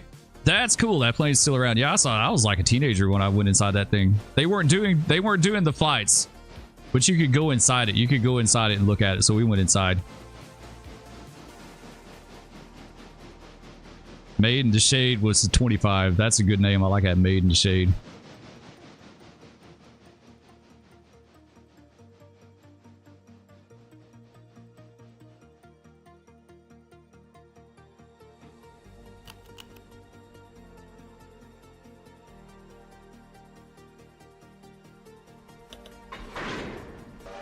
All right. We got that cut. We need to get some more air hoses. Let's do that. Go ahead and lace these. This guy here. We got some more. Right here. That's good. All right, we're good. For civilian aircraft, my favorite have to be the 737s and 747s. Oh, you gotta love the 747. It's like the most iconic plane ever. I'm not even that huge of a fan of the A380. I always felt like the A380 was kind of a one-off. It's kind of like a fleeting moment. I don't think it'll be nearly as impactful as the 747 was. It's a cool airplane. Don't get me wrong. The 747 changed the world, though.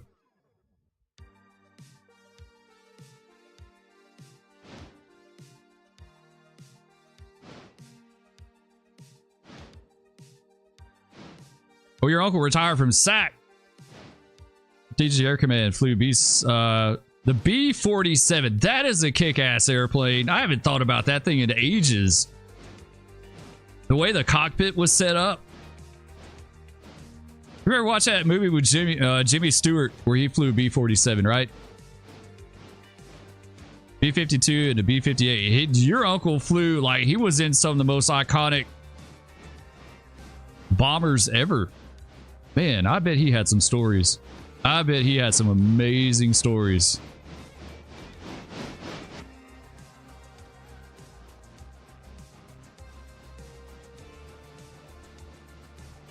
Lost too many good airframes in World War. Yeah, we did. We lost a ton of aircraft.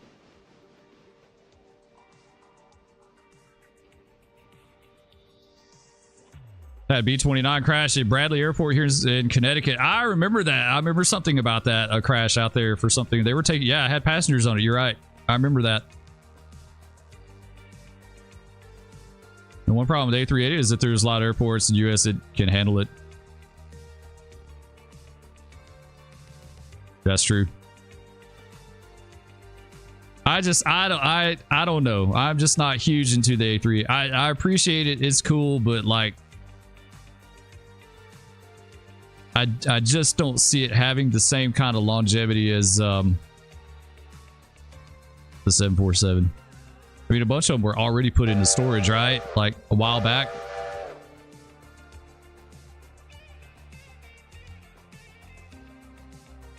Okay, let's take this guy.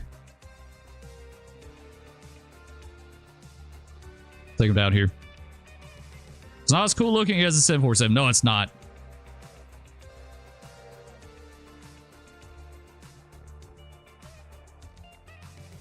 The 901 says his uncle, I'm assuming you say your uncle flew off of Guam and Okinawa, so he probably saw some time over Vietnam, the arc light raids and stuff like that. You guys listen to the video on YouTube from the cockpit of a B-52 during the Linebacker 2 campaign over Hanoi back in 1972. It's amazing to listen to. Boeing has major issues with their aircraft these days. Yeah, it seems like quality is going down, right? Or complexity. Maybe complexity is overtaken quality. The aircraft have gotten so incredibly complex. You're talking about favorites, though. One of my favorites is the Mad Dog. Like the MD-80. DC-9. DC-9 is a cool little airplane back in the day.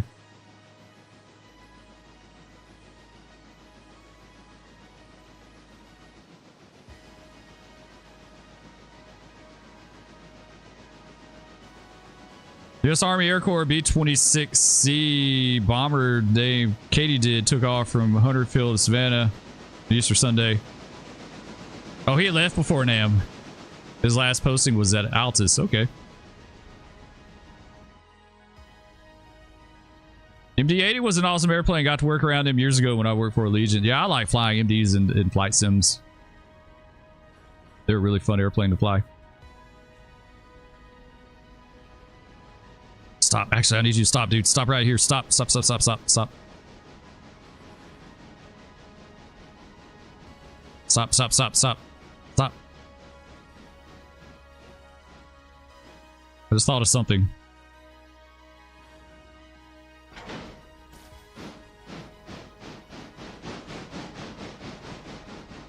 Now we'll grab these, put these on the head end. It's not quite right, though. It's not quite right. I need to get this stencil kicked out somewhere. We'll put the barkers in the sleigh on the head end and then kick the stencil back into this track, and then we'll be good with those. I used to love seeing the MDs flying out of Atlanta. When I was a kid, we go by Atlanta. The L-1011 was another cool airplane. It doesn't, like, when you think of old airliners, it doesn't get the recognition like a lot of them do. I want to say the L-1011 was pretty advanced for its time, too. Like, there was something with the avionics that... There was something about that airplane that was kind of groundbreaking. I can't remember what.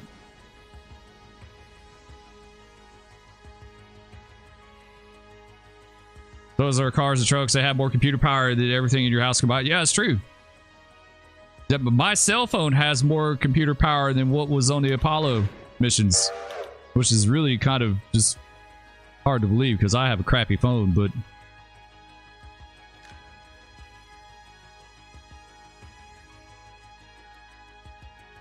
All right, let's get these laced up. The handbrake. All right, now we'll go back over. Go back over to our... We're trying to get our outbound cut set up here.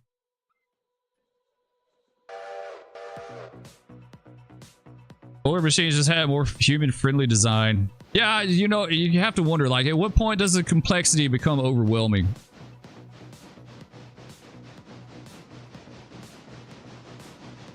You know, I mean, that's the question I've kind of asked myself. Like, at what point does complexity become overwhelming?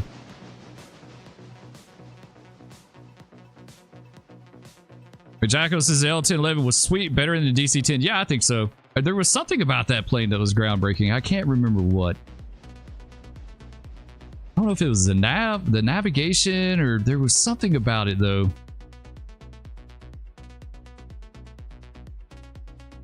Your watch has more computing power. Yeah. Well, unfortunately, I don't have a watch. I haven't worn a watch in years.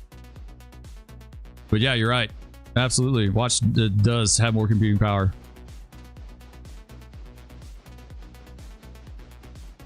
Andersons have Everett Air in Alaska. Yeah, they're flying MDs and DC-3s, right? They still have DC-3s?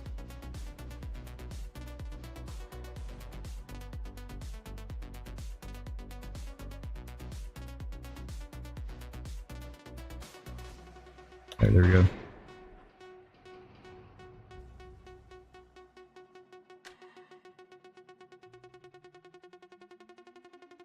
Okay, okay, I think we're good with that. Let's cut this guy off and put him back over here.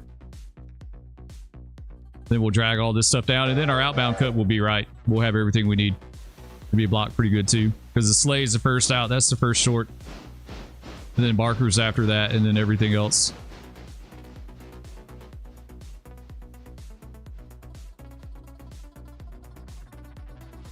L-1011 had forward radar, if I remember right. It was late delivery, which hurt it against the DC-10. After I left the railroad, I worked for a company for a few years. I worked for a Part 145 repair station for aircraft parts, and one of the main things that I helped rebuild or worked on was the thrust reverser actuators for DC-10s. For the KC-10s, is they had a contract with the Air Force, so we rebuilt all their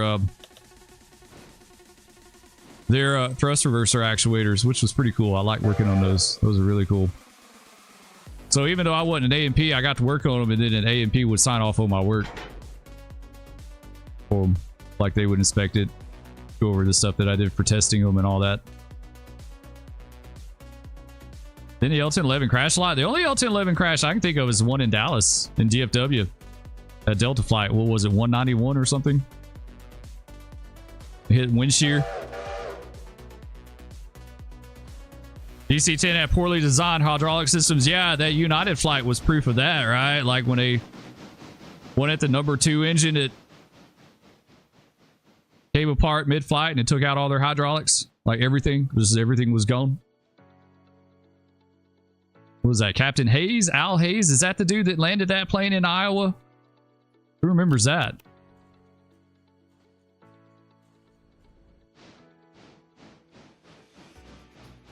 I have to remember, they're slowly trying to remove the human equation from things down the road, saying we make more errors than AI will. Yeah, it's true. It's like, at what point, what are we going to do?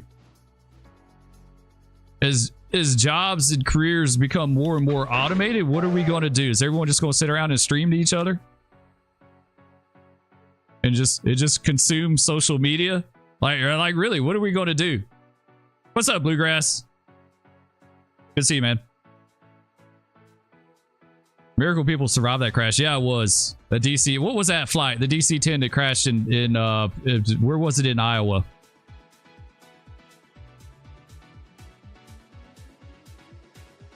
What I don't realize is that, in fact, humans are more reliable than AI due to the face that fact that AI is plotting our downfall. Maybe it's gonna be interesting to see where AI winds up. Hopefully it's not gonna be like iRobot.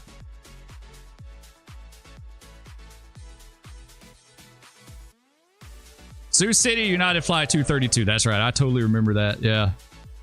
And then I remember Delta, the L-1011 had crashed at DFW. I had a cousin that was supposed to be on that flight. He got bumped off in Fort Lauderdale though. And my great aunt was actually there at the airport thinking he was on that flight. She saw it crash. Yeah, she said she like immediately dropped to her knees because she thought her son was on it. It turned out she didn't know he'd been bumped off.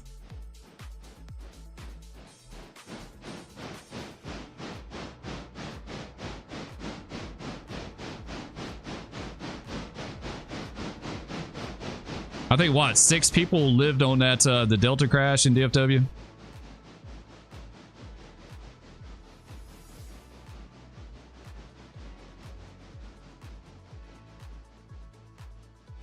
Andrew says my lunch break's about up. Have a great one. All right, Andrew, I appreciate you, friend. I hope you have a good rest of your day. Don't get too cold in Alaska. Jacko says that's the first time I remember seeing crash footage on the news. Which one was that? The United flight that crashed?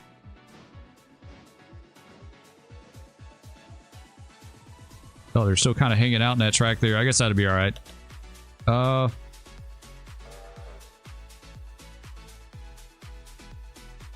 Yeah, that's fine. We'll be okay. Okay, so we need to cut these guys off. Let's work the sawmill real fast, and I think that's going to be it, guys. We've been at it for a while. 4 hours and 7 minutes.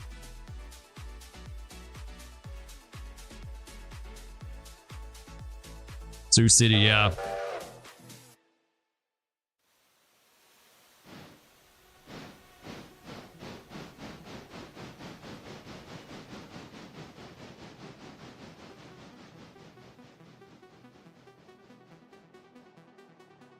Yeah, I definitely remember Sioux City. That was crazy. Those pilots had balls of steel, right?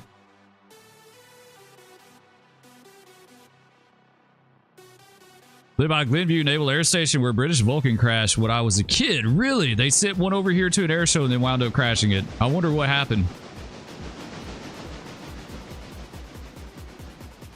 Vulcans, I think, are known for that blue note, that howl. Like if they get the engines in a certain RPM and angle, like they howl. Kind of like the F-18 has that nice blue note to it.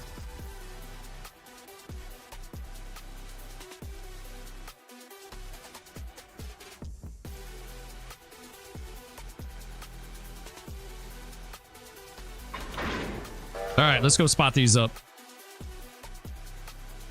We're not going to be able to do all of them at one time. Let's just do it manual. I don't remember which way does he need to go though. Reverse, right? Is reverse? Yeah, reverse. Okay. We're hanging on to 14 cars, 388 tons. What was a flight where all the IBM employees died? I don't know anything about that one, 901.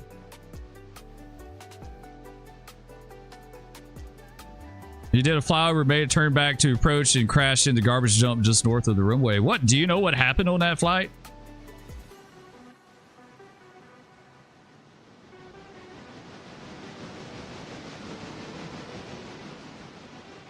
I don't know about the IBM 901. That's news to me. I didn't know there was one where they lost a bunch of employees. You know what time frame that was?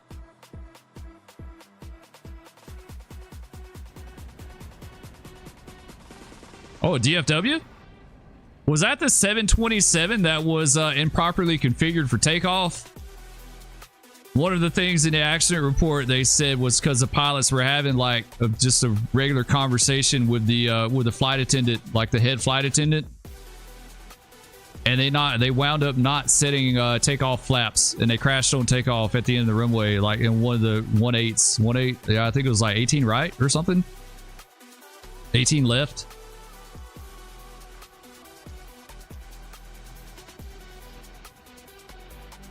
And in fact, the thing that was so chilling about that cockpit voice recorder is that I think the flight attendant asked why they'd had the recorder or something, and it's like they said so our families will have something to hear in case we crash or something like that, right? The 720 is the Delta 727 that crashed. I want to say that happened in like 88 or 89 or 87. Landing in bad weather. Okay, you're talking about Delta 191. That was the L1011 901 that crashed. He hit wind shear. They hit wind shear. And they crashed. I didn't realize that flight had people, a lot of people from IBM on it. It was out of Fort Lauderdale. I want to say it was out of Fort Lauderdale to DFW. It's supposed to go to LA. Like it's a flight to LA, but it has stopover in DFW.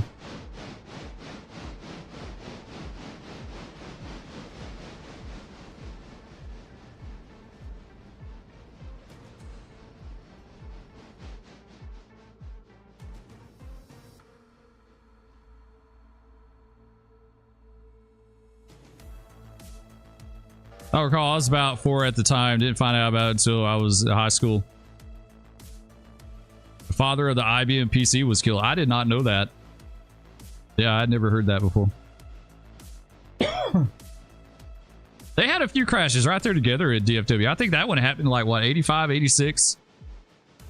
And then like 88, they had the 727 crashed.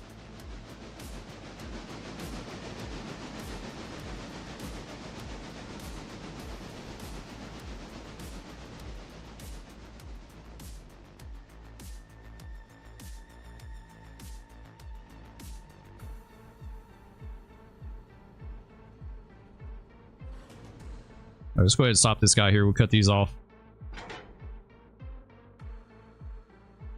Oh yeah, the rest of the way.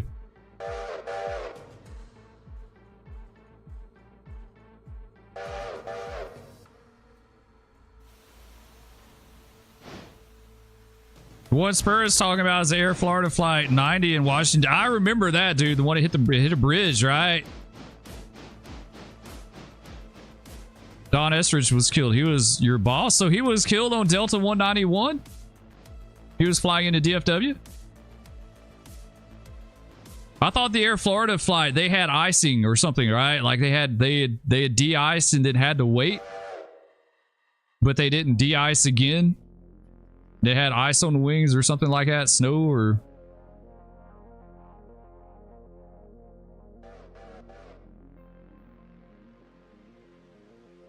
Vulcan B2XL 390 of 617 Squadron crashed at Glenville Naval Air Station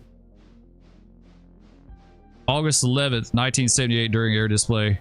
All crew were killed whilst undertaking a flypast with 2 engines shut down. The captain banked the aircraft in such a way as to blank off the airflow to the 2 running power plants. They stalled and crashed. Wow, why did they have 2 engines shut down? Like, why would you do that? That surely wasn't like part of the display, right? Like maybe they had a mechanical failure or something and they shut 2 of them down.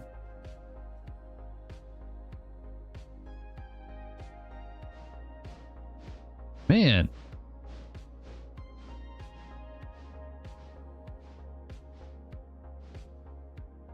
Okay, we have to hold on to this guy.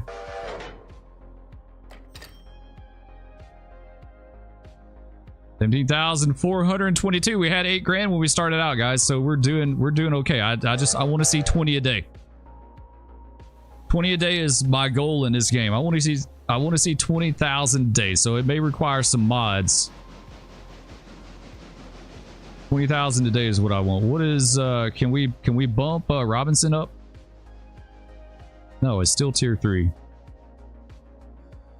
Do you have to deliver so many cars before you can bump the tier?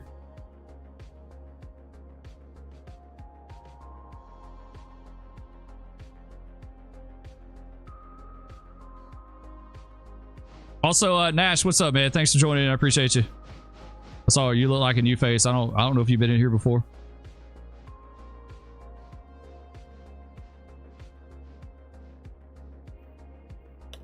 Passenger service will help that. It's just not a lot of money, man.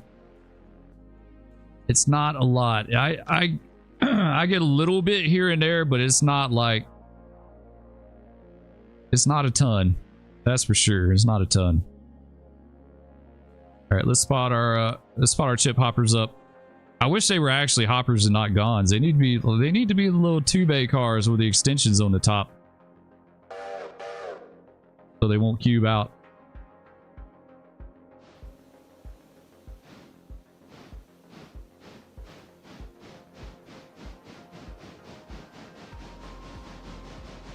Yeah, McJacko, I'm gonna have to read up on that crash some more. I wonder why they had 2 engines stalled down. Like, that just doesn't, or 2 engines shut down. That doesn't make sense. So they banked the aircraft in a way to blank off the airflow. So it sounds like a compressor stall in the other 2, and they stalled them out. Right? Like, that's what the F-14 was notorious for, compressor stalls. You can get yourself in a flat spin in DCS. I got in a flat spin in DCS. I couldn't get out.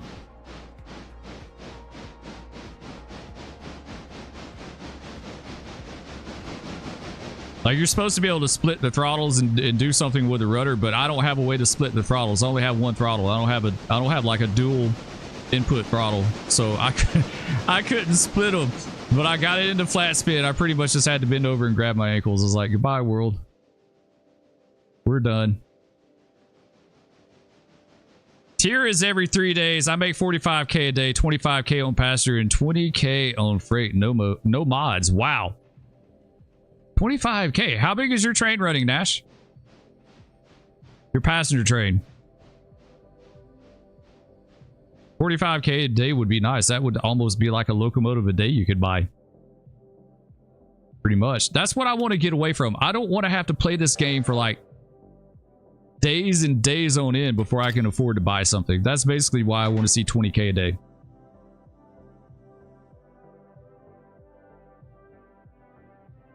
We're going to cheat though. We're going to use mods. We're going to do a couple of mods. At least one mod, if not two. We may do the sugar mill.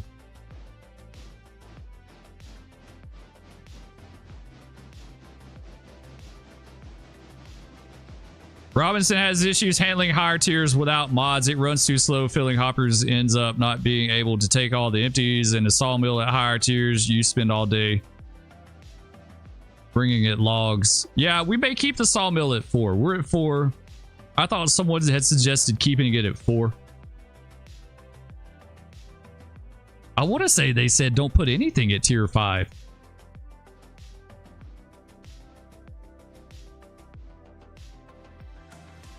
We're definitely going to do the Robinson mod. I need to look. I was kind of waiting on it to get to tier 5 first.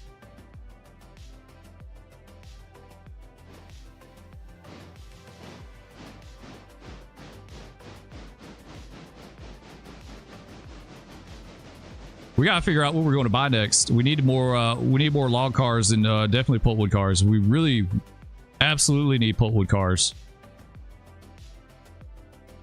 Log cars we kind of get by with okay now. Like, we're not in a horrible spot, but if I have to shop any of these cars, we're going to be screwed. 96%. 96, they're not too bad. Paperboard keep you busy at tier 5. I think he's just tier 3 right now for me. Yeah, I think he's just tier 3. Let's see. Yeah, Whittier, that's the only tier 4 job I got is Whittier, the sawmill. Paperboard is, yeah, it's tier 3. Probably bump it up to tier 4. You run 2 passenger trains a day. One starts at Andrews, the other one starts at Silva. They meet at Larka. They run from 6 a.m. to 9 p.m. How many cars do you run on those, Nash? Like, how big is it? Yeah, I've totally neglected passenger in game. I don't do, like, I literally don't do anything with it. Like, I just kind of run it every once in a while. But I don't do a great deal with it. All right, we need to grab this guy, and he's going to have to work Stenzel at some point. Let's go up here and look. Is this that guy? Is he not spotted up? No, he's not. Doggone it. We got to fix that. I didn't shove that far enough down. What we got up here to pick up?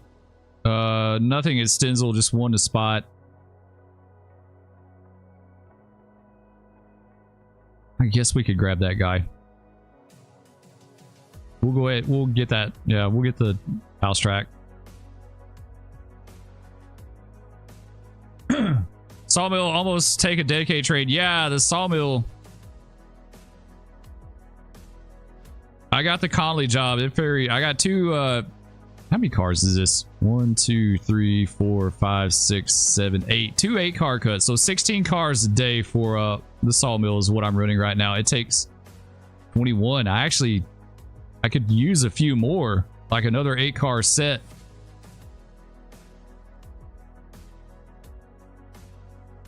Really double that, honestly. 32 cars. And the reason why I say that is if some of the, like, if one of these 8-car sets, they're all bought at the same time, but they all get shopped at the same time, I'm going to be like hurting. As far as like How much they get? 601. No, just stop, dude. Stop. Let's fix this real fast while you're here. Stop. Come back.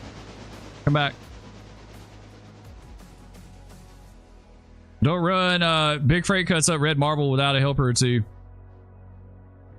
Yeah, I don't know when we're going to get to that.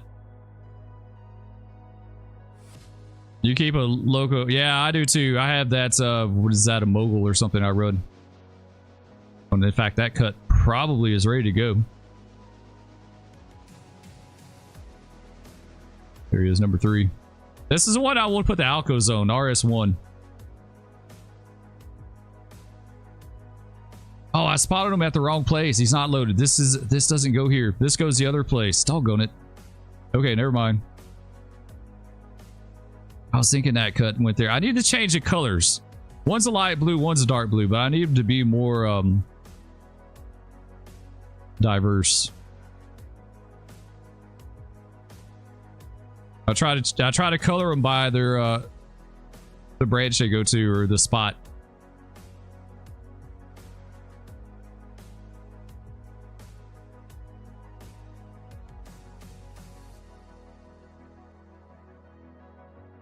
All right, 601 needs to shove.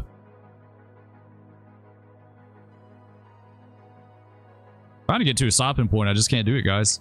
There's too much stuff to do. All right, 601, you need to spot you all the way to the bottom.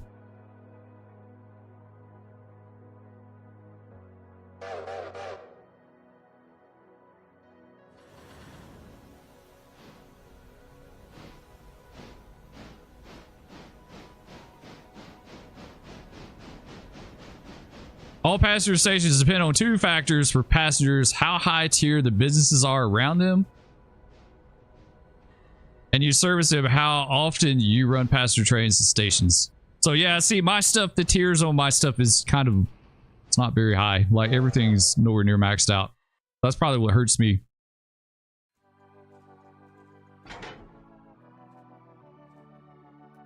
Okay, we're done with him. Let's go down here and grab this guy now.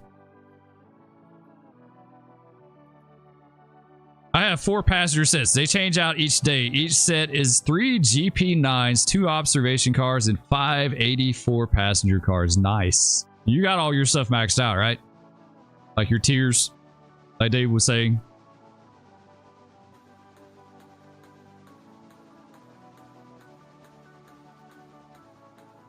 Yeah, Ale Farm Supply, tier 1.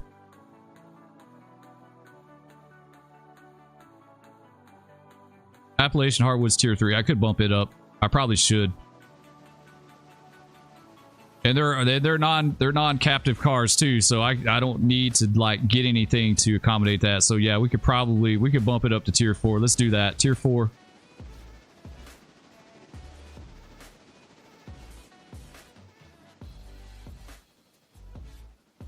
Bryson Lumber Co. I'm leaving that at 1. That place is a pain in the ass to work. I don't want to do like.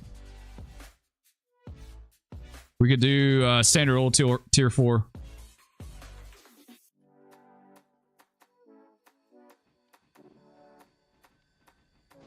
Ayla, I guess we could bump up, right? What's up, Chessie? How you doing, man? No, you do not. What, Nash? Oh, you don't have your tiers, Mac. You don't have your tiers bumped up?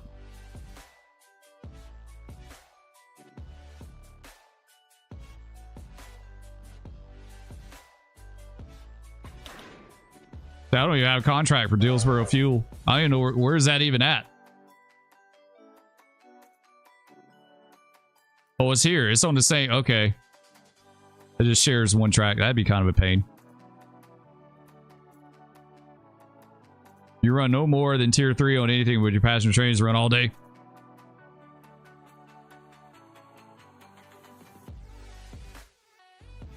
Okay. Back to it real fast. Let's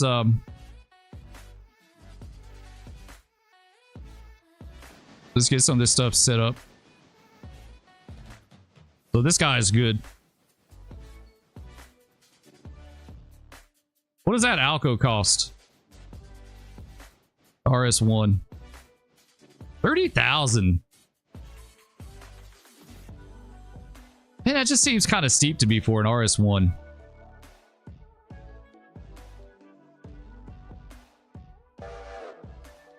that seems a little bit steep.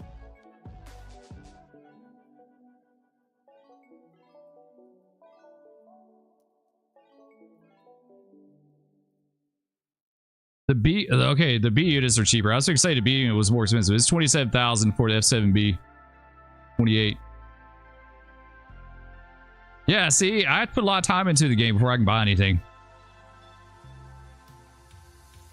85% of the industries are at tier 1. Really? Man.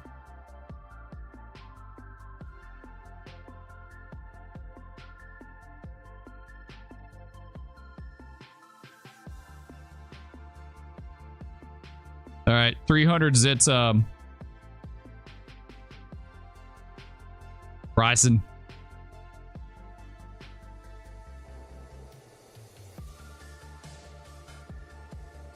Let's go ahead and take care of him real fast. Let's make our cut. We'll set these over. And then we'll grab the Robinson Cole and then take them up there and then we'll win it tonight. I think that'd be a good stopping point. It helps if you have friends running trains on your server. Yeah, it absolutely does because you get more stuff done and you can flip the days faster. I totally get that. We did. We made a good bit of money that night. We did multiplayer. Because everyone's knocking everything out at the same time, simultaneously.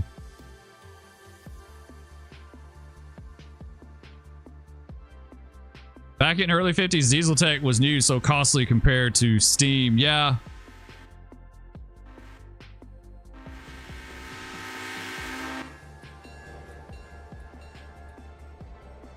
We get these actually. Yeah, you know what? I'm not going to worry about it. We need to get the Ayla down here on the outbound cut. Wesley says, I hope you have a wonderful day. Not feeling good. All right, Wesley, I appreciate it, man. I totally get it. Yeah, all my family's been sick. I hope you get to feeling better. Definitely no fun. Because I was feeling a little rough yesterday.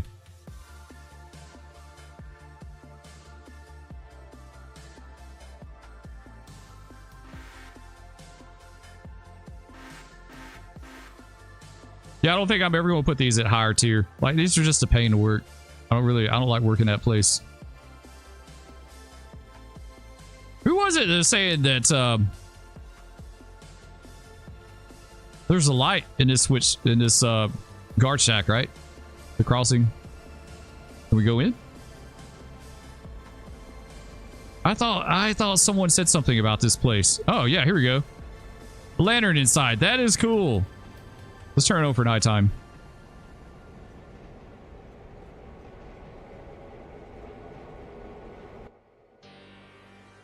I would have never found that.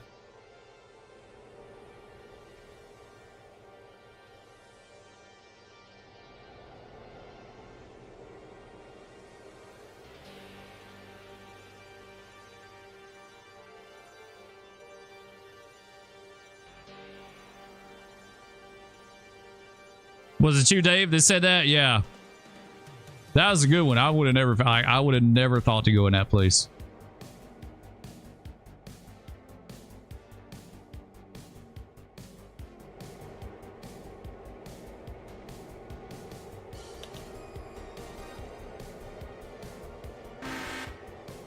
Sweet. All right, let's go back over to our Robinson.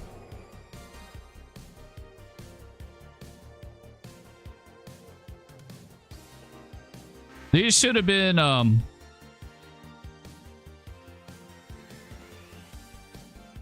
ahead of the Brysons. We could just roll up in here, cut the Brysons off, and continue north.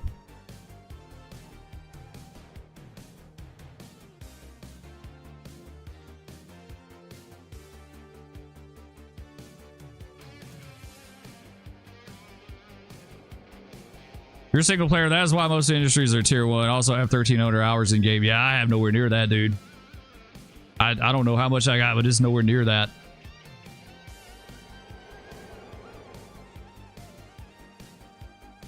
There's probably maybe a couple hundred.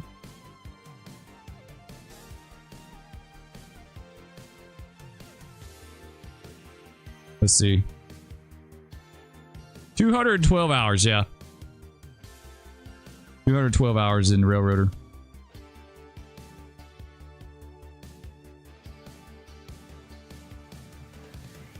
Yeah, when I start doing signal, yeah, you will. You're going to need someone to dispatch in at that point. Yeah, there's a huge difference in this game between single player and multiplayer.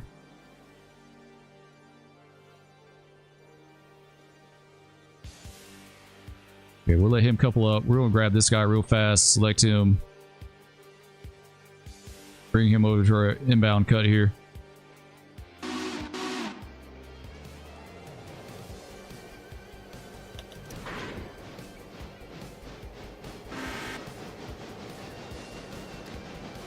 Sweet.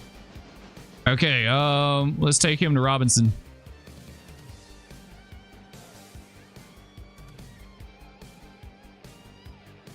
See what we got going on up here. I didn't even look.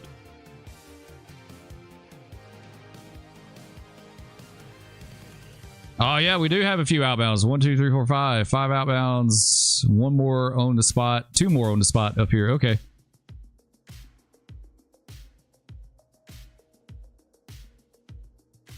Yeah, I really want that mod for this.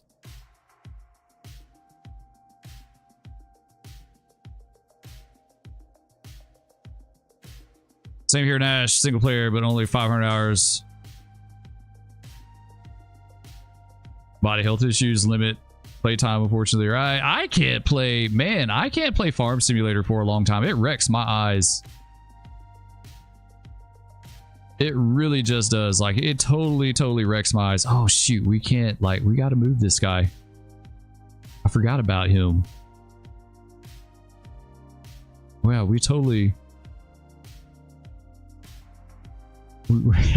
we got to take him somewhere else. The passenger job got to go up the line a little bit here because let's get him out of the way. You know what? Never mind. Let's we won't need to take him all the way up there. Let's take him right here. We'll just put him off on this little spur here. I need to get this Y. The Y would be nice to complete. Yeah, Farm Simulator wrecks my eyes. I don't know what it is about that game, but my eyeball, like if I play that game for a long time, my eyes feel like they're going to pop out of my skull.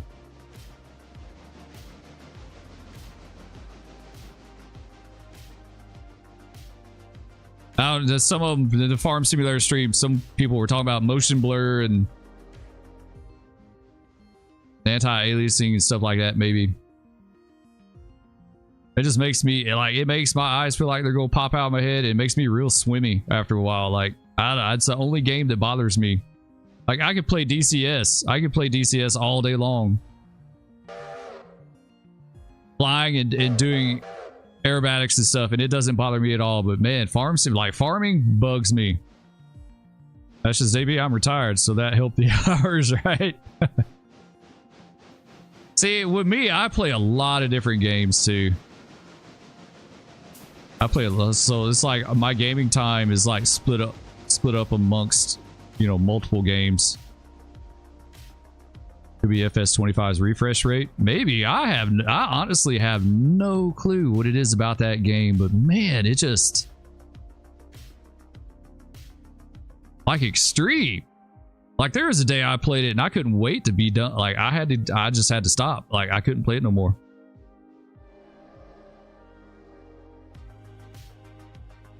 Motion blur some games bothers me. It doesn't make me sick, but it just makes the game less enjoyable. Yeah. For me, it was just super slight. Like it wasn't like horribly bad, but we've been playing this in Red Dead Redemption as of late. Red Dead that's a fun game.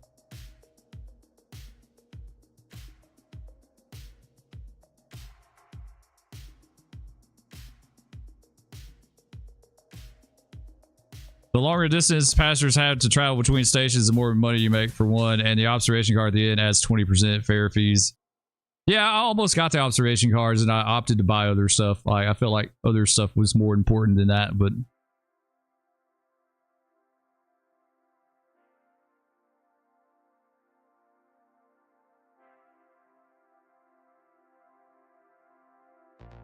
there's like nothing else out here too. Too bad there's not anything at Brooks.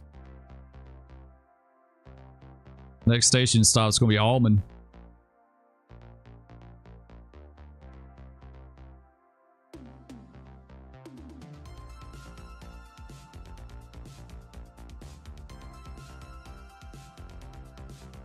What else could we buy? I really feel like I need to do more power. Like we were talking earlier, like putting stuff in shopping stuff for overhaul. Like if you have just enough power, it can really hurt you.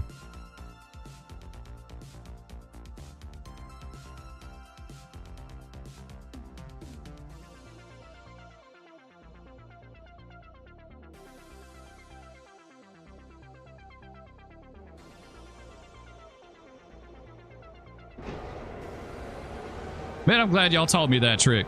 That's awesome. You run your passenger train twice a day from Whittier to Robinson. Makes a decent amount. Bluegrass added a second passenger car to a passenger train recently. Going to run it a bit more than once each way daily. Make more money. Yeah, I think right now, I like when I run mine is in the morning and the evening.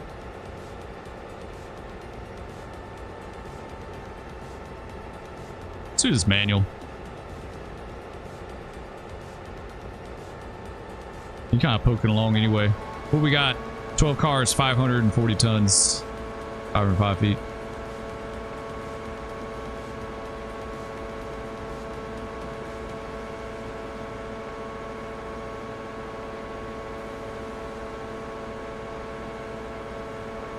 Got the last batch of cars to open the line to Robinson. Yeah, I'm hoping that'll really pay off for me soon. I just need to get the tiers bumped up.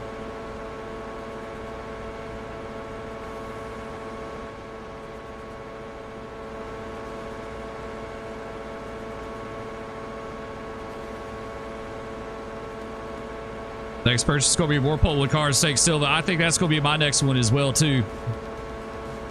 More Poltwood. I think I need at least another 10 car set. We could do that now if we wanted to. We got the money for it. Really, I need 20 more. I think 20 more I would be okay, but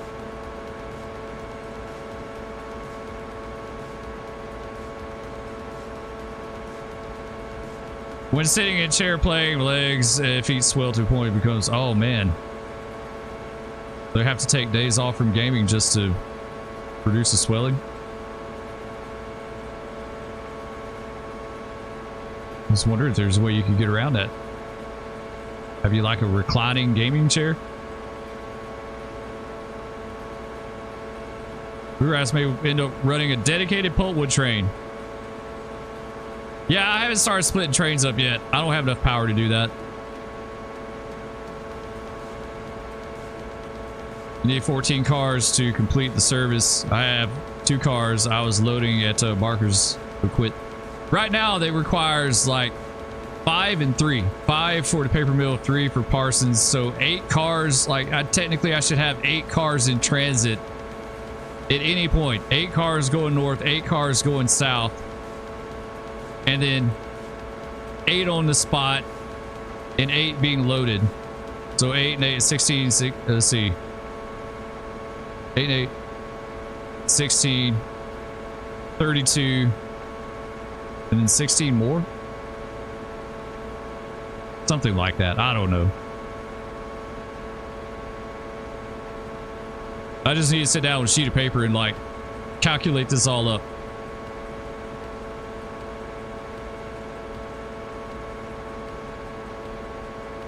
I just want to be able to like comfortably shop things if I need to, right? I don't want to be like under pressure to move the cars. Yeah, 6 locomotives, 3 C25 consolidations. 1 is Wilmot to Silva. 2 work Whittier, Logging Branch, and down to Ayla. Looking forward to passenger train. Don't remember model 260. Oh, you are a dieselized, so you got a GP9. 284 for a daily freight train. Yeah, Big Emma's kind of shopped right, or she's not shopped, but she's in the roundhouse. I don't want to get rid of, I'm not getting rid of anything. I'll put locomotives in storage until I absolutely know I don't need them anymore.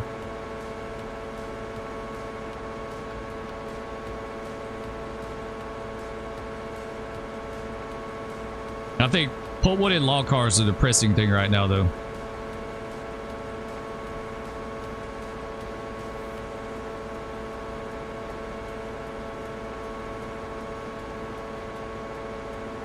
You sold C25 to pay for a GP9? Yeah, I haven't sold anything yet. I still got all the... I'd like to get rid of the moguls. The moguls and the 10-wheeler. Like, those need to go.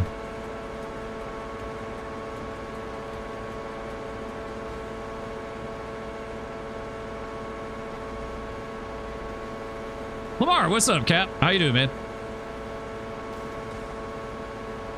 Good to see you. You get a lot of snow in Ohio?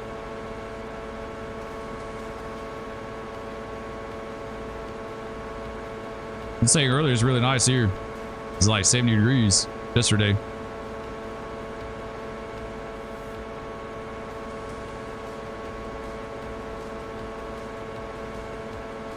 No snow for you? You didn't get any of that lake effect snow? You're not in that area?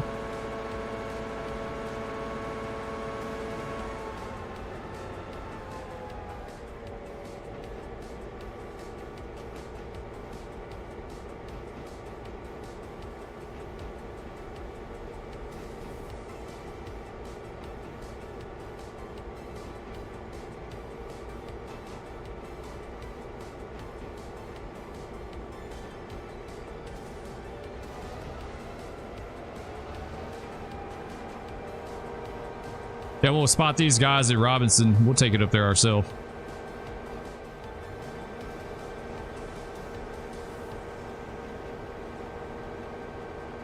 Red Marble's no joke. Need power to climb it unless you keep loads behind you. Small, even with the Santa Fe, works hard on it. That's the thing I like about diesel. You just keep adding what you need until you get the power assignment, you know?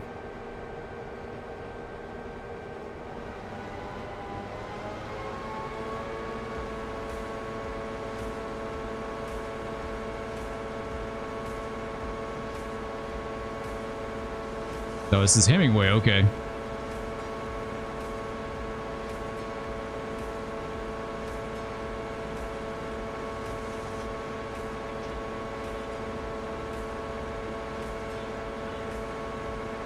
I don't get enough time to run through days expanded fast. Don't ask me how much debt I have. Yeah, we're about like, that's something else we need to work on too, honestly. We're 45,000 in the hole. Credit line's 178. 70 sounds nice. Mid-50s here in Kentucky. Had a little bit of snow a few days ago. Gonna get cold. Yeah, we're supposed to have some more cold weather moving into at some point.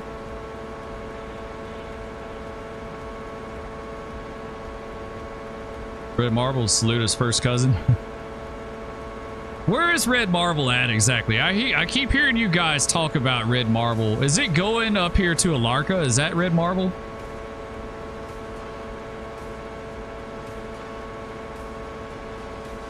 Is that going to the copper place?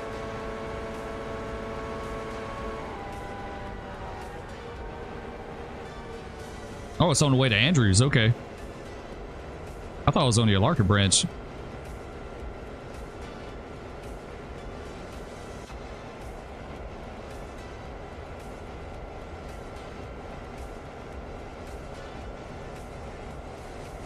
So somewhere over here between, yeah, okay, I guess Topton's the top of the grade. I think I've been to Topton before in real life. I've been in Nanahala.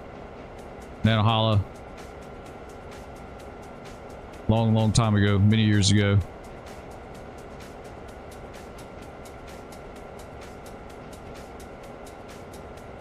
You know Red Marble when your trains just lay down? Even the diesels scream over heating alarms go off. Oh, so you get, they have short time ratings on diesels in game? I didn't know that. I didn't know these had short time ratings.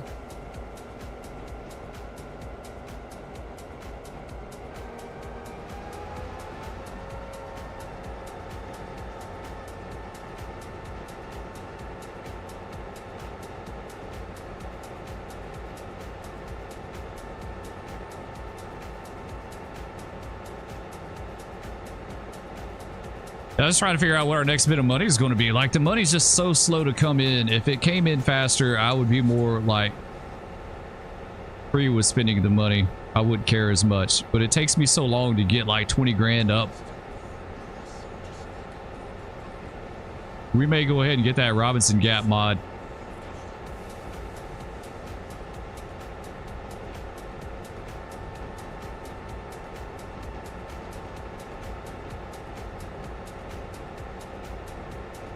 Money equals sugar mill. Yeah, we may get the sugar mill too.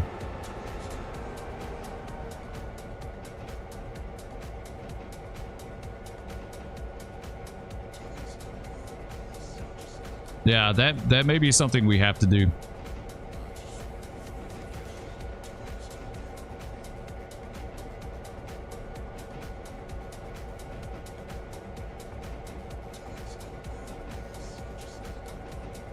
Oh shoot, this branch is 15. I forgot about that.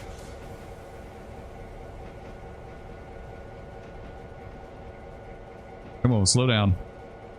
There we go.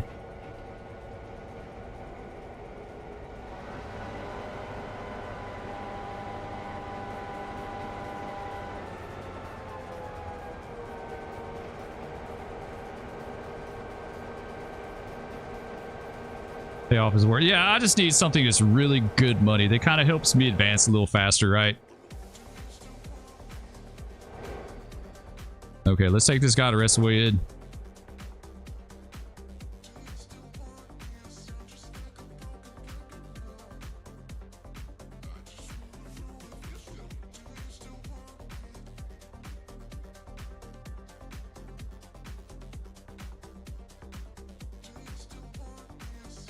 Get up here. Yeah, I think that would help a lot. Like I said, 20 grand a day is what I need. So far on this railroad, we hadn't even made 10 grand in a day.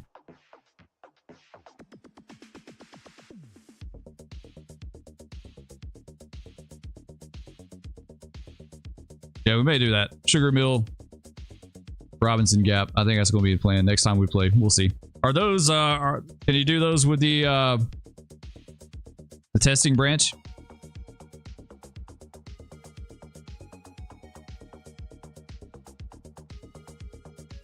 This one wants some help when you unlock Andrew's 2 interchange yards. They're complicated, right?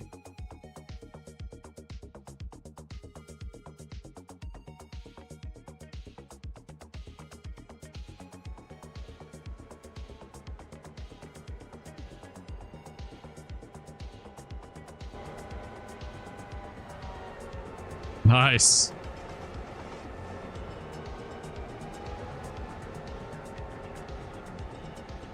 You're on the experimental branch, you're running a sugar mill, it works fine.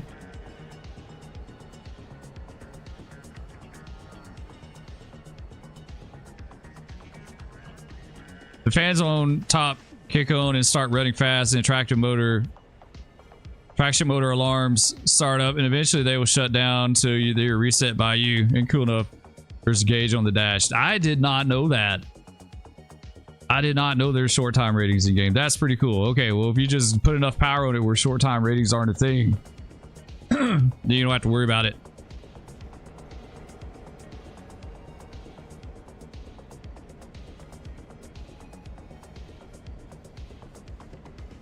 These F units have got close to their short time rating.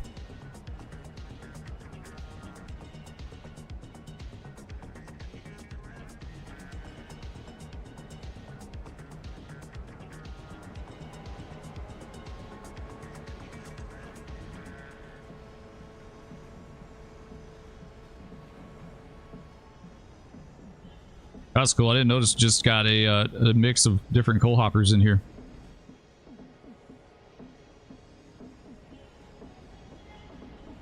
Got the little 2-bay and 3-bay.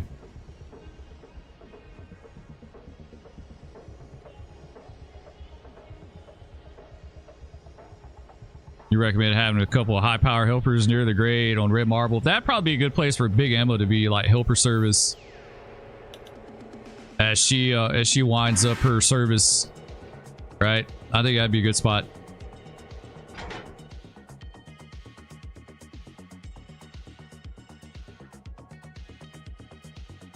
Like, let her end the last of her days in helper service for Red Marble. Flanagan Mine Mod is your moneymaker on tier 2. Is supplied 26 to 28 cars a day. Nice. That sounds like another good one. Yeah, I need a list of like the big heavy hitter, like big money mods. Like I said, I don't want to have to like work 50 bazillion industries. Like, I'll work them all, but I won't, like, just a handful of like the big.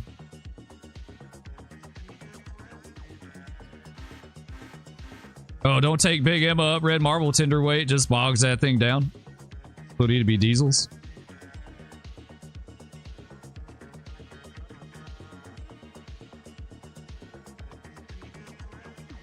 That might be a diesel job.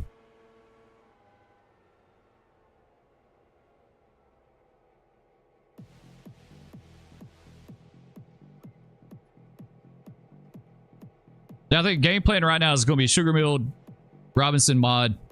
That way we don't have to expand, right? We don't have to grow anything more. We just stay where we're at. Stay in our lane. Work on those. Make money.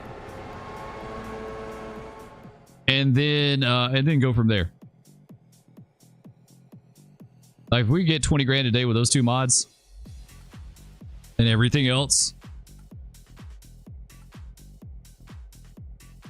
you're going to need no less than 5 GP9s to tackle Red Marble once your car count goes up. How many cars is that, though?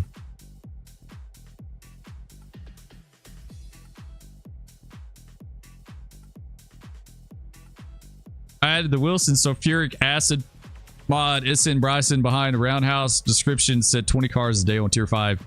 We experimental, haven't had any problems. Nice. Okay. That's exactly what I need. I don't want to expand right now. Like, I want to keep the railroad, like, keep it the same size, make more money, build money up, get some more cars, get some more engines, and then progress.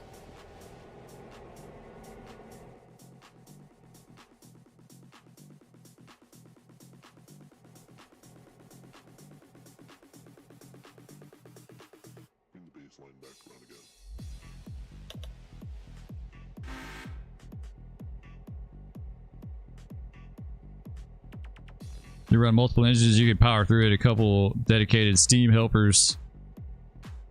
The high power will be fine. Don't fix what isn't broken, right? Yeah, we're just going to... The biggest mistake I've made in this game so far was my expansion to Silva, because I was not ready for that. I was absolutely nowhere near ready for that, and I paid for it big time. Like, I had to work hard.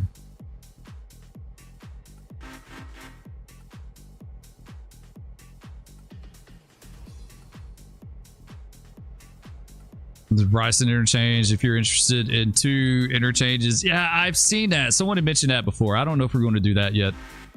We're going to be very measured in our approach to this, as far as how we advance things. Baby steps. We get crazy with it.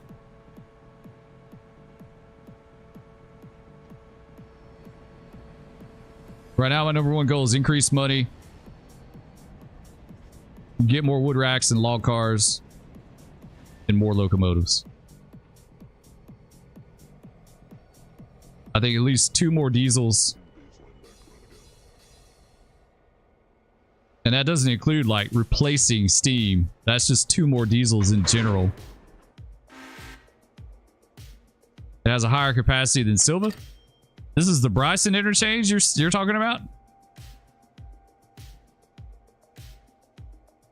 Does it make it a bridge route?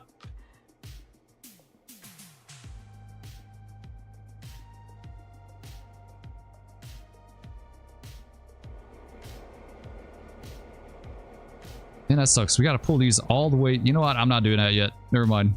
We'll get that later. We're not doing that. We're going to shove these to a spot.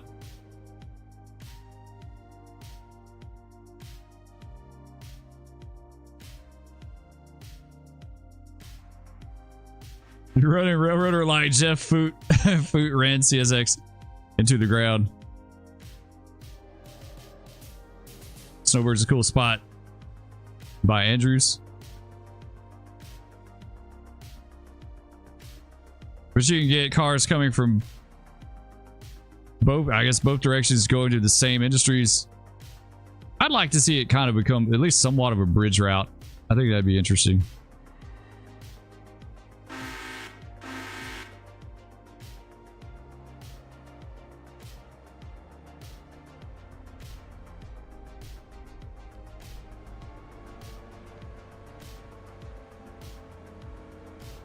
They're working on that. Yeah, I'd like to see other maps too. I think map more like another map.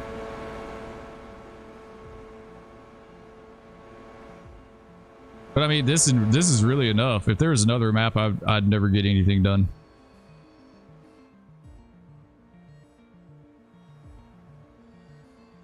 New maps would be cool. Yeah. Yeah, we've talked about that many times. Was it Saluda? Lynchfield?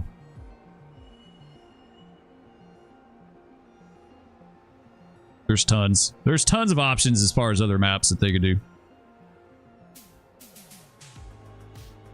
Grain route in the Midwest. That'd be a good one. Canada. Grain route in Canada, like out in the prairie.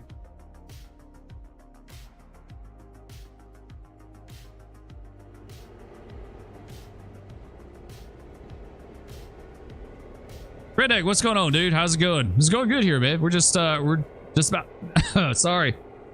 Just about to finish up. We just ran our big 510 train across the route. We're finishing up spotting our coal hoppers here at Robinson. We're just going over ways to make money in game. Some of the mods. More money, faster. Okay, now we're good with that. Let's go back down here. Now we can get these. I just didn't want to go through all that.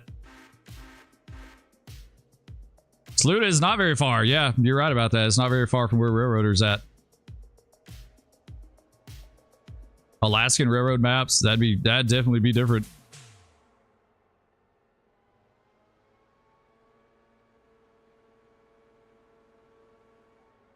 I think Clinchfield would be amazing as far as like a coal route. Northern end of Clinchfield.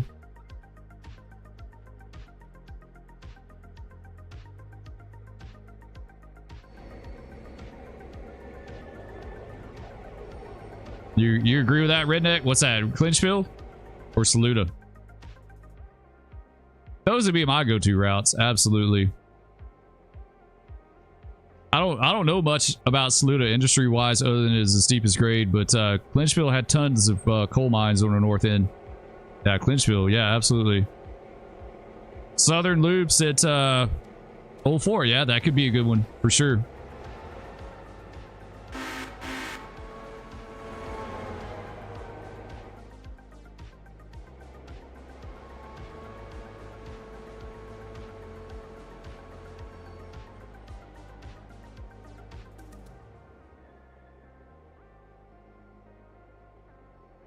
It'd be cool to have N&W out of Roanoke, Virginia.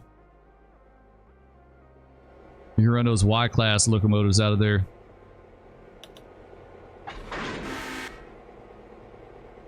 Moving wood chips across them out. Yeah, they took a lot of wood chips over that route, right? The old fort.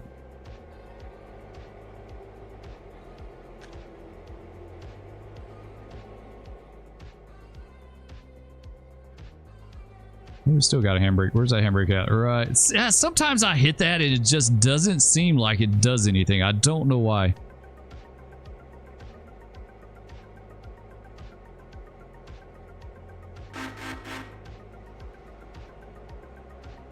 We're getting ready to drop an SD9 in a few weeks or so. An SD9 in game, really?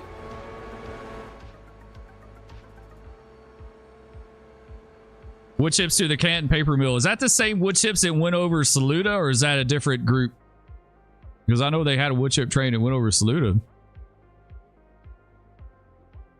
Nice. An SD9 would be cool. I'd go for an SD9. I'd go for an SD9 more than I would a 60.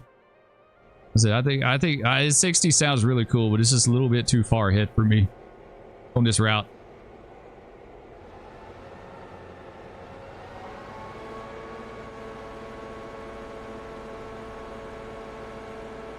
Like, we had a route like Lynchfield, that'd be fine, but this route's like a secondary.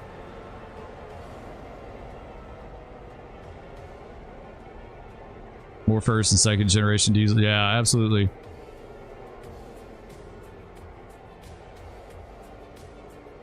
Salute went to Spartanburg. Let's hit this guy here.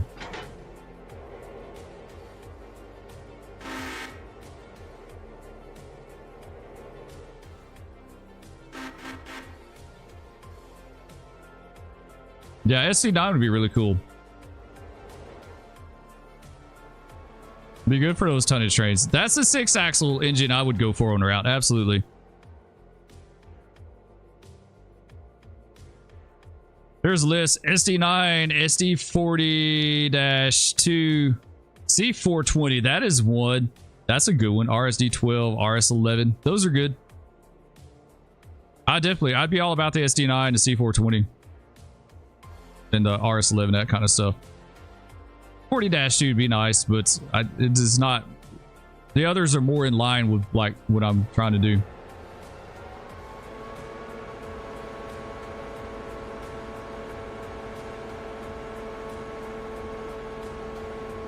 I still want to see a GP30 in game. GP30, GP35.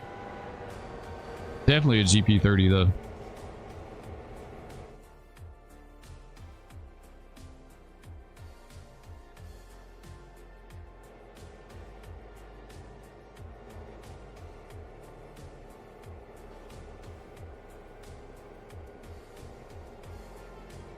Got a U-boat.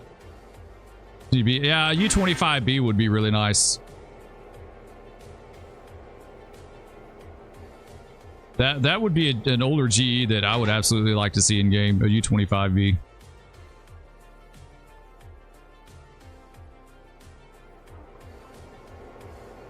GP30 be your favorite high and short hood variants? Yeah, GP30 would be really good. I'm honestly kind of surprised no one's done that yet for your game.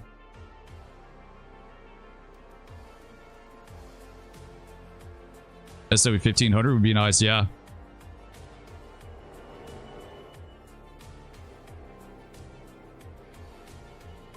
Yeah, absolutely. Those would be nice on the paper mill down there.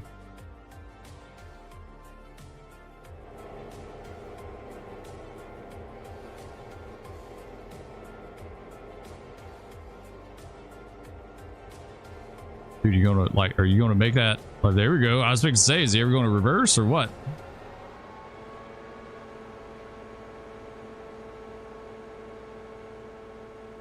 $44 tonners.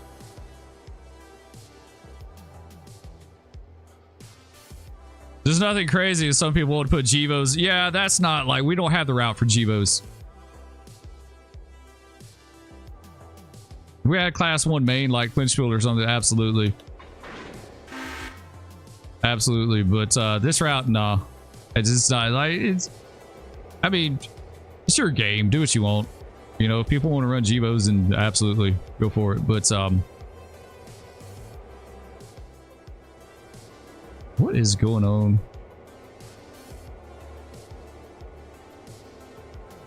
This guy is not, still not right. After all that time, he's still not right. Now he is.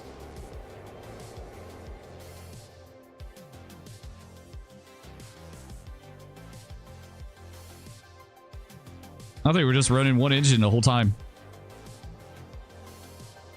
Yeah, we don't have a route for SC60 or Aces or Mac. Yeah, we don't. Cab forward would be cool. Nash, okay, off to eat. Enjoy the talk. All right, Nash, I appreciate it, man. I hope you have a good meal. We'll We'll catch you next time. We'll be streaming later this week.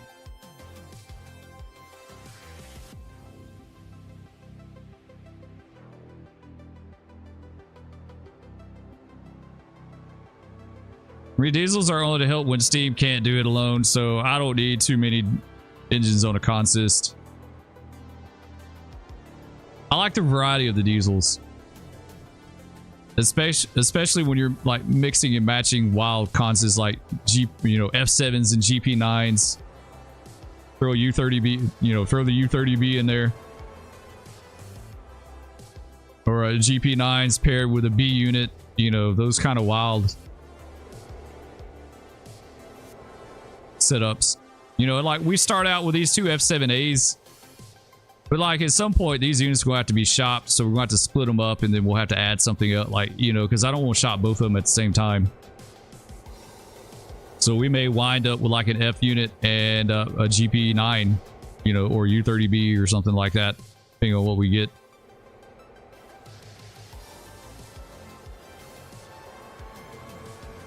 Or even an RS1. Like what we got here.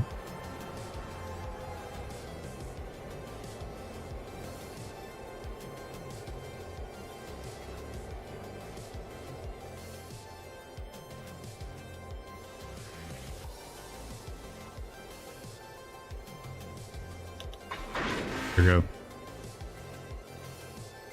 All right, guys. I think we're good. I think we're good for now. I think we're about to put off this haircut. Come on, grab it. There we go. Yeah, that's a little finicky. Someone's doing an FA.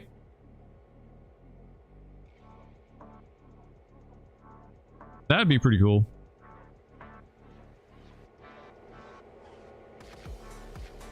Have I tried the Whittier Industry mod? No, I have not. I have not. What does that entail exactly? Is that the one that has the sugar mill?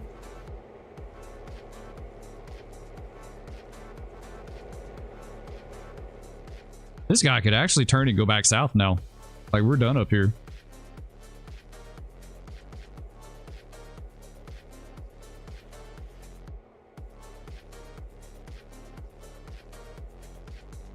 Just doesn't have a cab interior for the FA.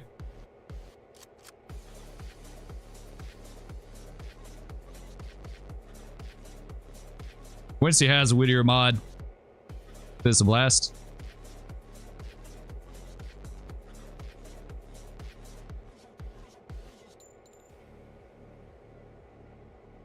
As plants and stuff by the station is better than Sinzel. Yeah, I'm gonna have to look at some more of these mods for sure. Let's get this guy straightened out real fast.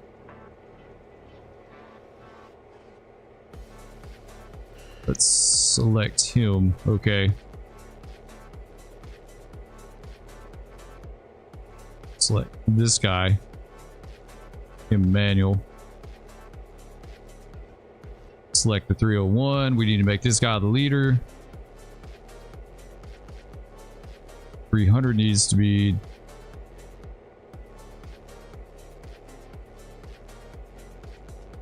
bottom. Just release the brakes.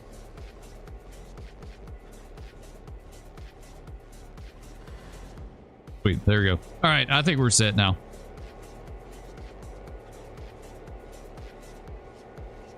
Looks like we're good to go.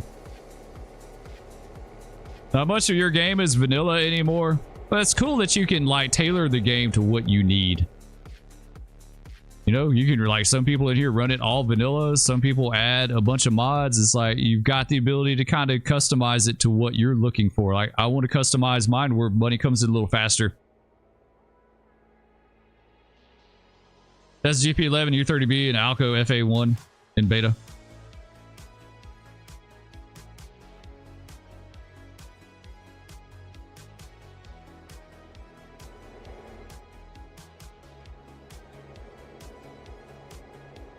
That's a pretty nice shot. I think I made a good screenshot right here. My U30B, the sound's not working right in experimental. It doesn't sound like a U-boat. It sounds like a first gen EMD or something. It's not like a U-boat though. It don't have the chug. Nick's waiting on the RS3. The RS3 would be nice.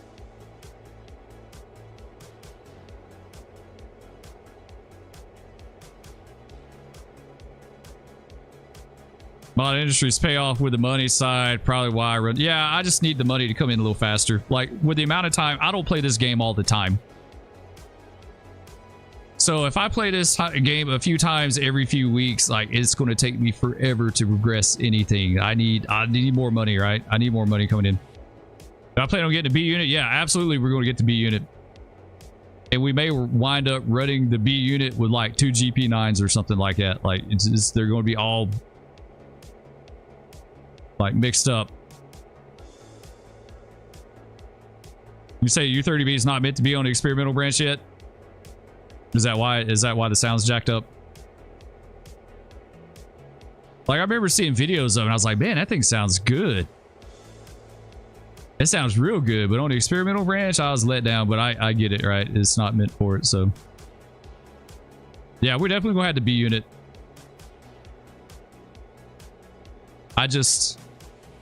We really need like a GP9 or something next. Something that can run as a leader when we have to shop one of these engines. Like we won't shop both of them at the same time. We'll split them up, but yeah, at some point they're going to have to be shopped. And so we need something to fill in that, like Pronto needs something to fill in that role when they get split up. So this set may very well wind up being like an F7 and a GP9. I guess I'm going to hold off on a U30B for now. Go ahead and save this out.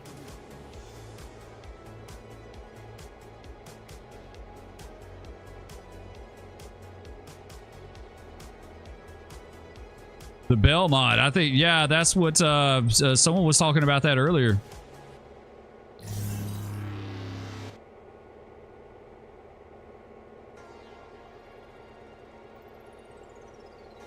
Your distraction from this game is the Soviet Republic workers and resources. I've seen that game. I've seen someone playing that. Realistic mode. I just play too much stuff. I play, so I can't ever be like the best at any one particular game. I can't progress too far in any one particular game because I play too much stuff. You know, like I want to get back in DCS. I'd like to get back in Microsoft. Run 8. You know, I've been wanting to play some first-person shooters. I don't know when I will have time to do that. You know, plus I don't want to put that stuff on this channel.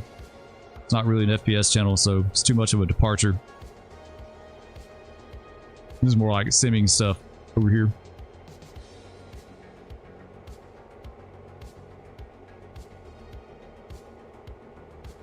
But yeah, I don't know. We'll figure it out. That's some other stuff I want to work on as well too for the channel. It's just getting the time to do it and progress. I'm still working on multi-stream stuff. I gotta get if you want, I can send you the Whittier mod on your Discord. I think I will hold off on that one yet. I'm gonna try the sugar mill. I want to definitely do the sugar mill because that's like a big time. I'll look at the Whittier mod, but I only want to add, like right now I want to do Robinson and sugar mill and let that be it and kind of see how things go from there. See what the money does. Into the Flames has a new supporter pack. Do they? I have to check that out. I haven't been in Into the Flames in forever. The firefighting stuff has been kind of quiet. Like there's just not a lot going on with that. It's really quiet. Like the best time on the firefighting front was when Into the Flames and Emerging YC were both being updated a good bit. Now it's gotten kind of quiet.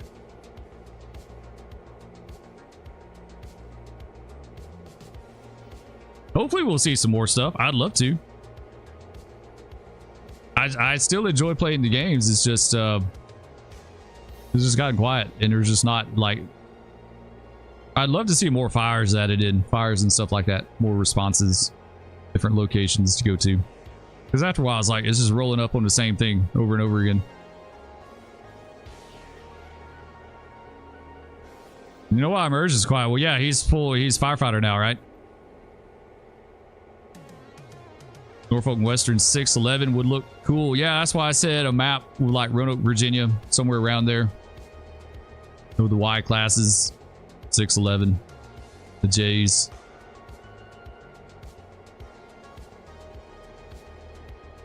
All right, guys. I think that's about it. He's in the academy. That's what I was thinking, right? He's getting ready to go to New York Fire Department. Altoona, PA. Yeah, that would be a nice one. The Lehigh Railroad up in Pennsylvania, all the coal mines and stuff way back in the day. That'd be another good one. Progress says, have a good afternoon. Yeah, guys, I think we're going to wrap it up. I think it's a good stopping point right here. It's been a blast. We've been at it for a while now, guys. 5 hours, almost 5.5 hours. All right, everyone. Thanks for watching. Love all of you. Haven't, be sure to hit that like before you bust up out of here. And we'll catch you on another stream this week. Probably Thursday, if not sooner. Anyway, y'all take care. We'll catch you later. Peace.